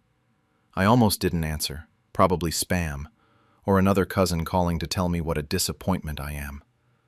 But something made me look. It was a text from Marcus's daughter. She's 16 now.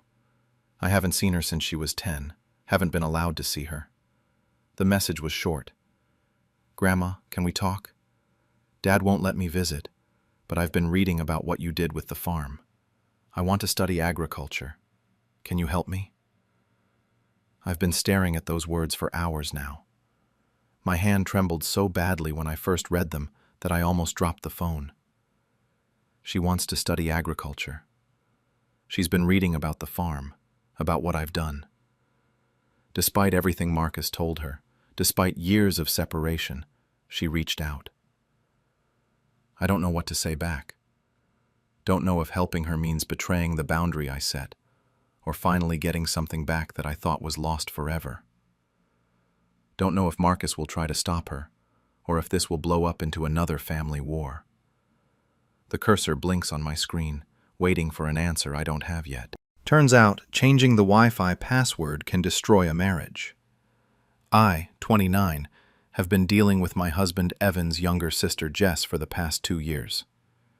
Evan is 31, Jess is 27, and she has somehow decided that our house is her personal hangout spot.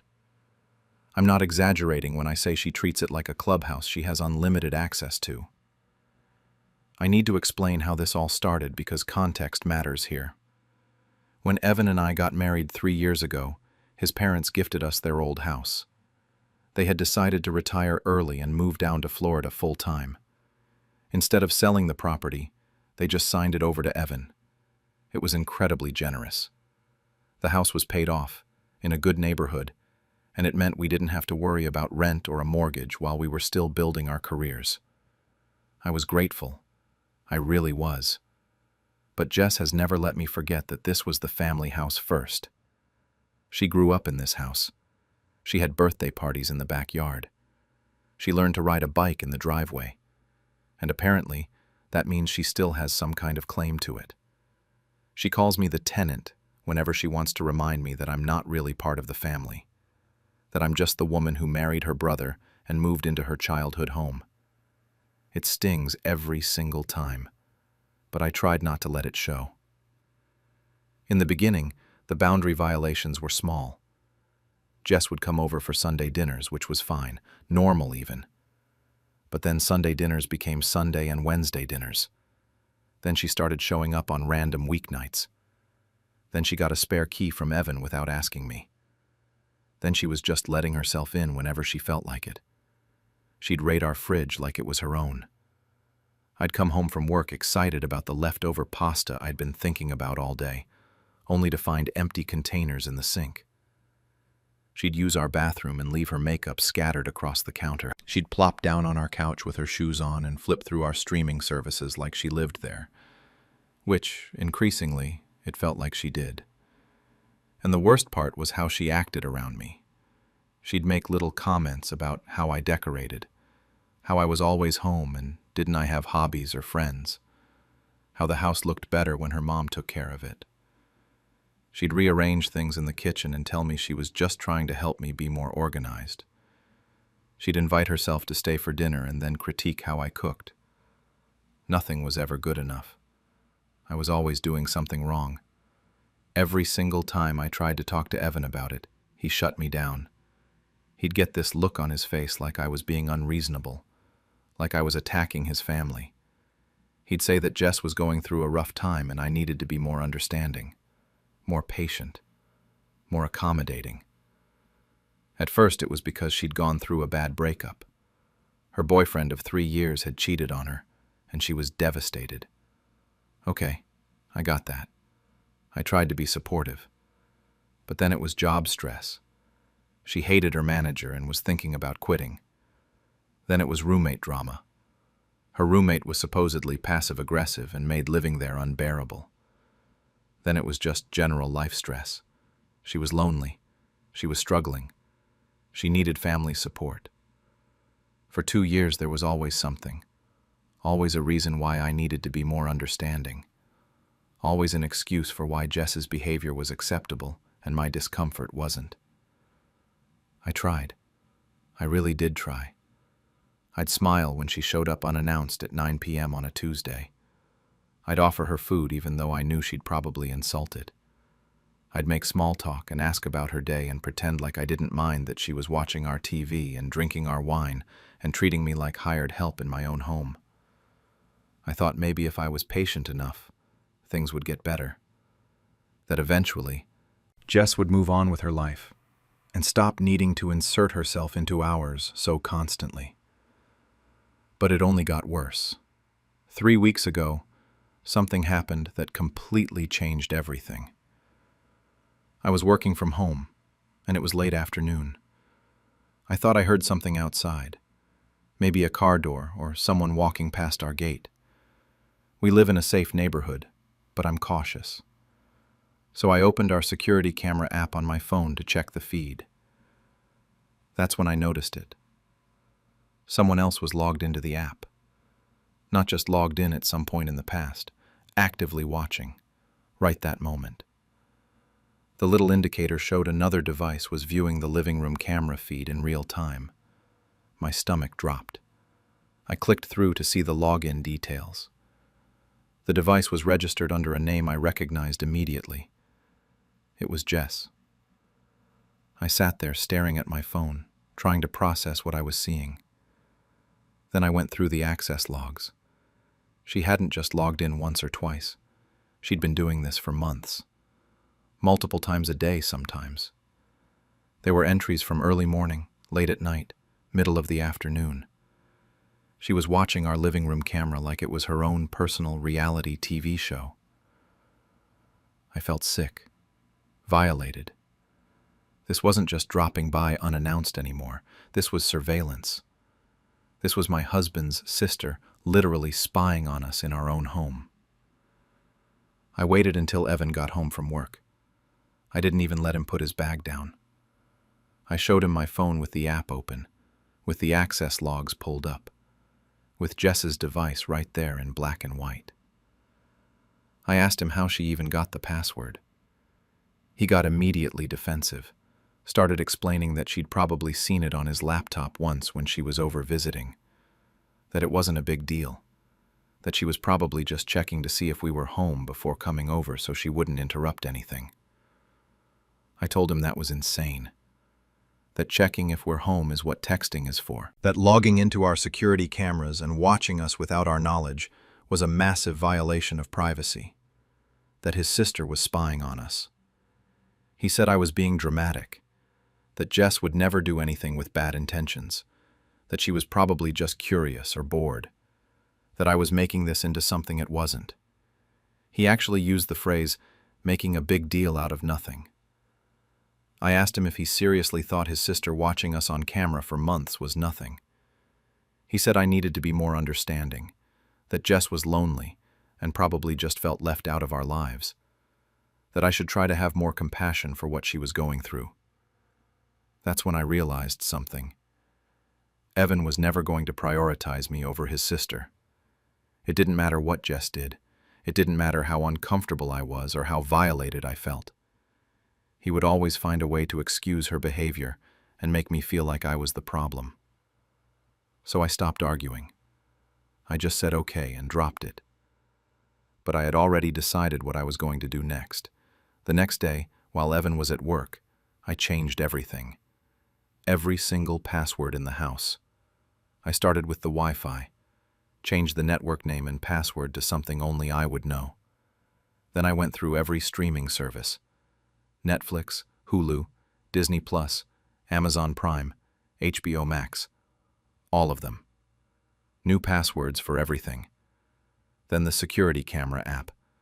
Then the smart lock system we had on the front and back doors. Then the garage keypad code. I even changed the gate code at the end of our driveway. After that, I set up two-factor authentication on absolutely everything. Every single account got linked to my phone, and my phone only. No one was getting into anything without a code that came directly to me. It took me almost 3 hours to do it all. But by the time I was finished, I was the only person who had access to anything in our house. I didn't tell Evan what I'd done.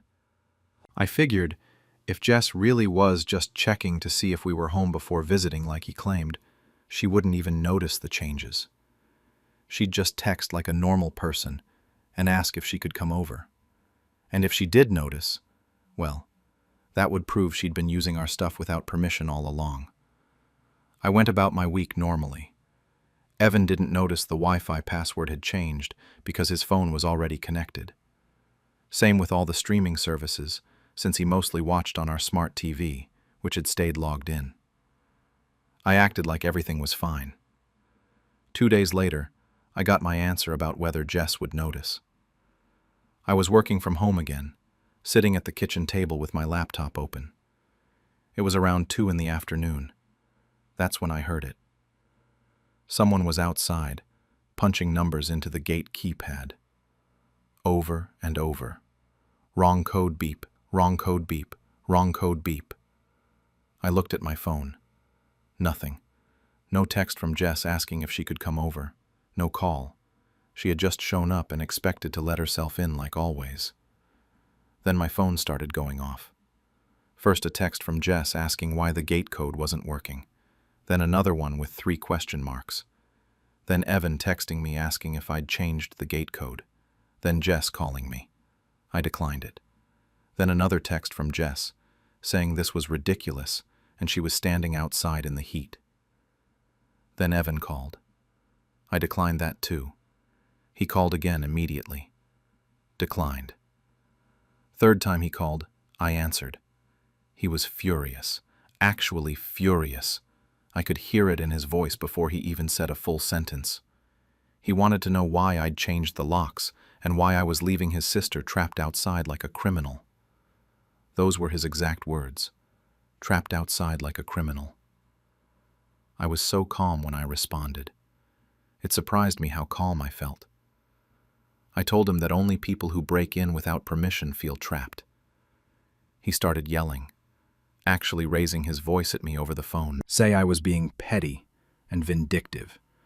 Saying Jess was family. Saying I had no right to lock her out of her family's house. That phrase again. Her family's house. Not our house. Not my house. Her family's house. I told him that if he wanted to give his sister a key and all our passwords and unlimited access to everything we owned, he should have married her instead of me. Then I hung up. He didn't come home that night. Didn't call. Didn't text to say where he was. I knew he was at Jess's apartment, but he didn't bother to tell me that. I slept in our bed alone, and, honestly, it was the best sleep I'd had in weeks.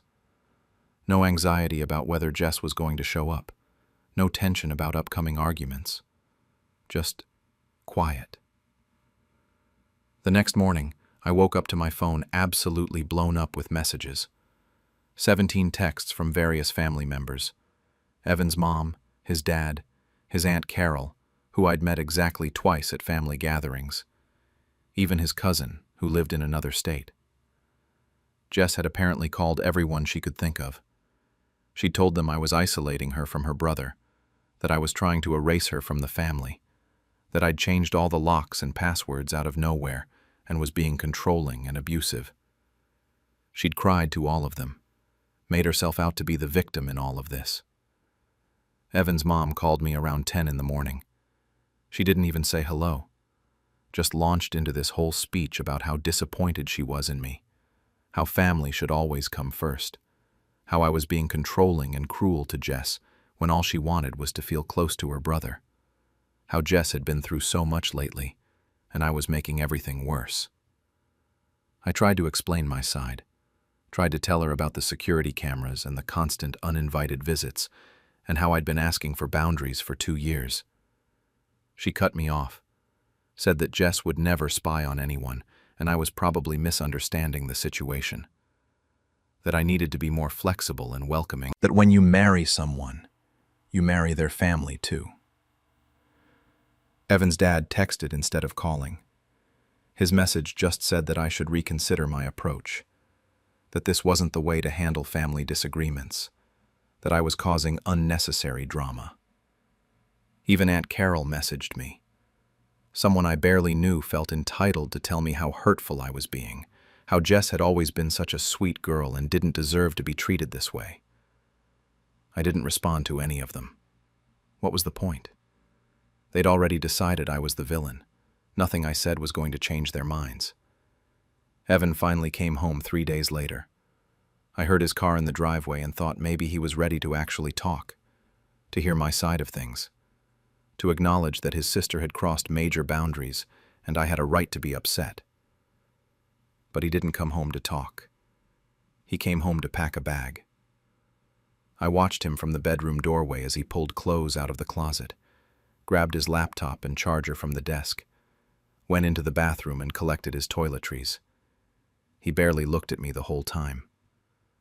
When I asked what he was doing, he said he was staying with Jess temporarily, just until I came to my senses and apologized.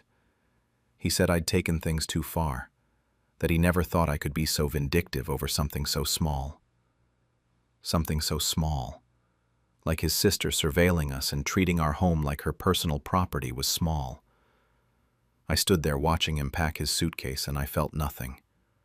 No sadness, no panic, no urge to beg him to stay or promise to fix things. Just relief. Pure relief that he was leaving. When he zipped up his suitcase and grabbed his keys, I said it. If you want to live with your sister so badly, you can stay there for good. He stopped, turned around and looked at me like I'd slapped him across the face. He said I didn't mean that I was just angry and saying things I'd regret later. I told him I had never been more serious about anything in my entire life. He stared at me for a long moment. I think he was waiting for me to take it back, to crack, to apologize. When I didn't, he just shook his head and left. I heard his car pull out of the driveway, heard the gate close behind him. Then I went to my laptop and ordered new physical locks for the front and back doors, the kind Evan's spare key wouldn't work on. They arrived the next day, and I installed them myself. 2 weeks after Evan moved out, I filed for separation. I didn't tell anyone I was planning to do it, didn't ask for advice or opinions.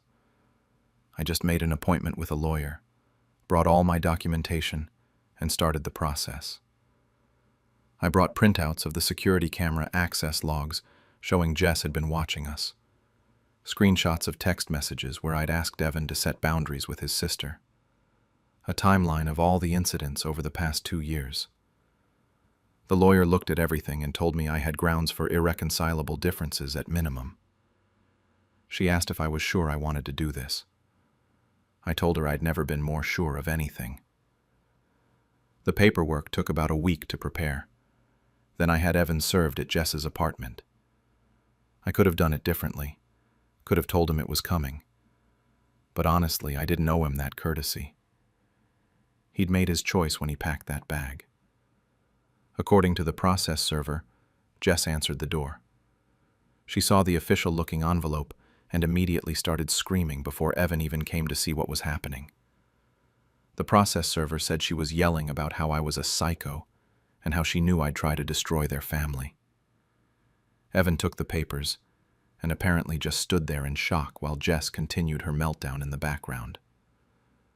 My phone rang about 5 minutes after the papers were served. It was Evan. I almost didn't answer, but I figured I might as well get this conversation over with.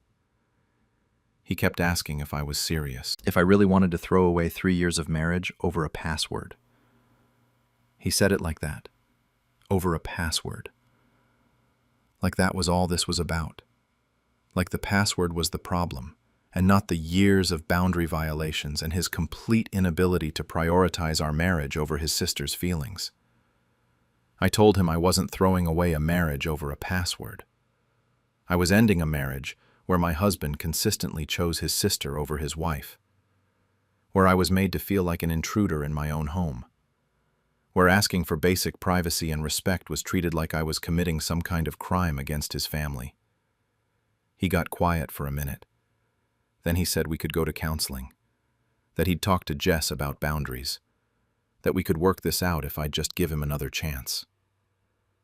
I asked him why it took divorce papers for him to suddenly care about boundaries, why my comfort hadn't mattered for 2 years, but now that I was actually leaving, suddenly he was ready to make changes. He didn't have an answer for that. The line went quiet. Then he said he needed time to process this and hung up. That was 5 weeks ago now. The whole family has completely taken sides, and most of them landed on Team Jess.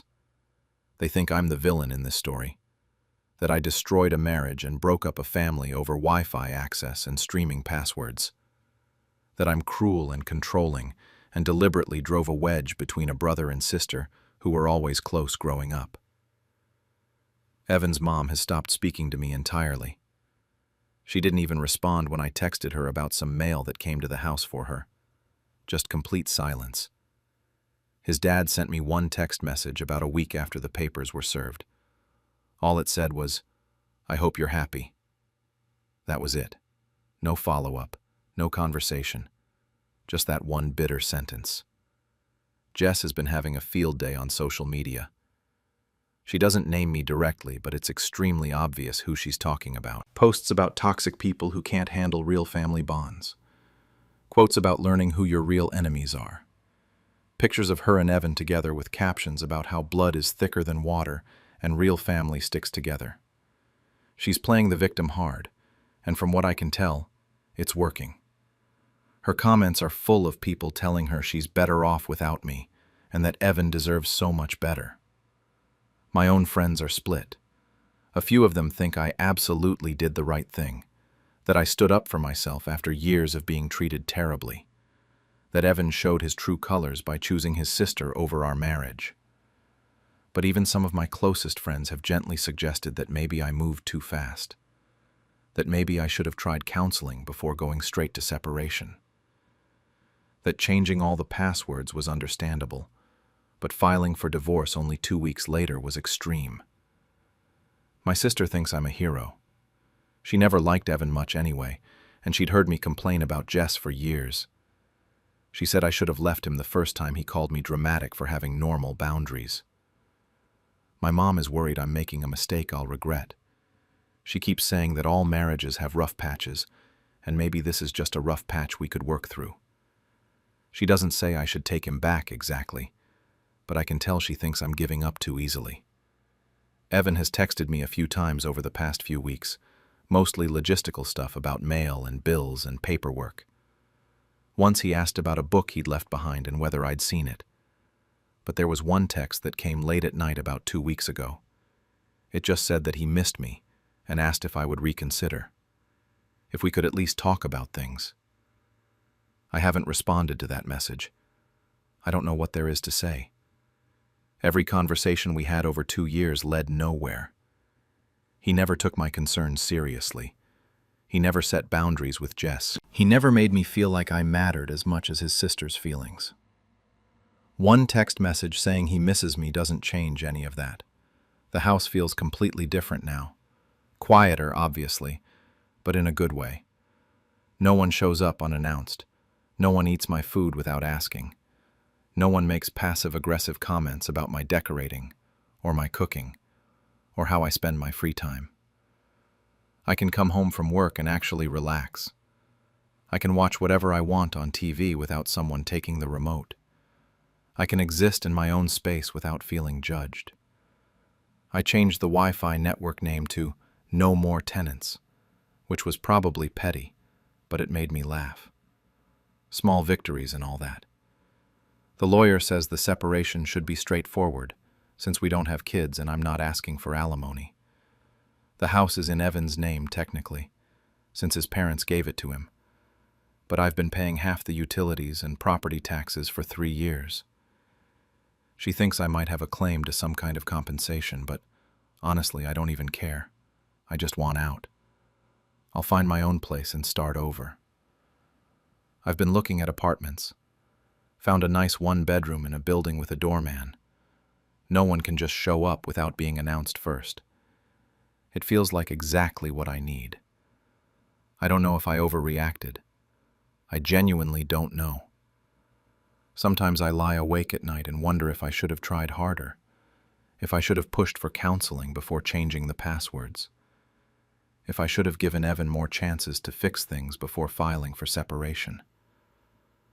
But then I remember what it felt like to discover Jess had been watching us on the security cameras. The violation of that. The complete lack of privacy. And I remember Evan defending her, making excuses, telling me I was dramatic and unreasonable for being upset about it. And I remember packing his suitcase while he explained that he was leaving me because I wouldn't apologize to his sister. That moment crystallized everything. He chose her. He's always chosen her. And I finally chose myself. So now I'm here, separated from my husband, estranged from his entire family, being called controlling and vindictive and cruel by people who don't know the full story and don't want to hear it. Living alone in a house that's too quiet and too empty, but also feels like mine for the first time in years. I don't know if changing the Wi-Fi password destroyed my marriage. Maybe the marriage was already destroyed, and the password was just what finally made it obvious. Maybe I am the villain everyone thinks I am. Or maybe I just finally stood up for myself, after 2 years of being treated like a guest in my own home and my own marriage. Turns out I'm the petty one. AITA for letting my sister's wedding collapse after she uninvited me. I, 25, have been dealing with my older sister, Emma, 29, for my entire life. And when I say dealing with, I mean constantly walking on eggshells around her ego. Emma has always been the type to compare everything. When I got my first car, she made comments about how hers was more practical. When I graduated college, she pointed out that her degree was more useful. You get the idea. The real problem started about 2 years ago when I landed a corporate job right out of college. I was 23, making decent money, and by 24, I had saved enough for a down payment on a condo. Nothing crazy, just a one-bedroom in a decent neighborhood, but you would have thought I'd bought a mansion the way Emma reacted. Suddenly, every family dinner included some comment about how lucky I was, or how some people have to work harder for success, or how young people today have it so easy with their corporate jobs. My parents didn't help. They kept praising my financial decisions, which I appreciate, but it definitely created this weird tension. Emma was still renting with her fiancé, Dave, and I could tell it bothered her that her younger sister had bought property first. I never brought it up. I never flaunted it. But it didn't matter. The resentment was already there. 3 months ago, Emma called me all excited. She and Dave had finally set a date for their wedding. They'd been engaged for almost a year at that point, and honestly, I was thrilled for her. Whatever weirdness existed between us, I wanted her to be happy. I told her congratulations, asked about the plans, the whole thing. She seemed genuinely happy to share everything with me. Then she mentioned they were struggling with the budget. The venues they wanted were too expensive. The caterers were charging insane prices, and don't even get her started on DJs. I didn't even think twice before offering to help. I'd built up a pretty solid professional network through my job. I knew people. I knew a guy who owned an event space, a woman who ran a catering company, a DJ who did corporate events. All of them owed me favors or would cut deals for a referral. Emma jumped at the opportunity. She was so grateful, kept saying how I was saving her wedding, how she didn't know what she'd do without me. It felt good, honestly. Like maybe we could move past all the weird competitive stuff and just be sisters again. I reached out to my contacts. The venue guy gave her a 40% discount because of me. The caterer cut her prices almost in half. The DJ agreed to do it for basically nothing since I'd referred him so much business over the past year. But here's the thing that matters. They all asked me to be listed as the primary contact. It's pretty standard when someone is vouching for a client. They want to make sure they have a reliable point of contact, especially when giving major discounts. I didn't think anything of it. I signed the contracts as the primary contact, put down my card for deposits, and sent Emma all the information. She was ecstatic, kept texting me updates about dress shopping and flower arrangements. For a few weeks, everything seemed fine. Better than fine, actually. We were talking more than we had in months. Then her maid of honor entered the picture, Becca. I've known Becca since Emma met her in college, and Becca has never liked me. I don't know if it's because Emma constantly complained about me to her, or if Becca just decided on her own that I was the enemy. Either way, every time I saw her, she had some snide comment ready. Too young to understand real relationships, too focused on career to know about real life, that kind of thing. Emma started pulling back after Becca got more involved in the planning. Fewer texts, shorter responses. I figured she was just busy with wedding stuff and didn't think much of it. 2 months before the wedding, Emma called me. I was at work but stepped out to take it because I figured it was wedding related. The second she started talking, I knew something was wrong. Her voice had that rehearsed quality, like she'd practiced what she was going to say. She went on about how they'd been thinking about the wedding vibe and the guest list and the overall energy they wanted for the day. I was waiting for her to ask me to be a bridesmaid or something. Instead, she told me I was uninvited. Just like that. Uninvited from my own sister's wedding. Her reasoning was that I was too flashy and successful, and I would steal attention from her on her big day. She actually said the words, steal attention, like I was planning to show up in a wedding dress or propose to someone in the middle of her reception. She said they needed the vibe to be more wholesome and less about material success.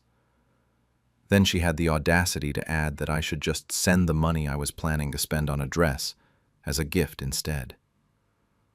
I sat there in the hallway outside my office, phone pressed to my ear, genuinely unable to process what I was hearing.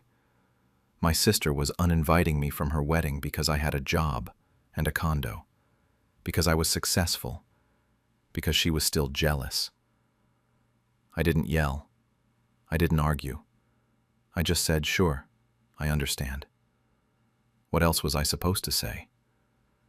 She sounded so relieved when I didn't push back.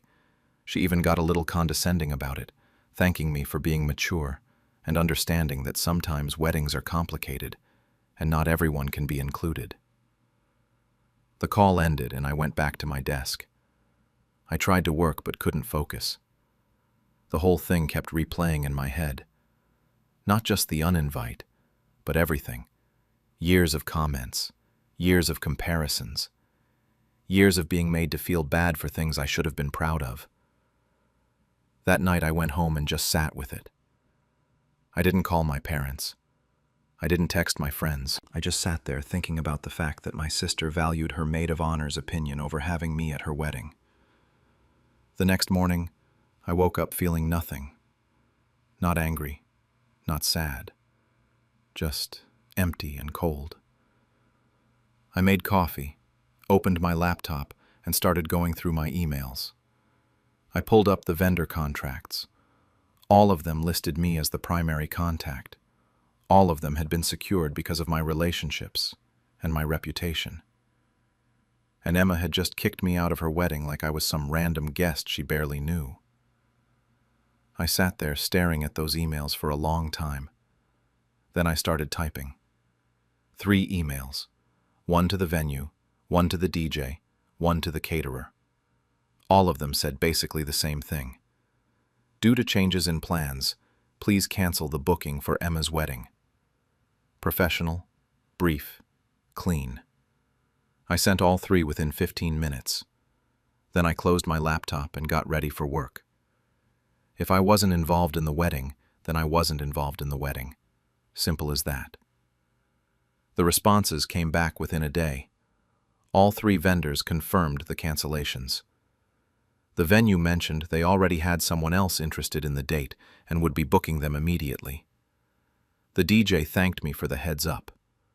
The caterer said she understood and wished me well. Professional, clean, done. I went about my life like nothing had happened. I know that sounds cold, but I genuinely felt nothing about it. I went to work, came home, hung out with friends on the weekend. Nobody in my personal circle knew about the wedding situation because I hadn't told anyone Emma uninvited me. It felt embarrassing to admit, honestly. My own sister didn't want me at her wedding. 1 week passed. No calls from Emma, no texts. Nothing. I figured she was busy with final preparations, or maybe she felt awkward after uninviting me. Either way, the silence was fine with me. 2 weeks passed. Still nothing. At this point, I started wondering if she'd even noticed I wasn't asking about wedding updates anymore. We'd gone from texting almost daily about wedding plans to complete radio silence. And apparently that was fine with her. I went to a work conference during the 3rd week. 3 days in another city, completely focused on presentations and networking. I didn't think about Emma or the wedding once. When I got back, I had a mountain of emails to deal with and jumped right back into my normal routine. Then, 48 hours before the wedding was supposed to happen, my phone started exploding. I was at my desk when the first call came through. Emma's name on the screen. I let it go to voicemail. Then another call. Another voicemail. Then texts started flooding in, all caps, lots of exclamation points. I couldn't even read them fully because they kept coming. I ignored it for about an hour. I was in the middle of something and figured whatever wedding emergency she had could wait. Maybe the florist messed up, or someone dropped out of the bridal party. Not my circus, not my monkeys anymore. But the calls didn't stop. My phone kept buzzing so much that my coworker asked if everything was okay. I finally excused myself and went outside to call her back. She answered on the first ring and immediately started screaming. Not talking, screaming. I had to hold the phone away from my ear. She was hysterical, demanding to know what I'd done, asking how I could do this to her, calling me every name she could think of. I waited until she took a breath and then asked what she was talking about. That made her even angrier. She yelled that the venue had called her that morning to confirm details for an event, and when she asked what they meant, they told her they had no booking under her name. She'd called them back, thinking it was a mistake, and they told her the booking had been canceled months ago by the primary contact. Me. Then she'd frantically called the DJ. Same story. Canceled. Then the caterer. Also canceled. She was screaming about how the wedding was in 2 days and she had no venue, no food, no music, nothing. She demanded I fix it immediately. She kept saying I had to call them back, had to get the bookings reinstated, had to make this right. I stayed completely calm.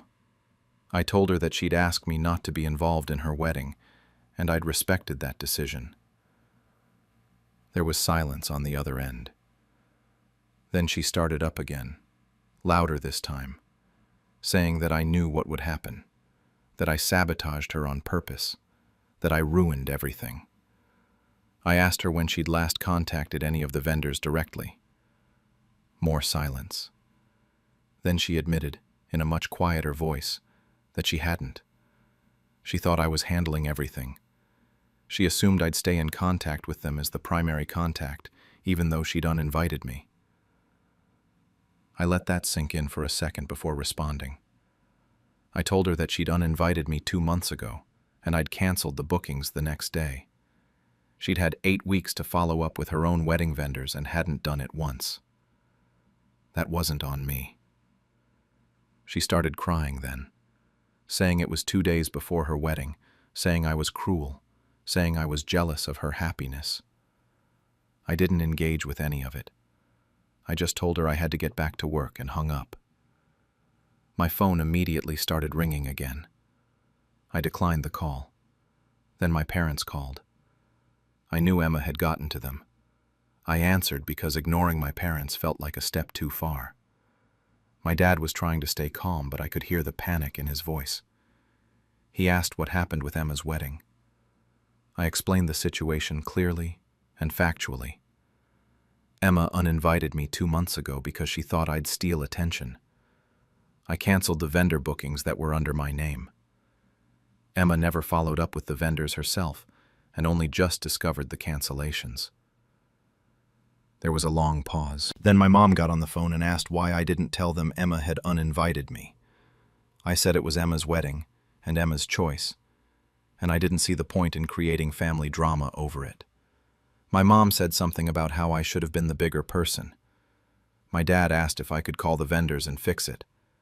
I told them no. The venue had already booked someone else.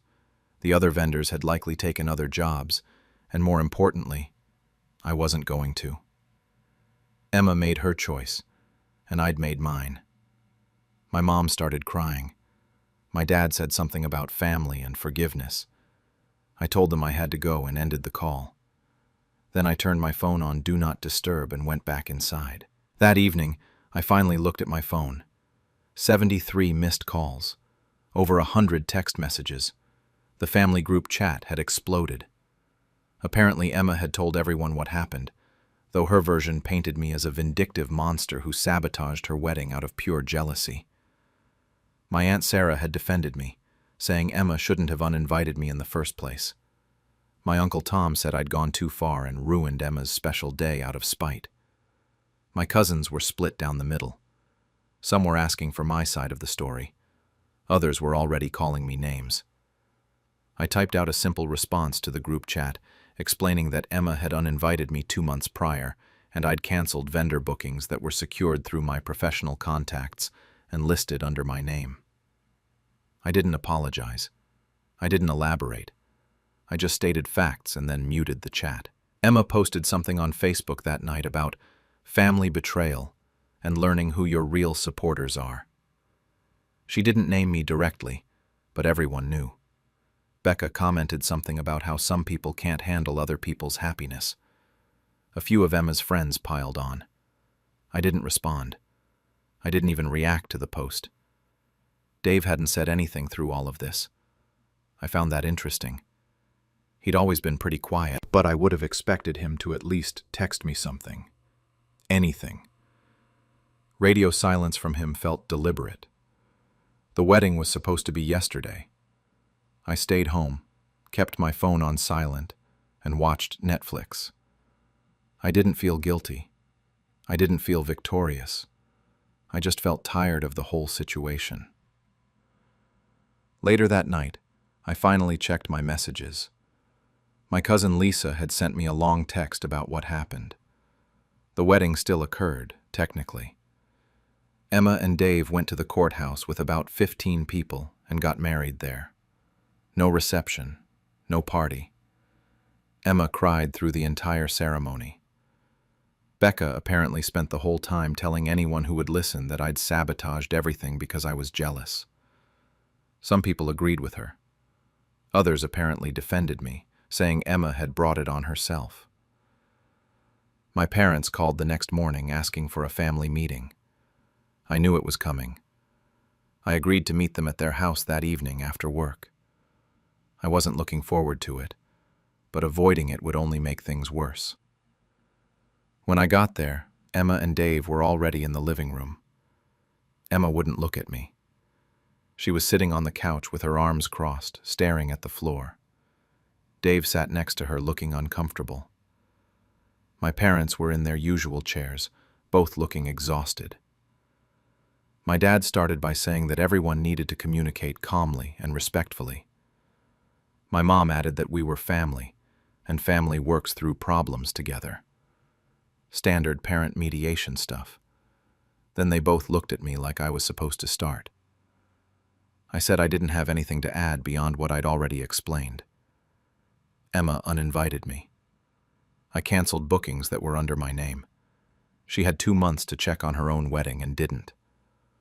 My mom immediately jumped in, saying that I should have warned Emma before canceling everything, that I knew what would happen and did it anyway. I pointed out that Emma knew what would happen when she uninvited me from her wedding. She knew those vendors were my contacts. She knew I was listed as primary.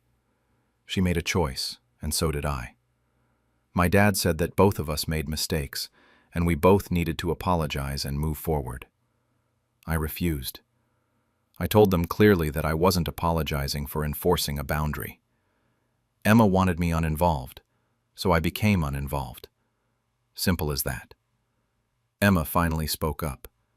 She said I knew exactly what would happen when I canceled everything, that I did it to hurt her, that I wanted to ruin her wedding because I was jealous she was getting married and I wasn't. Her voice was shaky, but there was real anger behind it. I stayed calm. I told her that she'd had 2 months to contact the vendors herself, 2 months to transfer contracts to her name, 2 months to check on anything. She'd done nothing because she assumed I'd keep handling it despite kicking me out of the wedding. That wasn't jealousy on my part. That was consequences. My mom started crying, saying she didn't raise us to hurt each other like this. My dad looked defeated. Emma was glaring at me now, no longer looking at the floor. I could tell she wanted me to feel guilty, to break down and apologize. But I felt nothing. Then Dave finally spoke. He said he'd thought uninviting me was harsh from the beginning, that he'd told Emma it seemed extreme. Emma's head snapped toward him like she couldn't believe he was saying this now. He continued, saying that Emma had told him I'd agreed it was for the best, that I'd understood why it was necessary. I actually laughed at that. I asked Emma when I'd ever said it was for the best. She didn't answer. Dave kept going. He said that Becca had convinced Emma I was going to propose to my boyfriend at the reception, that I was going to steal the spotlight by making a big announcement during the wedding. Everyone stared at me. I looked at Emma and told her I don't have a boyfriend. Haven't had one in over a year. She knew that. Her face went red. I asked her if she actually believed I would do something like that, and she looked away. The room went silent. My mom asked Emma if that was true, if she'd really believed I would propose at her wedding.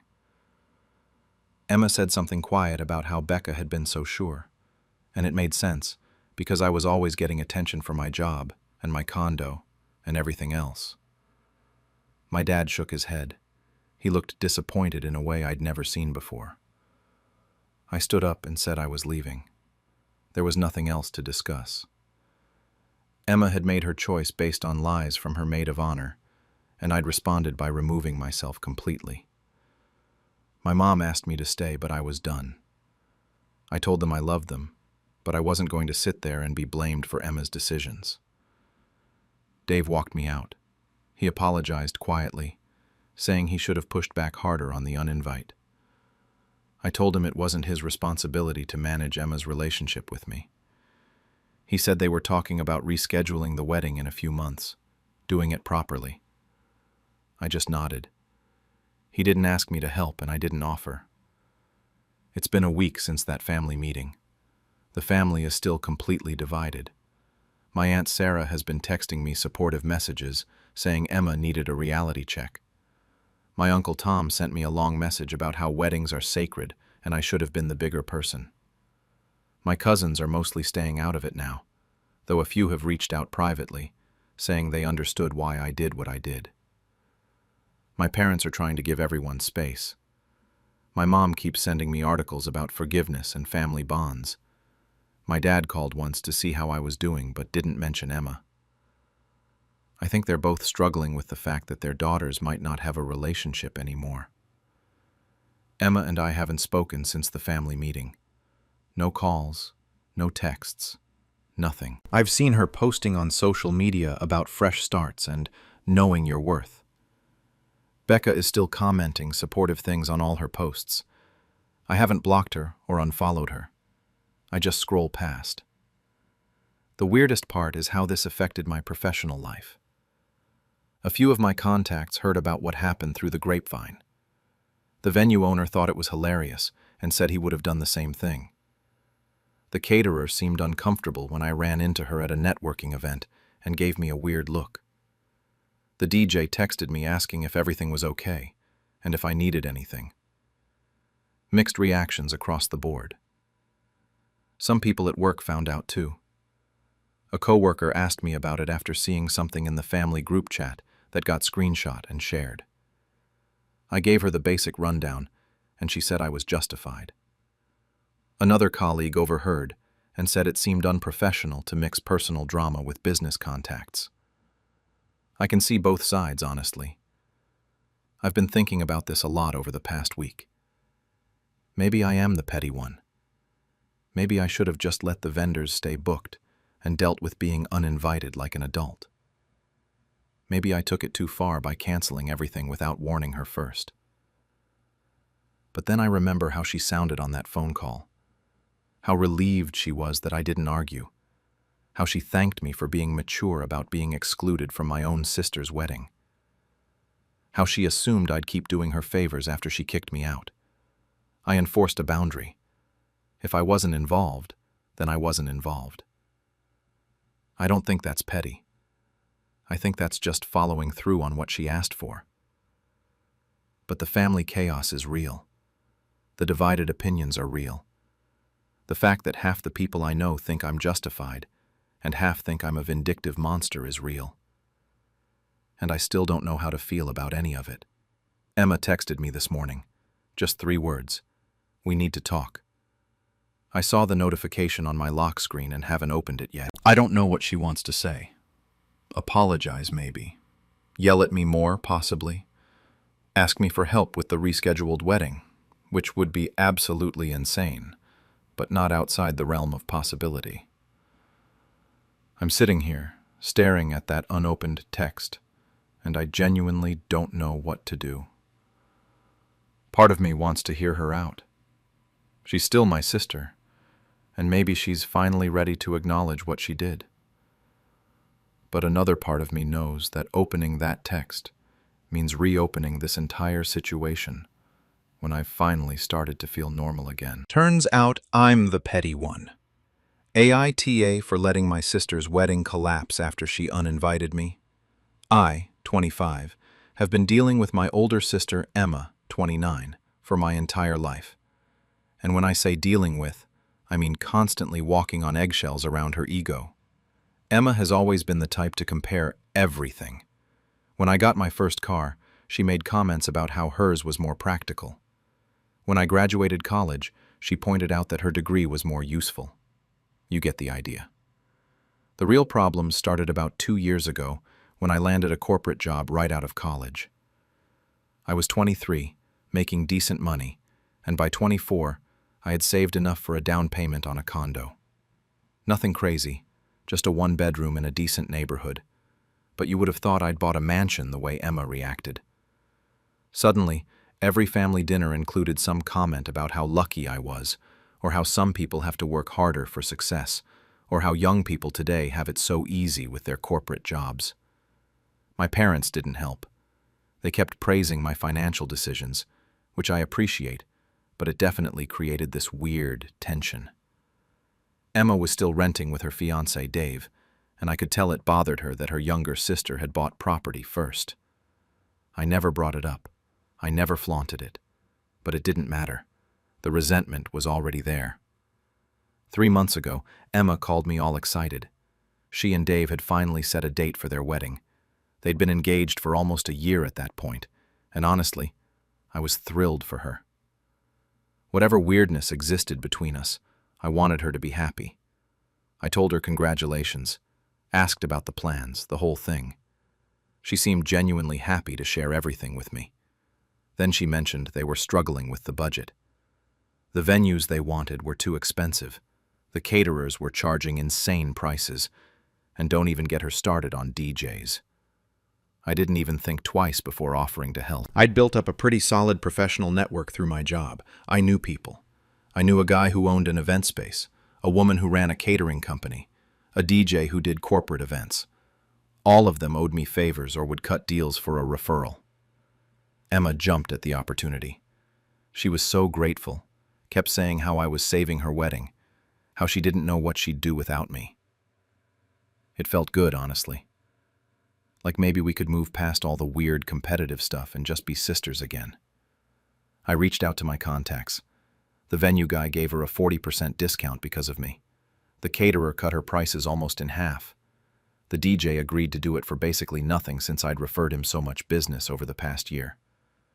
But here's the thing that matters. They all asked me to be listed as the primary contact. It's pretty standard when someone is vouching for a client. They want to make sure they have a reliable point of contact, especially when giving major discounts. I didn't think anything of it. I signed the contracts as the primary contact, put down my card for deposits, and sent Emma all the information.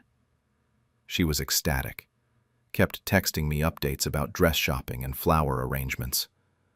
For a few weeks, everything seemed fine. Better than fine, actually. We were talking more than we had in months. Then her maid of honor entered the picture, Becca. I've known Becca since Emma met her in college, and Becca has never liked me. I don't know if it's because Emma constantly complained about me to her, or if Becca just decided on her own that I was the enemy. Either way, every time I saw her, she had some snide comment ready. Too young to understand real relationships, too focused on career to know about real life, that kind of thing. Emma started pulling back after Becca got more involved in the planning. Fewer texts, shorter responses. I figured she was just busy with wedding stuff and didn't think much of it. 2 months before the wedding, Emma called me. I was at work but stepped out to take it because I figured it was wedding related. The second she started talking, I knew something was wrong. Her voice had that rehearsed quality, like she'd practiced what she was going to say. She went on about how they'd been thinking about the wedding vibe and the guest list and the overall energy they wanted for the day. I was waiting for her to ask me to be a bridesmaid or something. Instead, she told me I was uninvited. Just like that. Uninvited from my own sister's wedding. Her reasoning was that I was too flashy and successful, and I would steal attention from her on her big day. She actually said the words, "steal attention," like I was planning to show up in a wedding dress or propose to someone in the middle of her reception. She said they needed the vibe to be more wholesome and less about material success. Then she had the audacity to add that I should just send the money I was planning to spend on a dress as a gift instead. I sat there in the hallway outside my office, phone pressed to my ear, genuinely unable to process what I was hearing. My sister was uninviting me from her wedding because I had a job and a condo, because I was successful, because she was still jealous. I didn't yell. I didn't argue. I just said, "Sure, I understand." What else was I supposed to say? She sounded so relieved when I didn't push back. She even got a little condescending about it, thanking me for being mature and understanding that sometimes weddings are complicated and not everyone can be included. The call ended and I went back to my desk. I tried to work but couldn't focus. The whole thing kept replaying in my head. Not just the uninvite, but everything. Years of comments, years of comparisons, years of being made to feel bad for things I should have been proud of. That night I went home and just sat with it. I didn't call my parents. I didn't text my friends. I just sat there thinking about the fact that my sister valued her maid of honor's opinion over having me at her wedding. The next morning, I woke up feeling nothing. Not angry, not sad, just empty and cold. I made coffee, opened my laptop, and started going through my emails. I pulled up the vendor contracts. All of them listed me as the primary contact. All of them had been secured because of my relationships and my reputation. And Emma had just kicked me out of her wedding like I was some random guest she barely knew. I sat there staring at those emails for a long time. Then I started typing. 3 emails. 1 to the venue, 1 to the DJ, 1 to the caterer. All of them said basically the same thing. Due to changes in plans, please cancel the booking for Emma's wedding. Professional, brief, clean. I sent all 3 within 15 minutes. Then I closed my laptop and got ready for work. If I wasn't involved in the wedding, then I wasn't involved in the wedding. Simple as that. The responses came back within a day. All 3 vendors confirmed the cancellations. The venue mentioned they already had someone else interested in the date and would be booking them immediately. The DJ thanked me for the heads up. The caterer said she understood and wished me well. Professional, clean, done. I went about my life like nothing had happened. I know that sounds cold, but I genuinely felt nothing about it.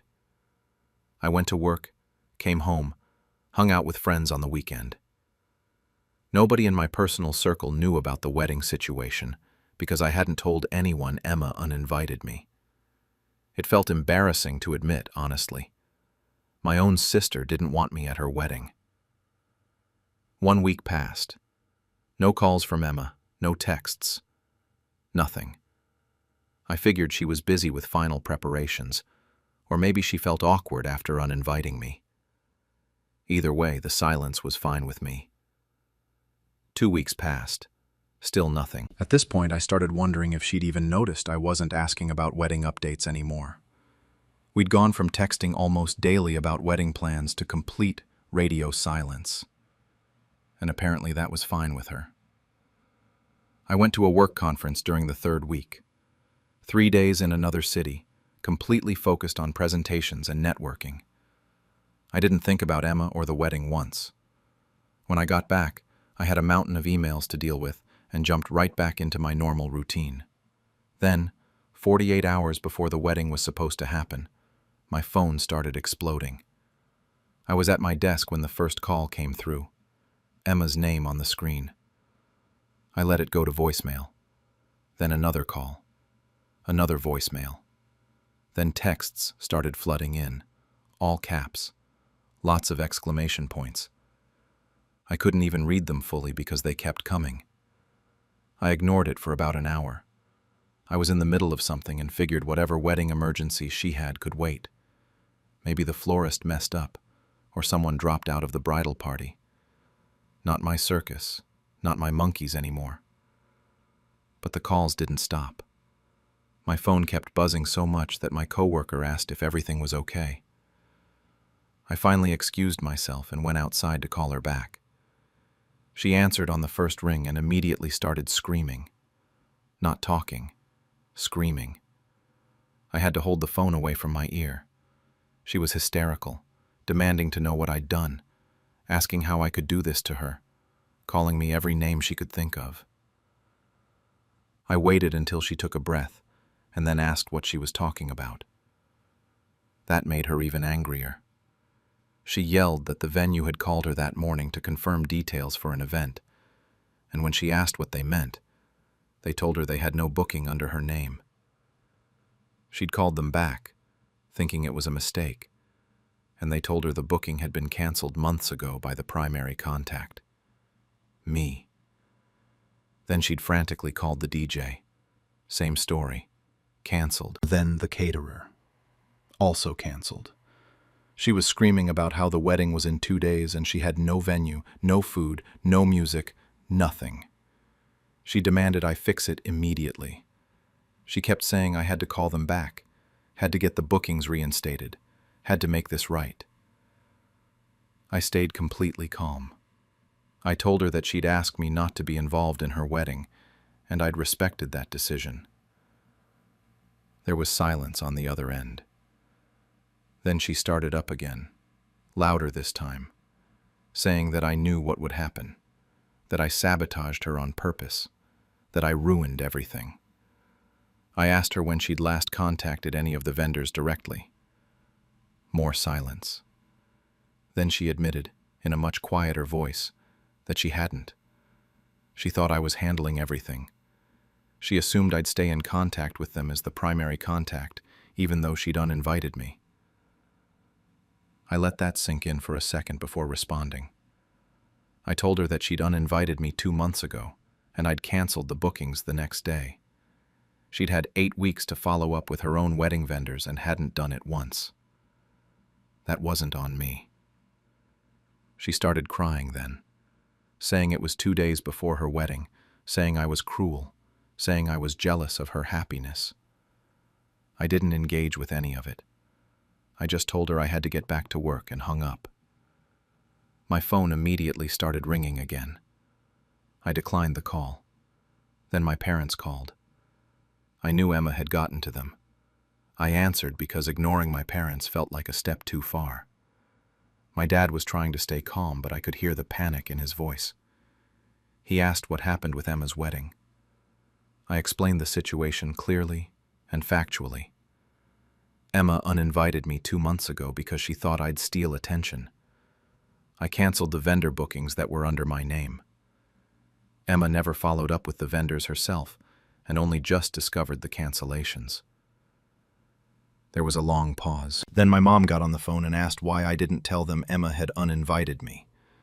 I said it was Emma's wedding and Emma's choice, and I didn't see the point in creating family drama over it. My mom said something about how I should have been the bigger person. My dad asked if I could call the vendors and fix it. I told them no. The venue had already booked someone else. The other vendors had likely taken other jobs, and more importantly, I wasn't going to. Emma made her choice, and I'd made mine. My mom started crying. My dad said something about family and forgiveness. I told them I had to go and ended the call. Then I turned my phone on Do Not Disturb and went back inside. That evening, I finally looked at my phone. 73 missed calls. Over 100 text messages. The family group chat had exploded. Apparently Emma had told everyone what happened, though her version painted me as a vindictive monster who sabotaged her wedding out of pure jealousy. My Aunt Sarah had defended me, saying Emma shouldn't have uninvited me in the first place. My Uncle Tom said I'd gone too far and ruined Emma's special day out of spite. My cousins were split down the middle. Some were asking for my side of the story. Others were already calling me names. I typed out a simple response to the group chat, explaining that Emma had uninvited me 2 months prior, and I'd canceled vendor bookings that were secured through my professional contacts and listed under my name. I didn't apologize. I didn't elaborate. I just stated facts and then muted the chat. Emma posted something on Facebook that night about family betrayal and learning who your real supporters are. She didn't name me directly, but everyone knew. Becca commented something about how some people can't handle other people's happiness. A few of Emma's friends piled on. I didn't respond. I didn't even react to the post. Dave hadn't said anything through all of this. I found that interesting. He'd always been pretty quiet, but I would have expected him to at least text me something. Anything. Radio silence from him felt deliberate. The wedding was supposed to be yesterday. I stayed home, kept my phone on silent, and watched Netflix. I didn't feel guilty. I didn't feel victorious. I just felt tired of the whole situation. Later that night, I finally checked my messages. My cousin Lisa had sent me a long text about what happened. The wedding still occurred, technically. Emma and Dave went to the courthouse with about 15 people and got married there. No reception, no party. Emma cried through the entire ceremony. Becca apparently spent the whole time telling anyone who would listen that I'd sabotaged everything because I was jealous. Some people agreed with her. Others apparently defended me, saying Emma had brought it on herself. My parents called the next morning asking for a family meeting. I knew it was coming. I agreed to meet them at their house that evening after work. I wasn't looking forward to it, but avoiding it would only make things worse. When I got there, Emma and Dave were already in the living room. Emma wouldn't look at me. She was sitting on the couch with her arms crossed, staring at the floor. Dave sat next to her, looking uncomfortable. My parents were in their usual chairs, both looking exhausted. My dad started by saying that everyone needed to communicate calmly and respectfully. My mom added that we were family, and family works through problems together. Standard parent mediation stuff. Then they both looked at me like I was supposed to start. I said I didn't have anything to add beyond what I'd already explained. Emma uninvited me. I canceled bookings that were under my name. She had 2 months to check on her own wedding and didn't. My mom immediately jumped in, saying that I should have warned Emma before canceling everything, that I knew what would happen and did it anyway. I pointed out that Emma knew what would happen when she uninvited me from her wedding. She knew those vendors were my contacts. She knew I was listed as primary. She made a choice, and so did I. My dad said that both of us made mistakes, and we both needed to apologize and move forward. I refused. I told them clearly that I wasn't apologizing for enforcing a boundary. Emma wanted me uninvolved, so I became uninvolved. Simple as that. Emma finally spoke up. She said I knew exactly what would happen when I canceled everything, that I did it to hurt her, that I wanted to ruin her wedding because I was jealous she was getting married and I wasn't. Her voice was shaky, but there was real anger behind it. I stayed calm. I told her that she'd had 2 months to contact the vendors herself, 2 months to transfer contracts to her name, 2 months to check on anything. She'd done nothing because she assumed I'd keep handling it despite kicking me out of the wedding. That wasn't jealousy on my part. That was consequences. My mom started crying, saying she didn't raise us to hurt each other like this. My dad looked defeated. Emma was glaring at me now, no longer looking at the floor. I could tell she wanted me to feel guilty, to break down and apologize. But I felt nothing. Then Dave finally spoke. He said he'd thought uninviting me was harsh from the beginning, that he'd told Emma it seemed extreme. Emma's head snapped toward him like she couldn't believe he was saying this now. He continued, saying that Emma had told him I'd agreed it was for the best, that I'd understood why it was necessary.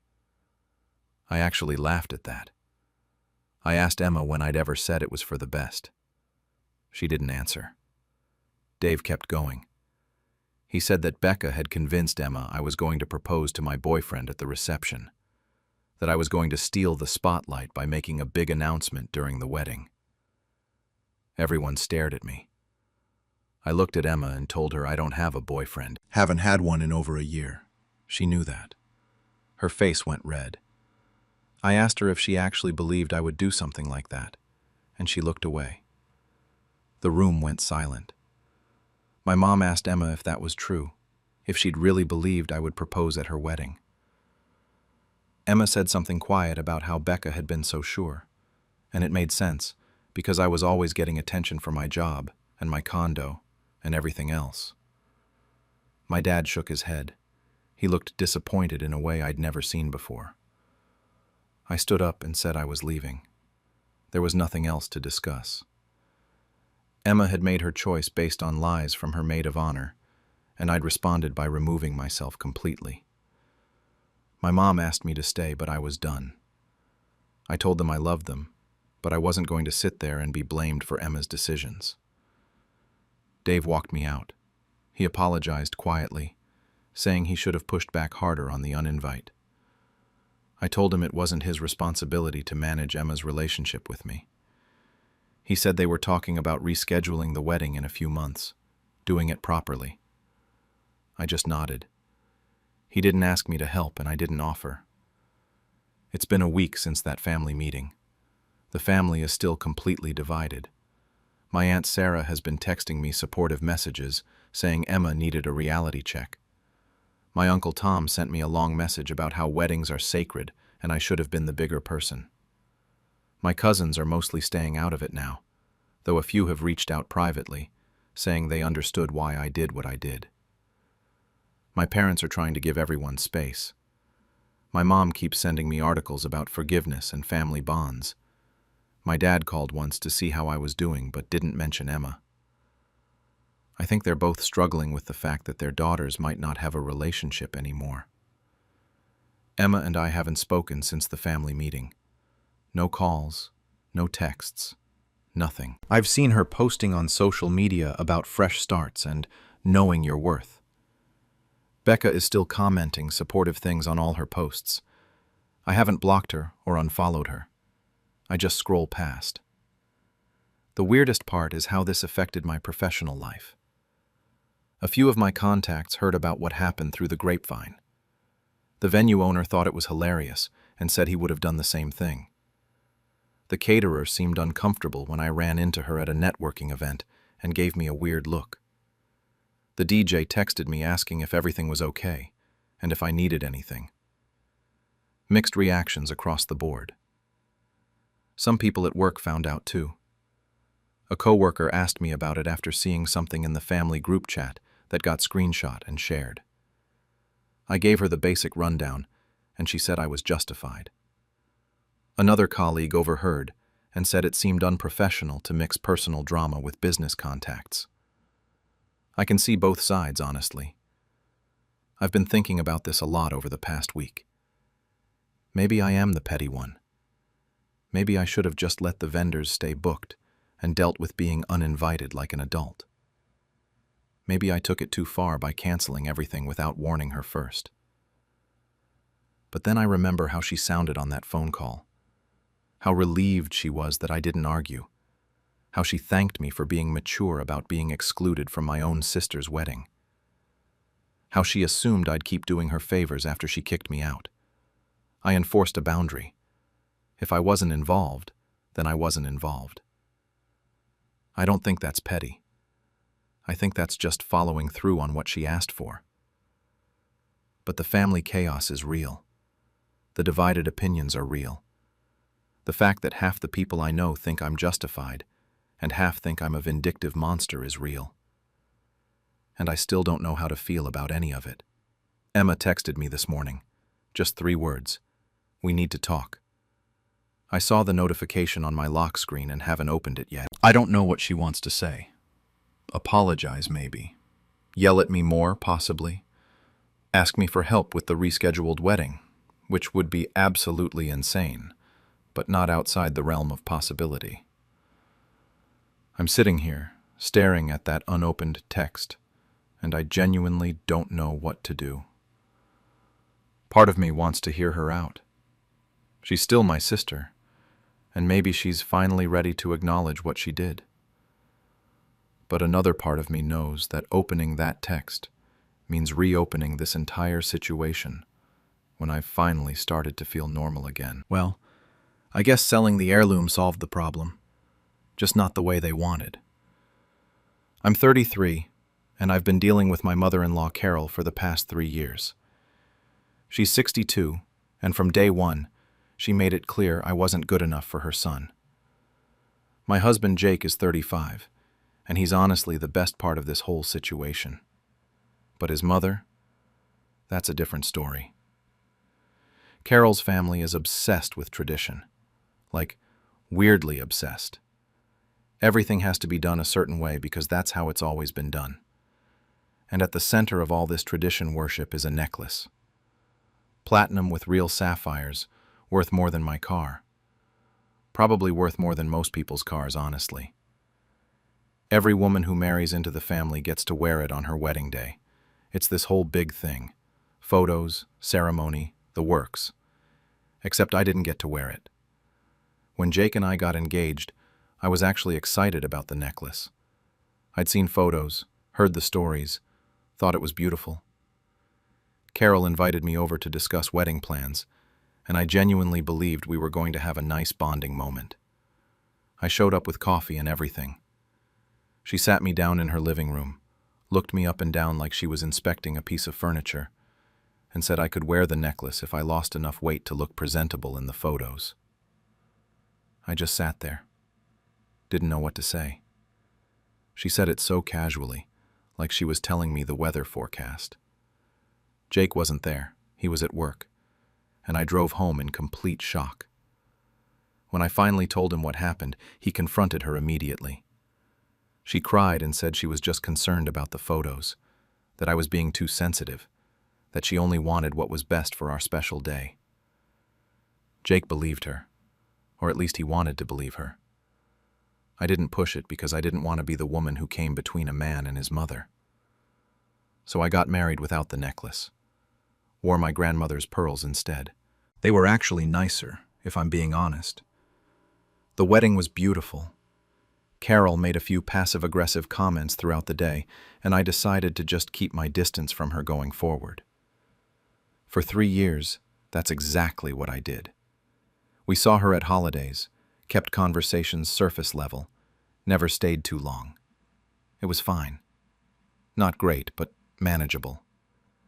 Then I got pregnant, and everything changed. The second Carol found out about the baby, she transformed into this doting mother-in-law. Started calling me every week, asking about doctor's appointments, offering to help with the nursery.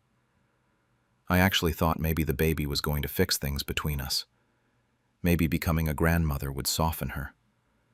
I should have known better.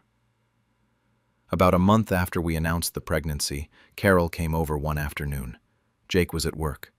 She brought tea and cookies, which should have been my first warning sign because Carol doesn't do nice things without an agenda. We sat in the living room and she started talking about the necklace again. She went on about how beautiful my daughter would look wearing it someday, how special it would be to continue the tradition. I was half listening, thinking this was actually a sweet moment, when she said she was thinking about skipping a generation. I asked what she meant, and that's when she explained that she didn't want me tainting the tradition, but my daughter deserved to be part of it because she was a real member of the family. I told her to leave. Didn't yell, didn't argue, just asked her very calmly to get out of my house. She acted completely shocked, like I was overreacting to nothing. Kept saying she was just trying to include my daughter in family traditions, that I was being hormonal and unreasonable. When Jake got home that night, I was crying on the couch. I told him everything his mother had said. He was furious, but also confused because he genuinely believed Carol had the authority to decide who wore the necklace. That's what everyone in the family thought.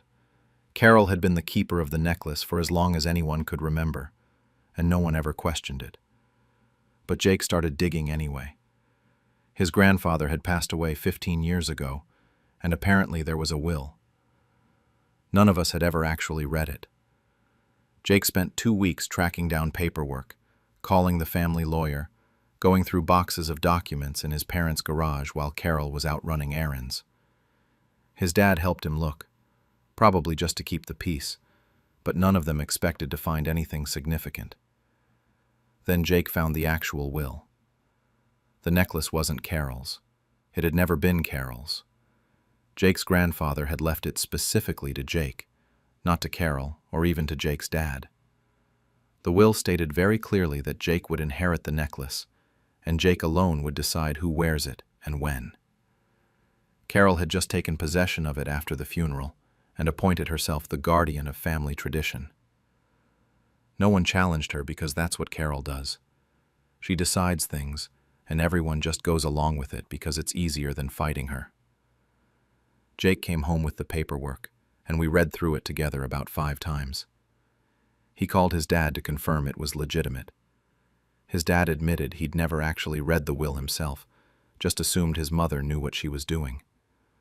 Jake sat on our couch staring at the wall for a solid 20 minutes, processing the fact that his mother had been lying to the entire family for 15 years.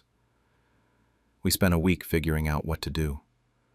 Jake wanted to confront her immediately, but I convinced him to wait. If we were going to do this, we needed to do it right.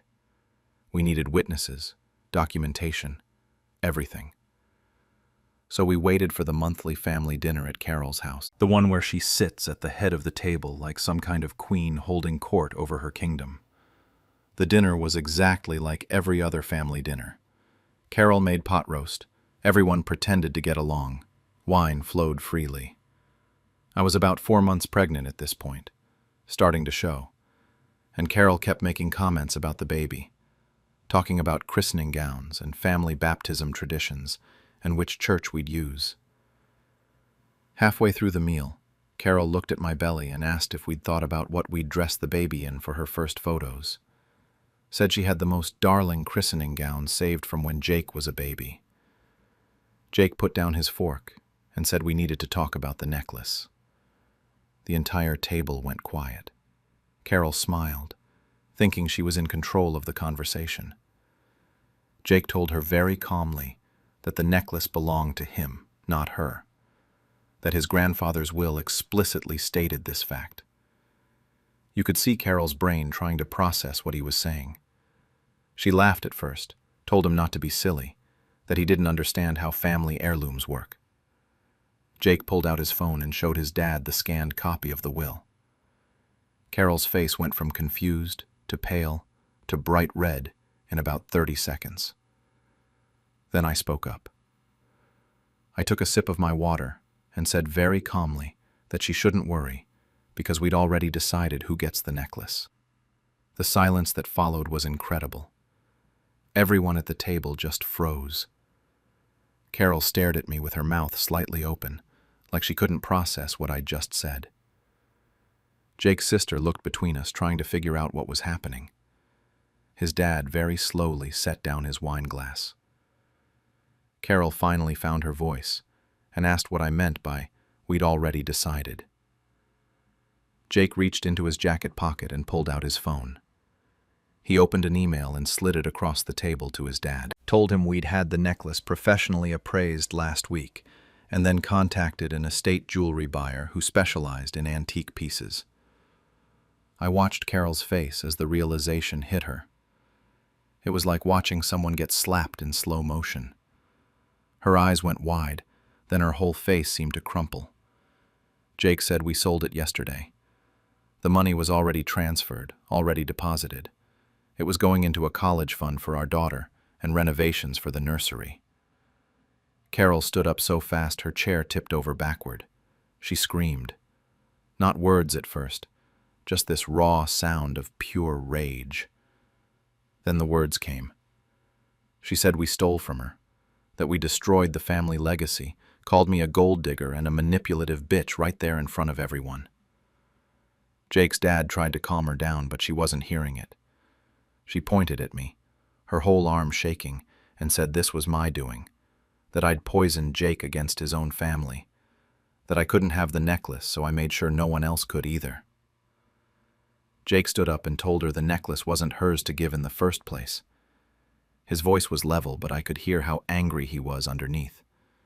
He said she'd lied for 15 years, told everyone she had the right to decide, but she never did. She was just controlling people with something that didn't belong to her. Carol screamed that it belonged to the family. Jake said it belonged to him, legally, and he chose to use it to provide for his family, his wife and his daughter. That's what his grandfather would have wanted, not the toxic gatekeeping she'd been doing for years. She turned to Jake's dad and demanded he do something, asked if he was going to let us talk to her this way, let us destroy everything. Jake's dad looked exhausted. He said if the will stated it was Jake's property, then it was Jake's property. They couldn't argue with legal documents. Carol said she didn't care what the will said. She grabbed her wine glass, and I genuinely thought she was about to throw it at us, but she just slammed it down on the table. Red wine went everywhere, soaking into the white tablecloth. She said that necklace had been in the family for 4 generations, and we had no right. Jake repeated that he had every right because it was his. His voice was completely calm, which seemed to make Carol even angrier. Jake's Aunt Linda tried to intervene, suggested everyone calm down and talk about this rationally. Carol told her to stay out of it. Then she turned back to me with this look of pure hatred. Said I'd planned this from the beginning, that I couldn't be part of the tradition, so I convinced Jake to burn it all down. I shrugged and told her I didn't have to convince him of anything. She did that herself when she told me I was too fat for photos. When she said I'd taint the tradition. When she told me my daughter deserved the necklace, but I didn't, like she had any authority to make that decision. Carol said she was protecting the legacy. I told her she was protecting her own ego. Said our daughter would have something way better than a necklace she could only wear once. She'd have her education paid for, a beautiful nursery, parents who don't use family heirlooms as weapons to control people. That's when Carol grabbed her phone and said she was calling a lawyer. Said we couldn't do this, that she'd sue us, force us to buy it back somehow. Jake told her to go ahead. The will was clear. The sale was legal. We had all the documentation. If she wanted to waste money on a lawyer just to confirm she was wrong, that was her choice. She actually did it. Called a lawyer right there at the dinner table with everyone watching. Put it on speakerphone like she was going to prove us wrong in front of the whole family. The lawyer answered, and Carol started ranting about stolen property and family heirlooms. The lawyer asked a few questions.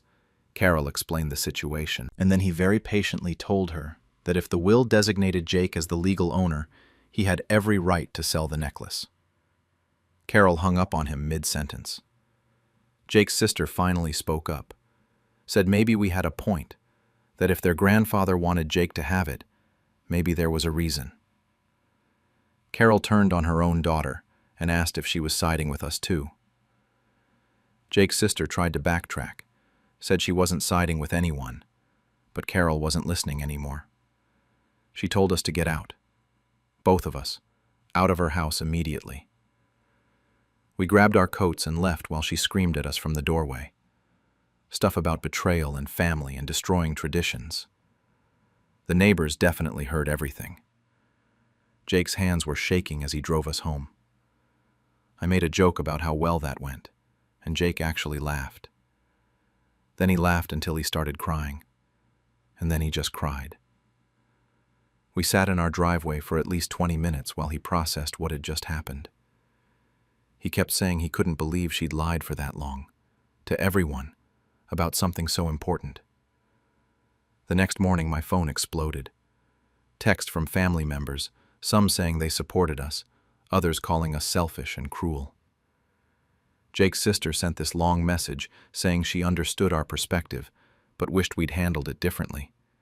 Maybe talk to Carol privately first. Jake's dad called and said he needed some time to think about everything.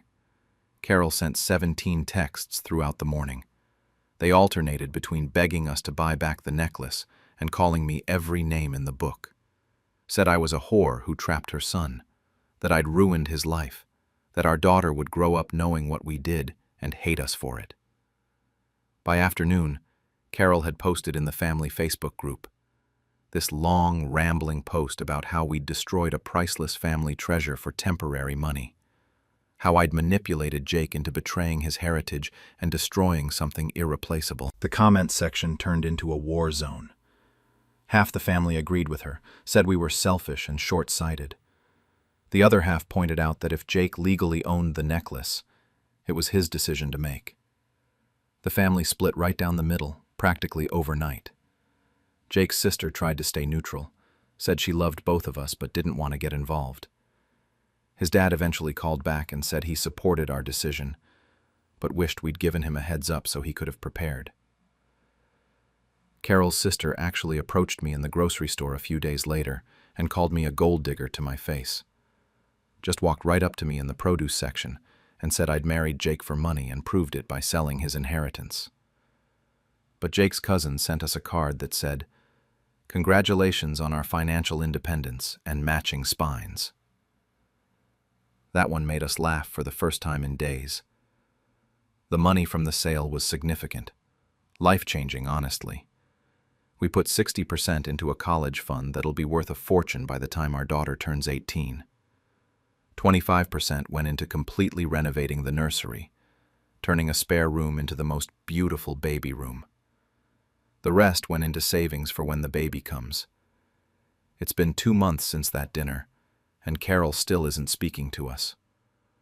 Honestly, my pregnancy has been way more peaceful without her constant commentary and criticism. She tried to show up at our house once about 3 weeks after everything went down. Just appeared on our doorstep, demanding we give her money to buy back the necklace herself. Jake told her the money was already invested and in trust funds, that we couldn't access it even if we wanted to. She left screaming about getting lawyers involved again, but nothing ever came of it. The extended family drama has been absolutely wild, though.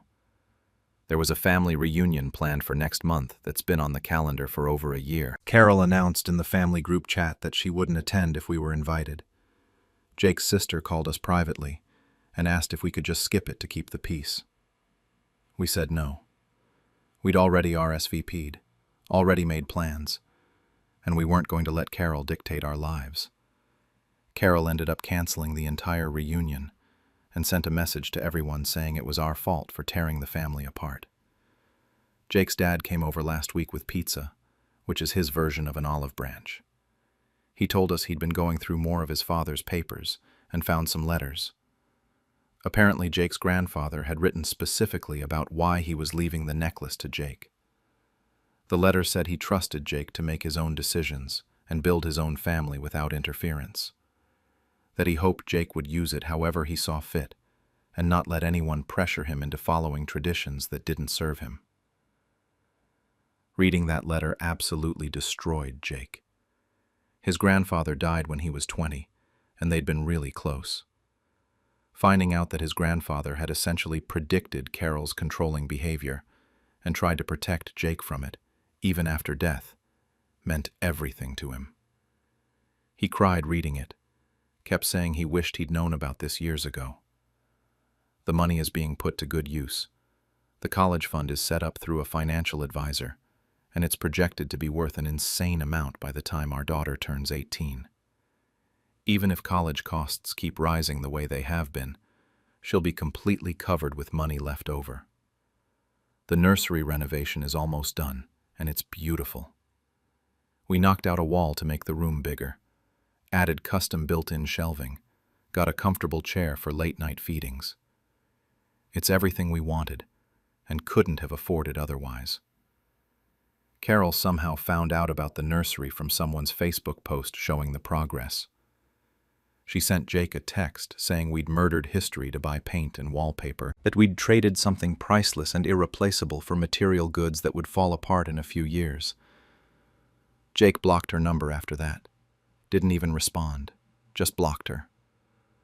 Some family members keep trying to play mediator. Jake's sister calls every couple weeks suggesting family therapy. Like sitting in a room with a therapist is going to fix decades of Carol's control issues and manipulation. His dad calls to give us updates on how Carol's doing. Apparently she has crying jags about losing her grandchild, which is ridiculous because she's not losing her grandchild. She's losing control, and there's a difference. We've told multiple people that Carol can have a relationship with our daughter if she can be respectful and not manipulative. She just can't use our child as a tool to control us or make us feel guilty. Carol hasn't responded to that offer. Radio silence except for the messages she sends through other people about how hurt she is. Last week, something interesting happened. Someone in the family started a group chat without Carol in it. Just Jake's generation, his cousins and sister and their spouses. Turns out we weren't the only ones who dealt with Carol's controlling behavior over the years. Jake's cousin admitted that Carol had refused to attend her wedding because she didn't approve of the venue. Said it wasn't traditional enough, that it was disrespectful to the family. Another cousin said Carol had tried to dictate what they named their son, kept pushing family names even after they'd decided on something else. One of Jake's other cousins said Carol had tried to control their career choices, told them going into art instead of business was a betrayal of family values. The chat went on for hours. Story after story of Carol using family tradition as a weapon to control people's choices. We'd just been the ones to finally stand up to her in a way she couldn't ignore or manipulate. Several people in the chat thanked us for that. Said they felt less alone, knowing other people saw Carol's behavior for what it was. The ironic thing about this whole situation is that our daughter is going to have way more than a necklace ever could have given her. She'll have her education completely paid for without student loans. She'll have a family that doesn't use love and acceptance as bargaining chips. She'll have parents who chose her future over appeasing someone else's ego and control issues. Carol kept saying our daughter deserved the necklace, that she was worthy of the tradition. Well, now she's getting something actually valuable that'll change her entire life trajectory. Jake and I are doing better than we have in years. I didn't realize how much stress dealing with Carol had been putting on our marriage until we cut her out. It was like removing a splinter that had been festering for 3 years. We're excited about the baby. The nursery is almost finished, and we're planning to take a baby moon with some of the remaining savings before she arrives. But here's what I keep thinking about. Carol told half the family that I manipulated Jake into this, that he never would have sold the necklace without me poisoning him against her. The other half thinks we delivered justice, and that Carol got exactly what she deserved. And I genuinely don't know which version is true, or if maybe both are true somehow. I don't regret what we did. The money is going to change our daughter's life in ways a necklace never could. But I also recognize that we took something that had been in the family for generations and turned it into cash. Yeah, Carol had no legal right to it, and yeah, she'd been lying about ownership for 15 years. But we also knew exactly what selling it would do to her, and we did it anyway. At that family dinner, in front of everyone, part of me wonders if we could have handled it differently. Maybe sold it privately and just never told anyone. But another part of me thinks Carol needed to face the consequences of her actions publicly, the same way she'd humiliated me publicly about my weight. Jake says he doesn't care what anyone thinks. His grandfather left the necklace to him to use however he wanted, and he chose our daughter's future. He's right, legally and probably morally. But I also see how it's destroyed family relationships and turned me into either a hero or a villain, depending on who you ask in the family. The baby's due in 4 months. We've started taking birthing classes and setting up the nursery furniture. Carol still hasn't reached out to ask if she can be part of her granddaughter's life. Jake's dad hints that she's waiting for us to apologize first, which isn't happening. His sister keeps saying Carol is stubborn and might come around eventually, but I'm not holding my breath. Sometimes I wonder if our daughter will ask about the necklace someday, if she'll see old family photos of other women wearing it, and wonder why there aren't any of me. I think about how we'll explain what we did and why. Jake thinks we should be honest. Tell her we chose her future over a piece of jewelry and don't regret it. I agree. But I also wonder if she'll understand, or if she'll think we destroyed something important. The family is still divided. Some people have stopped talking to us entirely. Others have gotten closer, bonding over shared experiences with Carol's manipulation. The family dynamics have completely shifted, and there's no going back to how things were before. Carol posted something cryptic on Facebook last week about betrayal and snakes in the grass. Didn't name us directly, but everyone knew who she meant. Part of me wanted to respond, to defend ourselves publicly. Jake told me to let it go, that engaging with her just gives her what she wants. So now we're just waiting for the baby to come.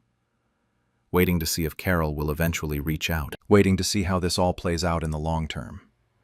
The nursery is almost done, and it's beautiful. Our daughter will never know the necklace existed unless we tell her. And maybe that's for the best. When my dad tried to steal my inheritance, I let him sign his own financial downfall. I, 29, just lost the most important person in my life, my grandmother, who basically raised me while my dad, 55, was busy making one bad financial decision after another. My mom was always there physically, but she never really stood up to him about anything. She just let him do whatever he wanted and cleaned up the mess afterward. I need to explain how we got here. My grandmother took me in when I was 7 because my dad couldn't keep a job and they were about to lose the house. I lived with her until I left for college. She paid for most of my education, but I still had to take out loans for the last 2 years. She was more of a parent to me than either of my actual parents ever were. When she got sick last year, I was the one at the hospital every day. My dad showed up maybe 3 times total. She passed away 3 weeks ago. The will reading happened about a week after the funeral, and that's when everything went sideways. She left me the bulk of her estate. Not a fortune by any means, but enough to pay off my student loans and finally start the small business I'd been planning for years. My dad got some personal items and about $5,000. The moment the lawyer finished reading, I could see his face turn red. He didn't say anything right there in the office, but 2 days later he showed up at my apartment and demanded I give him half. Said I owed him for raising me, which was rich considering Grandma did most of that. When I told him no, that Grandma made her choice and I was respecting it, he completely lost it.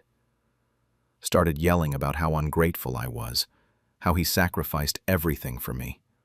All this revisionist history that had nothing to do with reality. The next thing I knew, my phone was blowing up with messages from aunts, uncles, and cousins I barely talked to. My dad had told everyone I manipulated Grandma into changing her will, said I isolated her from the family in her final months and poisoned her against him.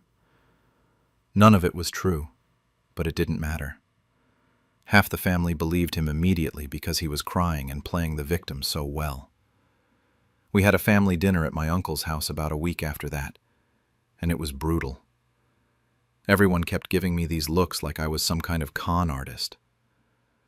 My aunt actually said to my face that I should be ashamed of myself for taking advantage of an old woman. My dad sat there with this sad expression, eating up all the sympathy. I tried to defend myself, tried to explain that Grandma made her own choices, but nobody wanted to hear it. I left early and sat in my car for 20 minutes, just trying to process how quickly everyone turned on me. Then came the call from the estate attorney. This was about 2 weeks after the will reading. She asked if I knew anything about a large withdrawal from one of my grandmother's accounts, a joint account she had with my dad. Apparently, he'd withdrawn almost $30,000 3 days before the will was officially filed. The timing was suspicious because the account should have been frozen once Grandma passed, but he got to it during that brief window before probate officially started. I felt sick. He hadn't just guilt-tripped me and lied to the family. He'd actually stolen from her estate. The attorney explained that it was technically illegal since the account was part of the estate assets, but my dad probably thought nobody would notice, or that he could claim it was a gift. She asked if I wanted to pursue it, and I said I needed time to think. I didn't confront him. I didn't call him screaming or threaten to report him. Instead, I sat with it for a few days and realized something. My dad had always gotten away with this kind of thing because people either enabled him or just gave up fighting him. My mom would always smooth things over. Grandma would always bail him out, but she wasn't here anymore to fix his mistakes. That's when I started forming a plan. Grandma used to tell me that patience and planning beat anger every time. She was right about most things, and I figured she was probably right about that too. So instead of going to war, I decided to let my dad dig his own grave. I just needed to hand him the shovel. About a week after I found out about the theft, I called my dad. I acted excited, told him I'd been thinking about everything, and that maybe he was right about us needing to work together. I could hear the smugness in his voice when he agreed to meet me for coffee. He probably thought he'd broken me down. At the coffee shop, I pitched him my business idea. I'd been planning to open a small consulting firm, and I made it sound like I was in over my head and needed his expertise.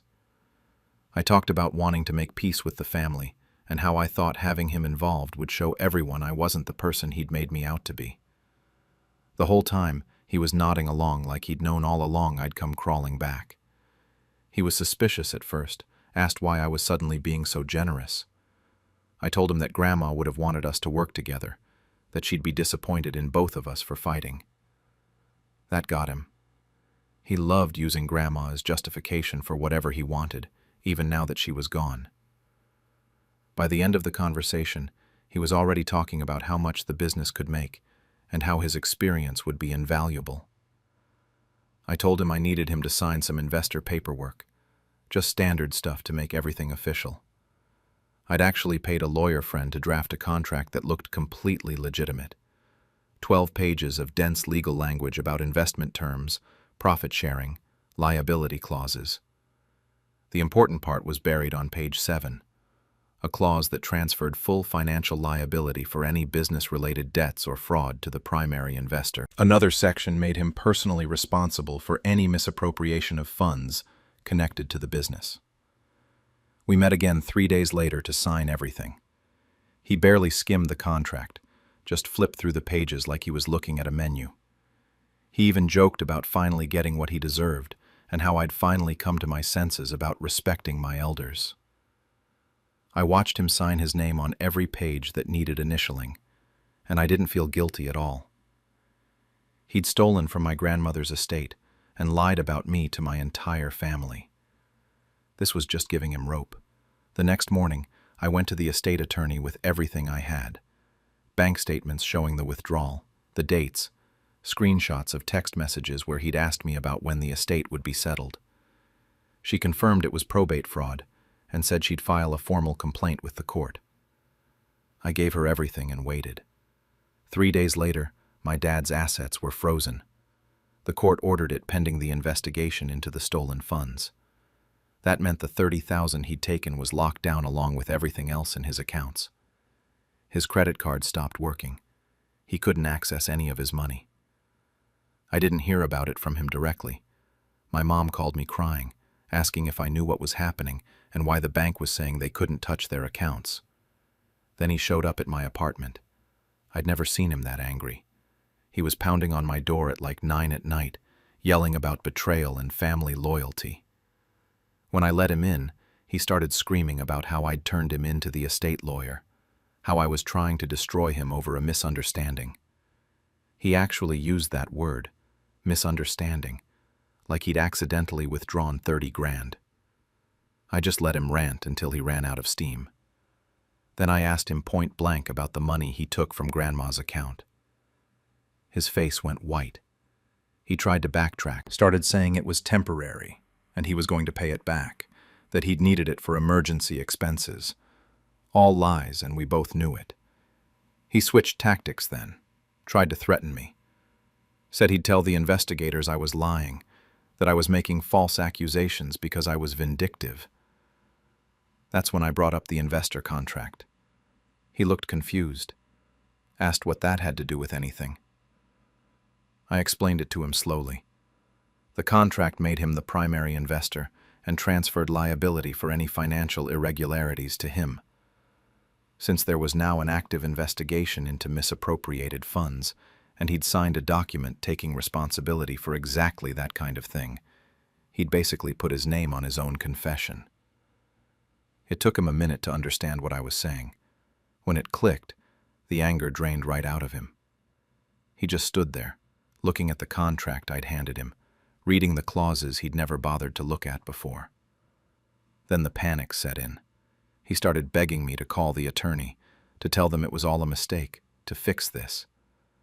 I told him he tried to steal from Grandma's estate, and then tried to make me look like the bad guy. He tried to take the last gift from the woman who actually raised me. The look on his face was something between rage and desperation. But I didn't feel bad, not even a little bit. He left threatening to sue me, but we both knew he had nothing. He'd signed everything willingly. He'd stolen the money. This was all on him. It's been 2 months since everything fell apart, and the investigation wrapped up about 3 weeks ago. The court ruled that my dad committed probate fraud. He had to return all the money he took, which didn't matter much since it was already frozen anyway. But then came the penalties and legal fees. His lawyer apparently told him that fighting it would cost more than he had, so he didn't even try. The investor contract made everything worse for him because it complicated his legal position. Made it look like he had a pattern of financial misconduct. The family knows the truth now. Once the court documents became part of the public record, word spread fast. A few relatives apologized to me, said they shouldn't have believed my dad without hearing my side. Most of them just went quiet and stopped bringing it up altogether. Family gatherings are awkward now, when they happen at all. Nobody really knows what to say. My mom is the hardest part of all this. She knows what my dad did was wrong. She's not stupid. But she keeps saying I went too far, that I should have just reported the theft and left it at that instead of setting him up with the contract. We had a huge argument last week where she told me that family shouldn't destroy family like this. I asked her where that energy was when Dad was lying about me to everyone we knew, and she didn't have an answer for that. My dad is completely broke now. Most of his money went to legal fees and paying back the estate. He's living with my uncle, who I know isn't happy about it but felt obligated to take him in. My dad has tried reaching out to me probably 15 times. The voice messages started out apologetic, but they've gotten more bitter over time. The last one he left said that Grandma would be ashamed of what I became, which is funny, coming from the guy who stole from her estate before she was even buried. I got the inheritance secured, and I've started planning the business for real now. My student loans are getting paid off next month. Everything Grandma wanted for me is actually happening. But I'd be lying if I said it felt completely good. I accomplished what I set out to do, but my relationship with my dad is probably destroyed forever. My mom barely calls me anymore. Some relatives still think I'm vindictive even though they know what he did. The business opens next month. I've been working on it constantly, and every step forward reminds me of what this all cost. Not just money, but relationships. I keep wondering if Grandma would actually be proud of how I handled this, or if she'd be disappointed that I couldn't find a better way. My mom has been ramping up the pressure lately. She wants me to be the bigger person, maybe help Dad out financially, or at least drop any remaining legal issues. She keeps asking if he hasn't suffered enough, if he hasn't learned his lesson.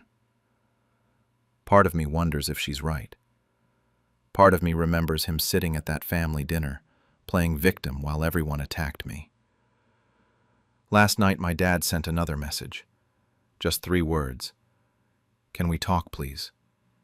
I haven't responded. I've just been staring at it on my phone, trying to figure out what the right move is. My lawyer says I don't owe him anything. My mom says I'm being cruel. My therapist says I need to do whatever helps me move forward. The thing is, I don't actually feel good about any of this. I'm not celebrating his downfall or anything like that. I just wanted him to face consequences for once in his life, instead of lying and manipulating his way out of everything. Grandma left me that money because she knew exactly what kind of man her son was. She knew he'd blow through anything she left him, and probably come after whatever I got too. I'm sitting here with all these business papers on my desk, and a framed photo of Grandma on the shelf. And I honestly don't know if I did the right thing, or if I'm just as bad as him for planning it all out the way I did. The business is happening. My dad is broke. My family is fractured. And I'm supposed to figure out if any of this was worth it. My mom called again today, asking me to at least talk to him. Said he's desperate and depressed, and that I'm the only one who can help fix this situation. But I keep coming back to the same thought. He created this situation. He stole from Grandma. He lied about me. All I did was make sure he couldn't get away with it this time. I still haven't responded to his message. When my grandson laughed at my outdated cooking, I served him a lesson he'll never forget. I, a 74-year-old grandmother, have been hosting Sunday dinners for my family for over 40 years, and my grandson Jake, 25, just called my cooking grandma slop. Let me back up a bit. I'm widowed, been on my own for 12 years now. I ran a small bakery for 30 years before my knees gave out, and I had to sell it. That bakery paid for everything, my kids' college, this house, and the kitchen renovation I'd been dreaming about since 1985. Sunday dinners have been my thing since my own kids were little. It's how I show love. I can't run around with the grandkids anymore, can't take them on trips, but I can cook, and I'm damn good at it. Usually we get about 8 to 10 people every Sunday. My daughter Sarah, her husband, their 3 kids including Jake, my son and his family when they're in town. It's loud and chaotic, and I love every second of it. My kitchen isn't fancy by today's standards, but it's mine. Same stove I picked out in 1998, same wooden spoon I've had since the bakery days. 3 months ago, Jake started bringing this girl around. Madison. She's some kind of culinary influencer on Instagram or TikTok or whatever it is. Has about 50,000 followers, apparently. At first, she seemed sweet enough. Took pictures of the food, smiled, said thank you. I didn't mind the photos. I figured that's just what young people do now. But then the comments started. Little things at first. She'd suggest I try deconstructing my chicken pot pie. Asked if I'd ever considered microgreens as a garnish. Mentioned something about elevation and visual storytelling.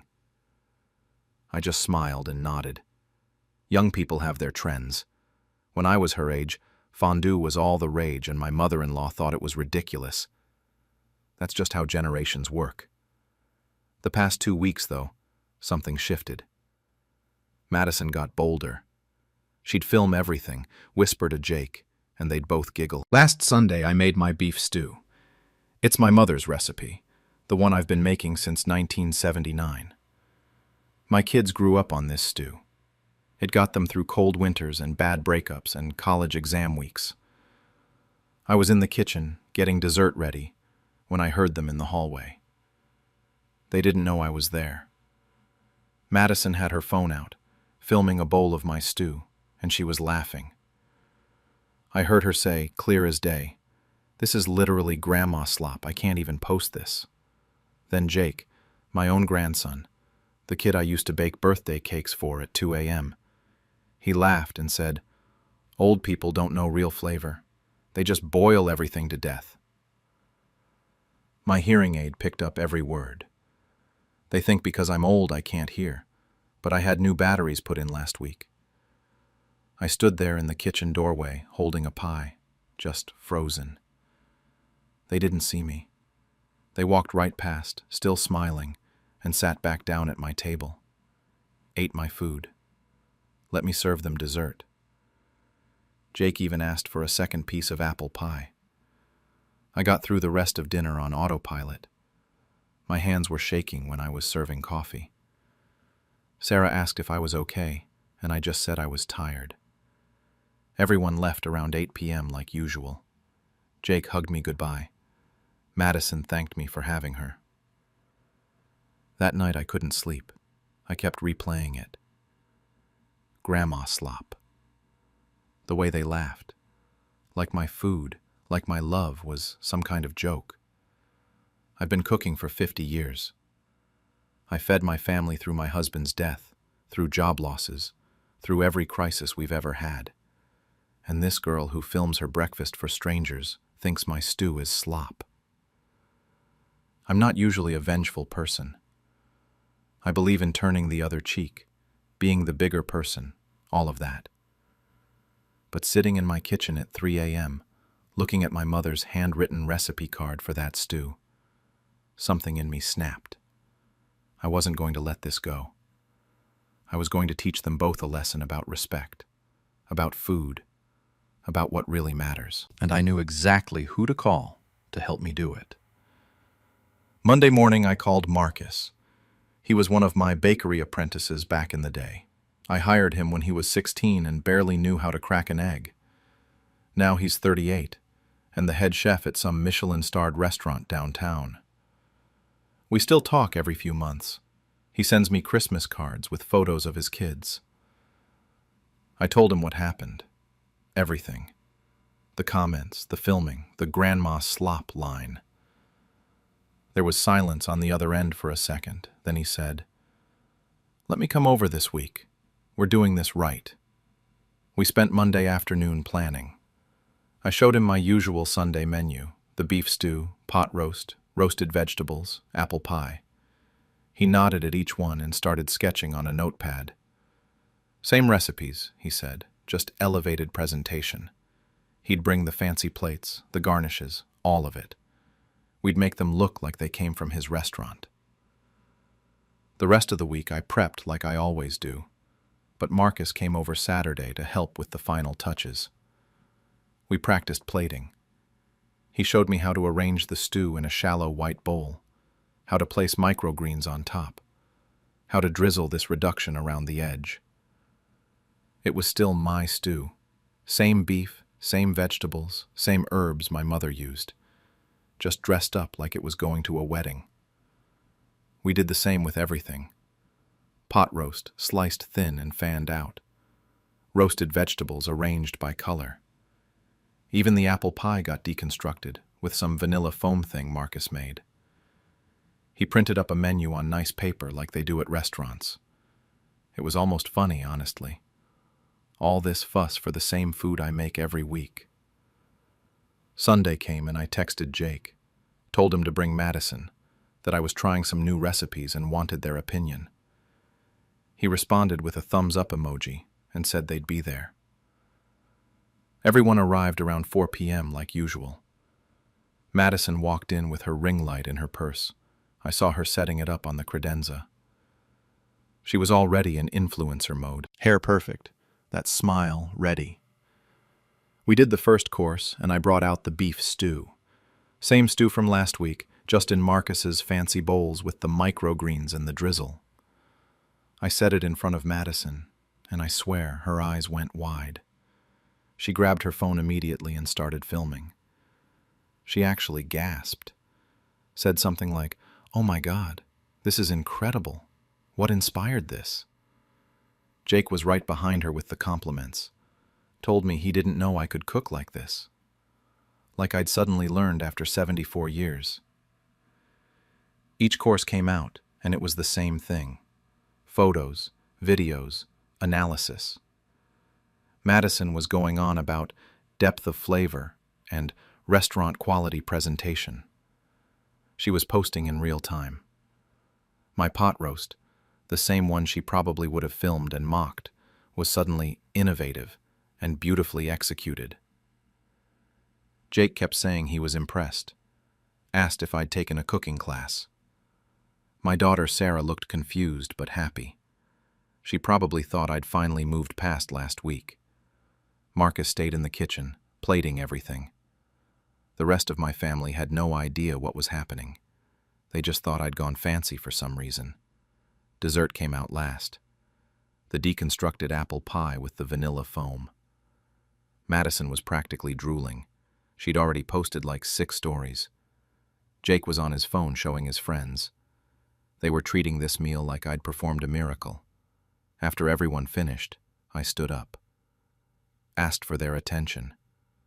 The table went quiet, and I could feel my heart pounding, but I kept my voice steady. I told them I was glad they enjoyed dinner, that I was happy the presentation met their standards. Then I said it. These are the exact same recipes I've been making for 40 years. Same beef stew you called grandma slop last week, Madison. Same pot roast Jake said had no real flavor. The only difference is Marcus helped me plate it pretty. I pointed to the kitchen where Marcus was standing in the doorway, still in his apron. The table went dead silent. You could have heard a pin drop. Madison's face went white, and her phone was still in her hand, frozen mid-story. Jake turned bright red and started stammering something about how he didn't mean it like that. I cut him off. Told them both I'd heard them, that my hearing was just fine, actually. Marcus walked out and introduced himself, explained who he was, and how I'd taught him everything he knew about cooking back at the bakery. Sarah looked absolutely mortified. My other grandkids were staring at their plates. Madison's hand was shaking. Madison tried to apologize right there at the table.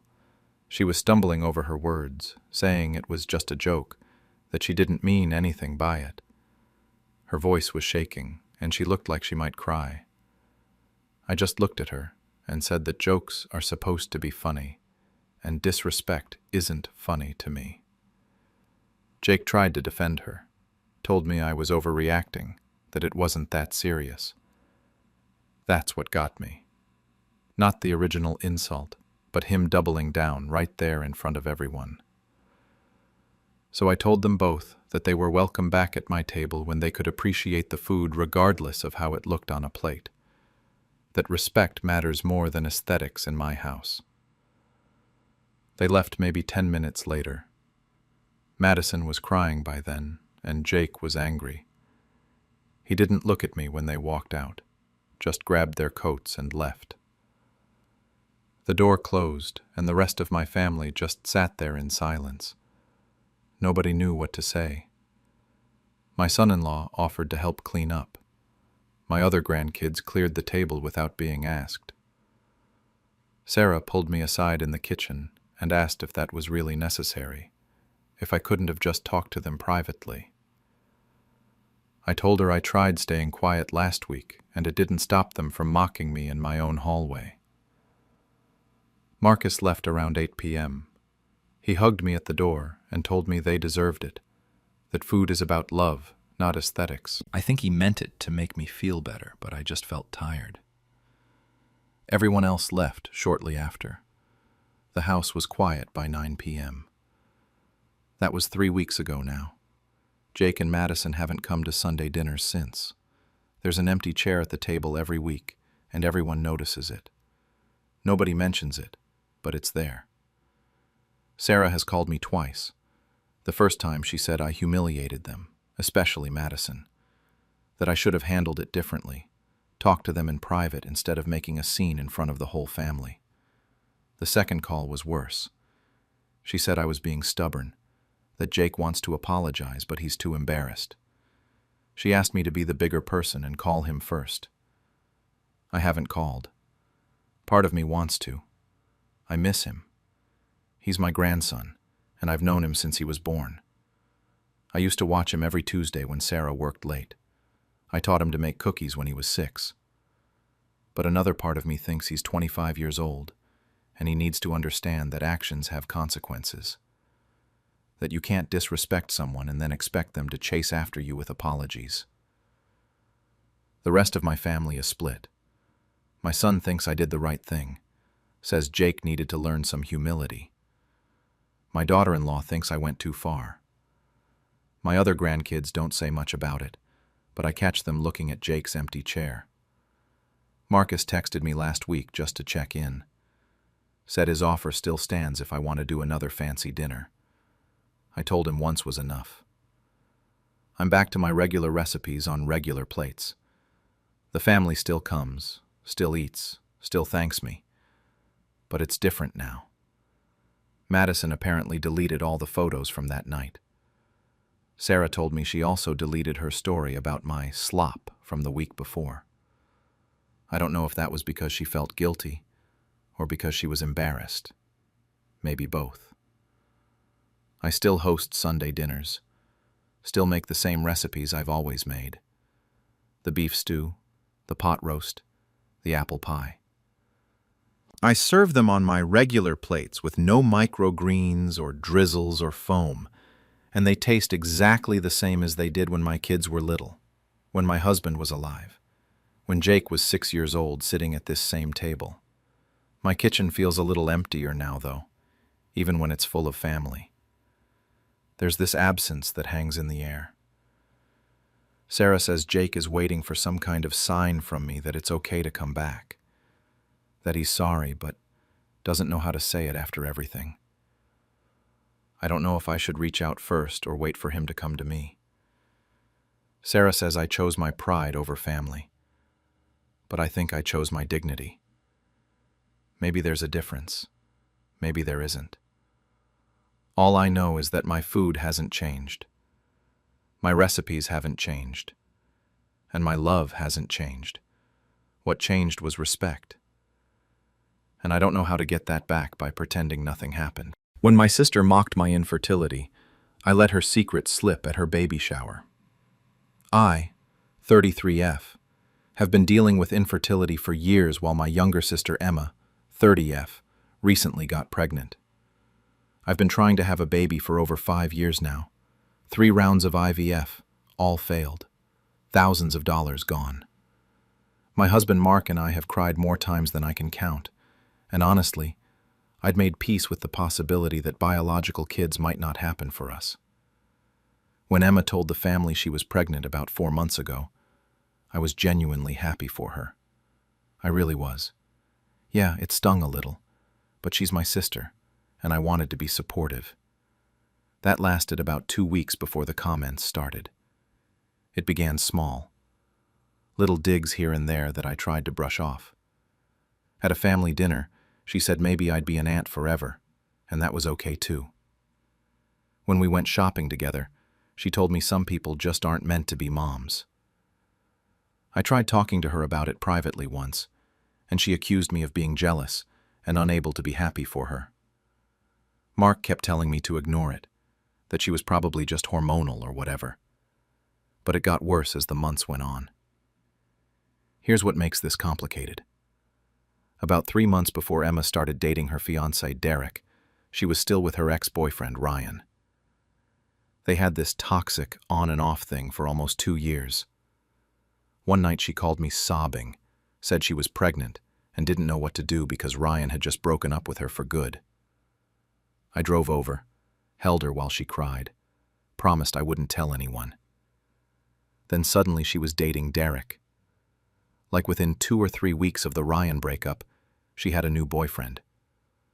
A month after that, she announced to the family that she and Derek were expecting. I did the math in my head and knew immediately it didn't add up. But I kept my mouth shut. She was my sister. I figured she knew what she was doing. Derek seemed like a good guy, and if Emma told him it was his baby, that was between them. But the comments never stopped. If anything, they got meaner. She'd text me ultrasound photos with captions like, "So easy when it just happens naturally." At my mom's birthday party, she told everyone how surprised she was to get pregnant so fast, then looked right at me.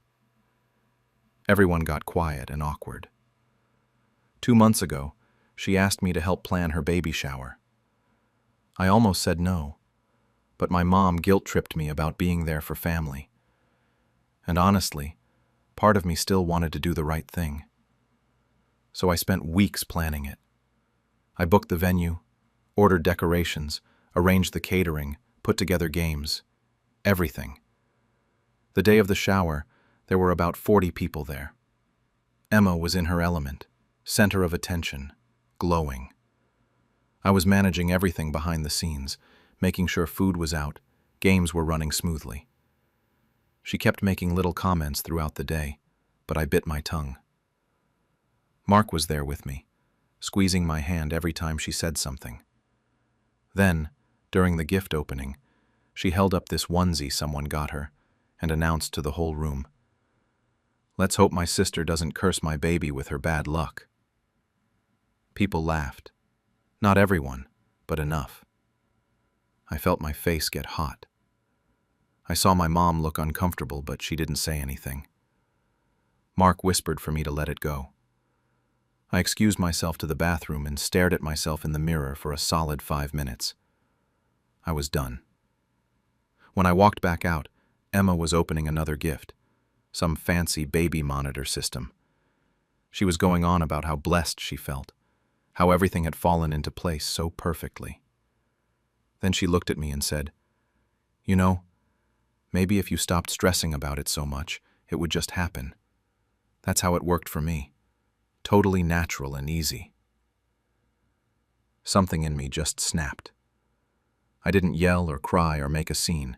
I just said very calmly, "Well, it's good your ex's genes get to live on, right?" The room went completely silent, like someone had hit a mute button on everything.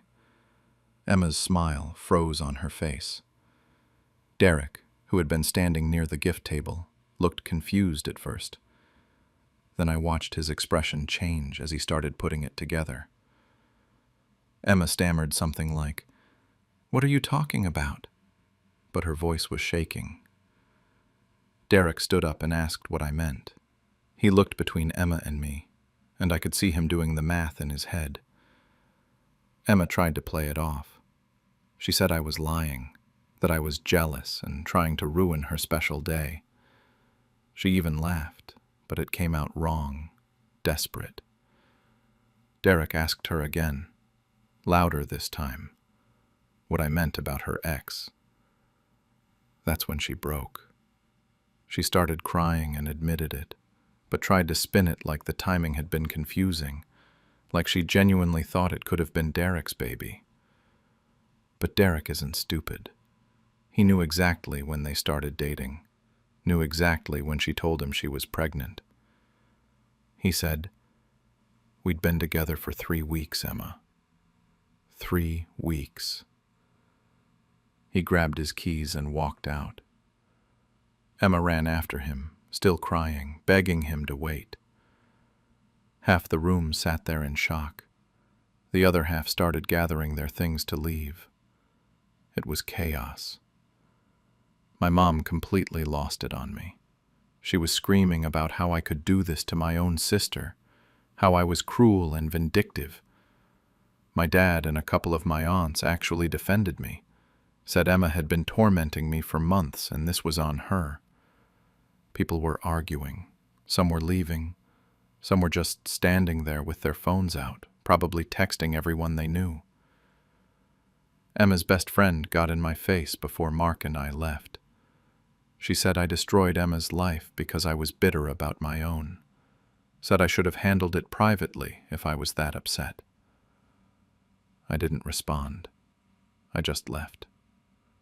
The car ride home was silent.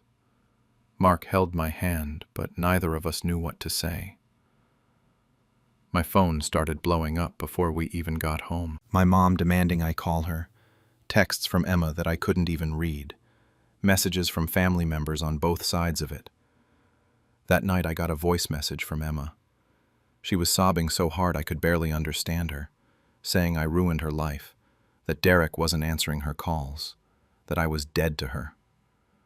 My mom called and said I needed to fix this, that I owed Emma an apology. I blocked Emma's number and stopped responding to my mom. Some family reached out privately, saying they understood, that Emma had gone too far.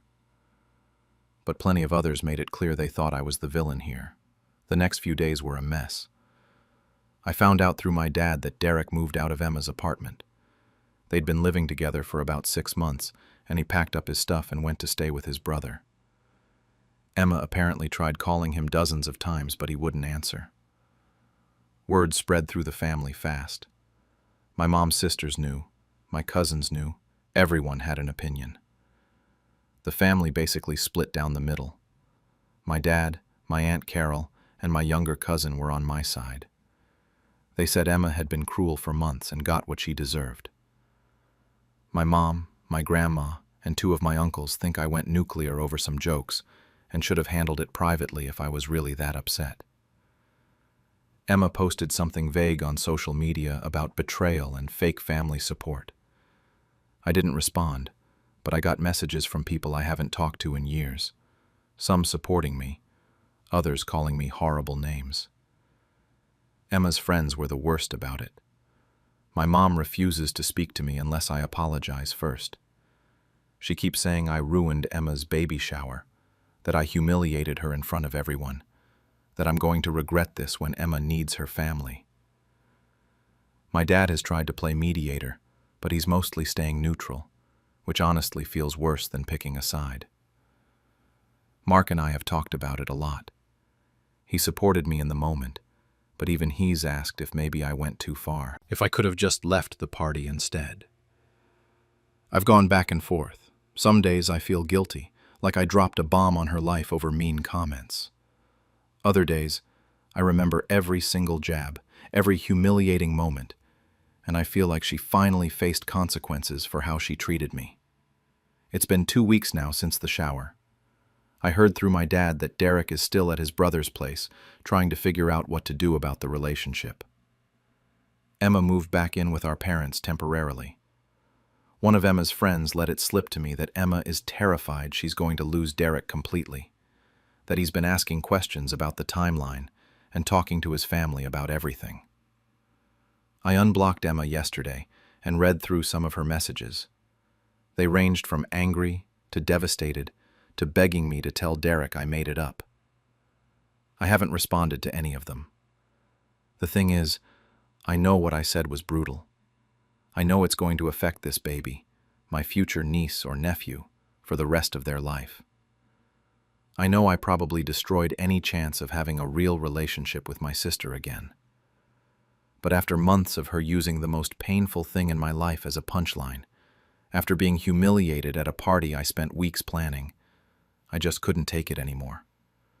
Part of me feels terrible about how it all went down. Part of me thinks she needed a wake-up call for her cruelty. I honestly don't know if I did the right thing, or if I just became as bad as she was. Some family members have told me Emma needed this reality check, that she was out of control.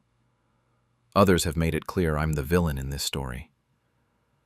I just found out Derek texted me an hour ago, asking if we can meet for coffee tomorrow. He says he wants to know everything, the whole truth about the timeline and what Emma told me. I haven't answered yet because I don't know what to do.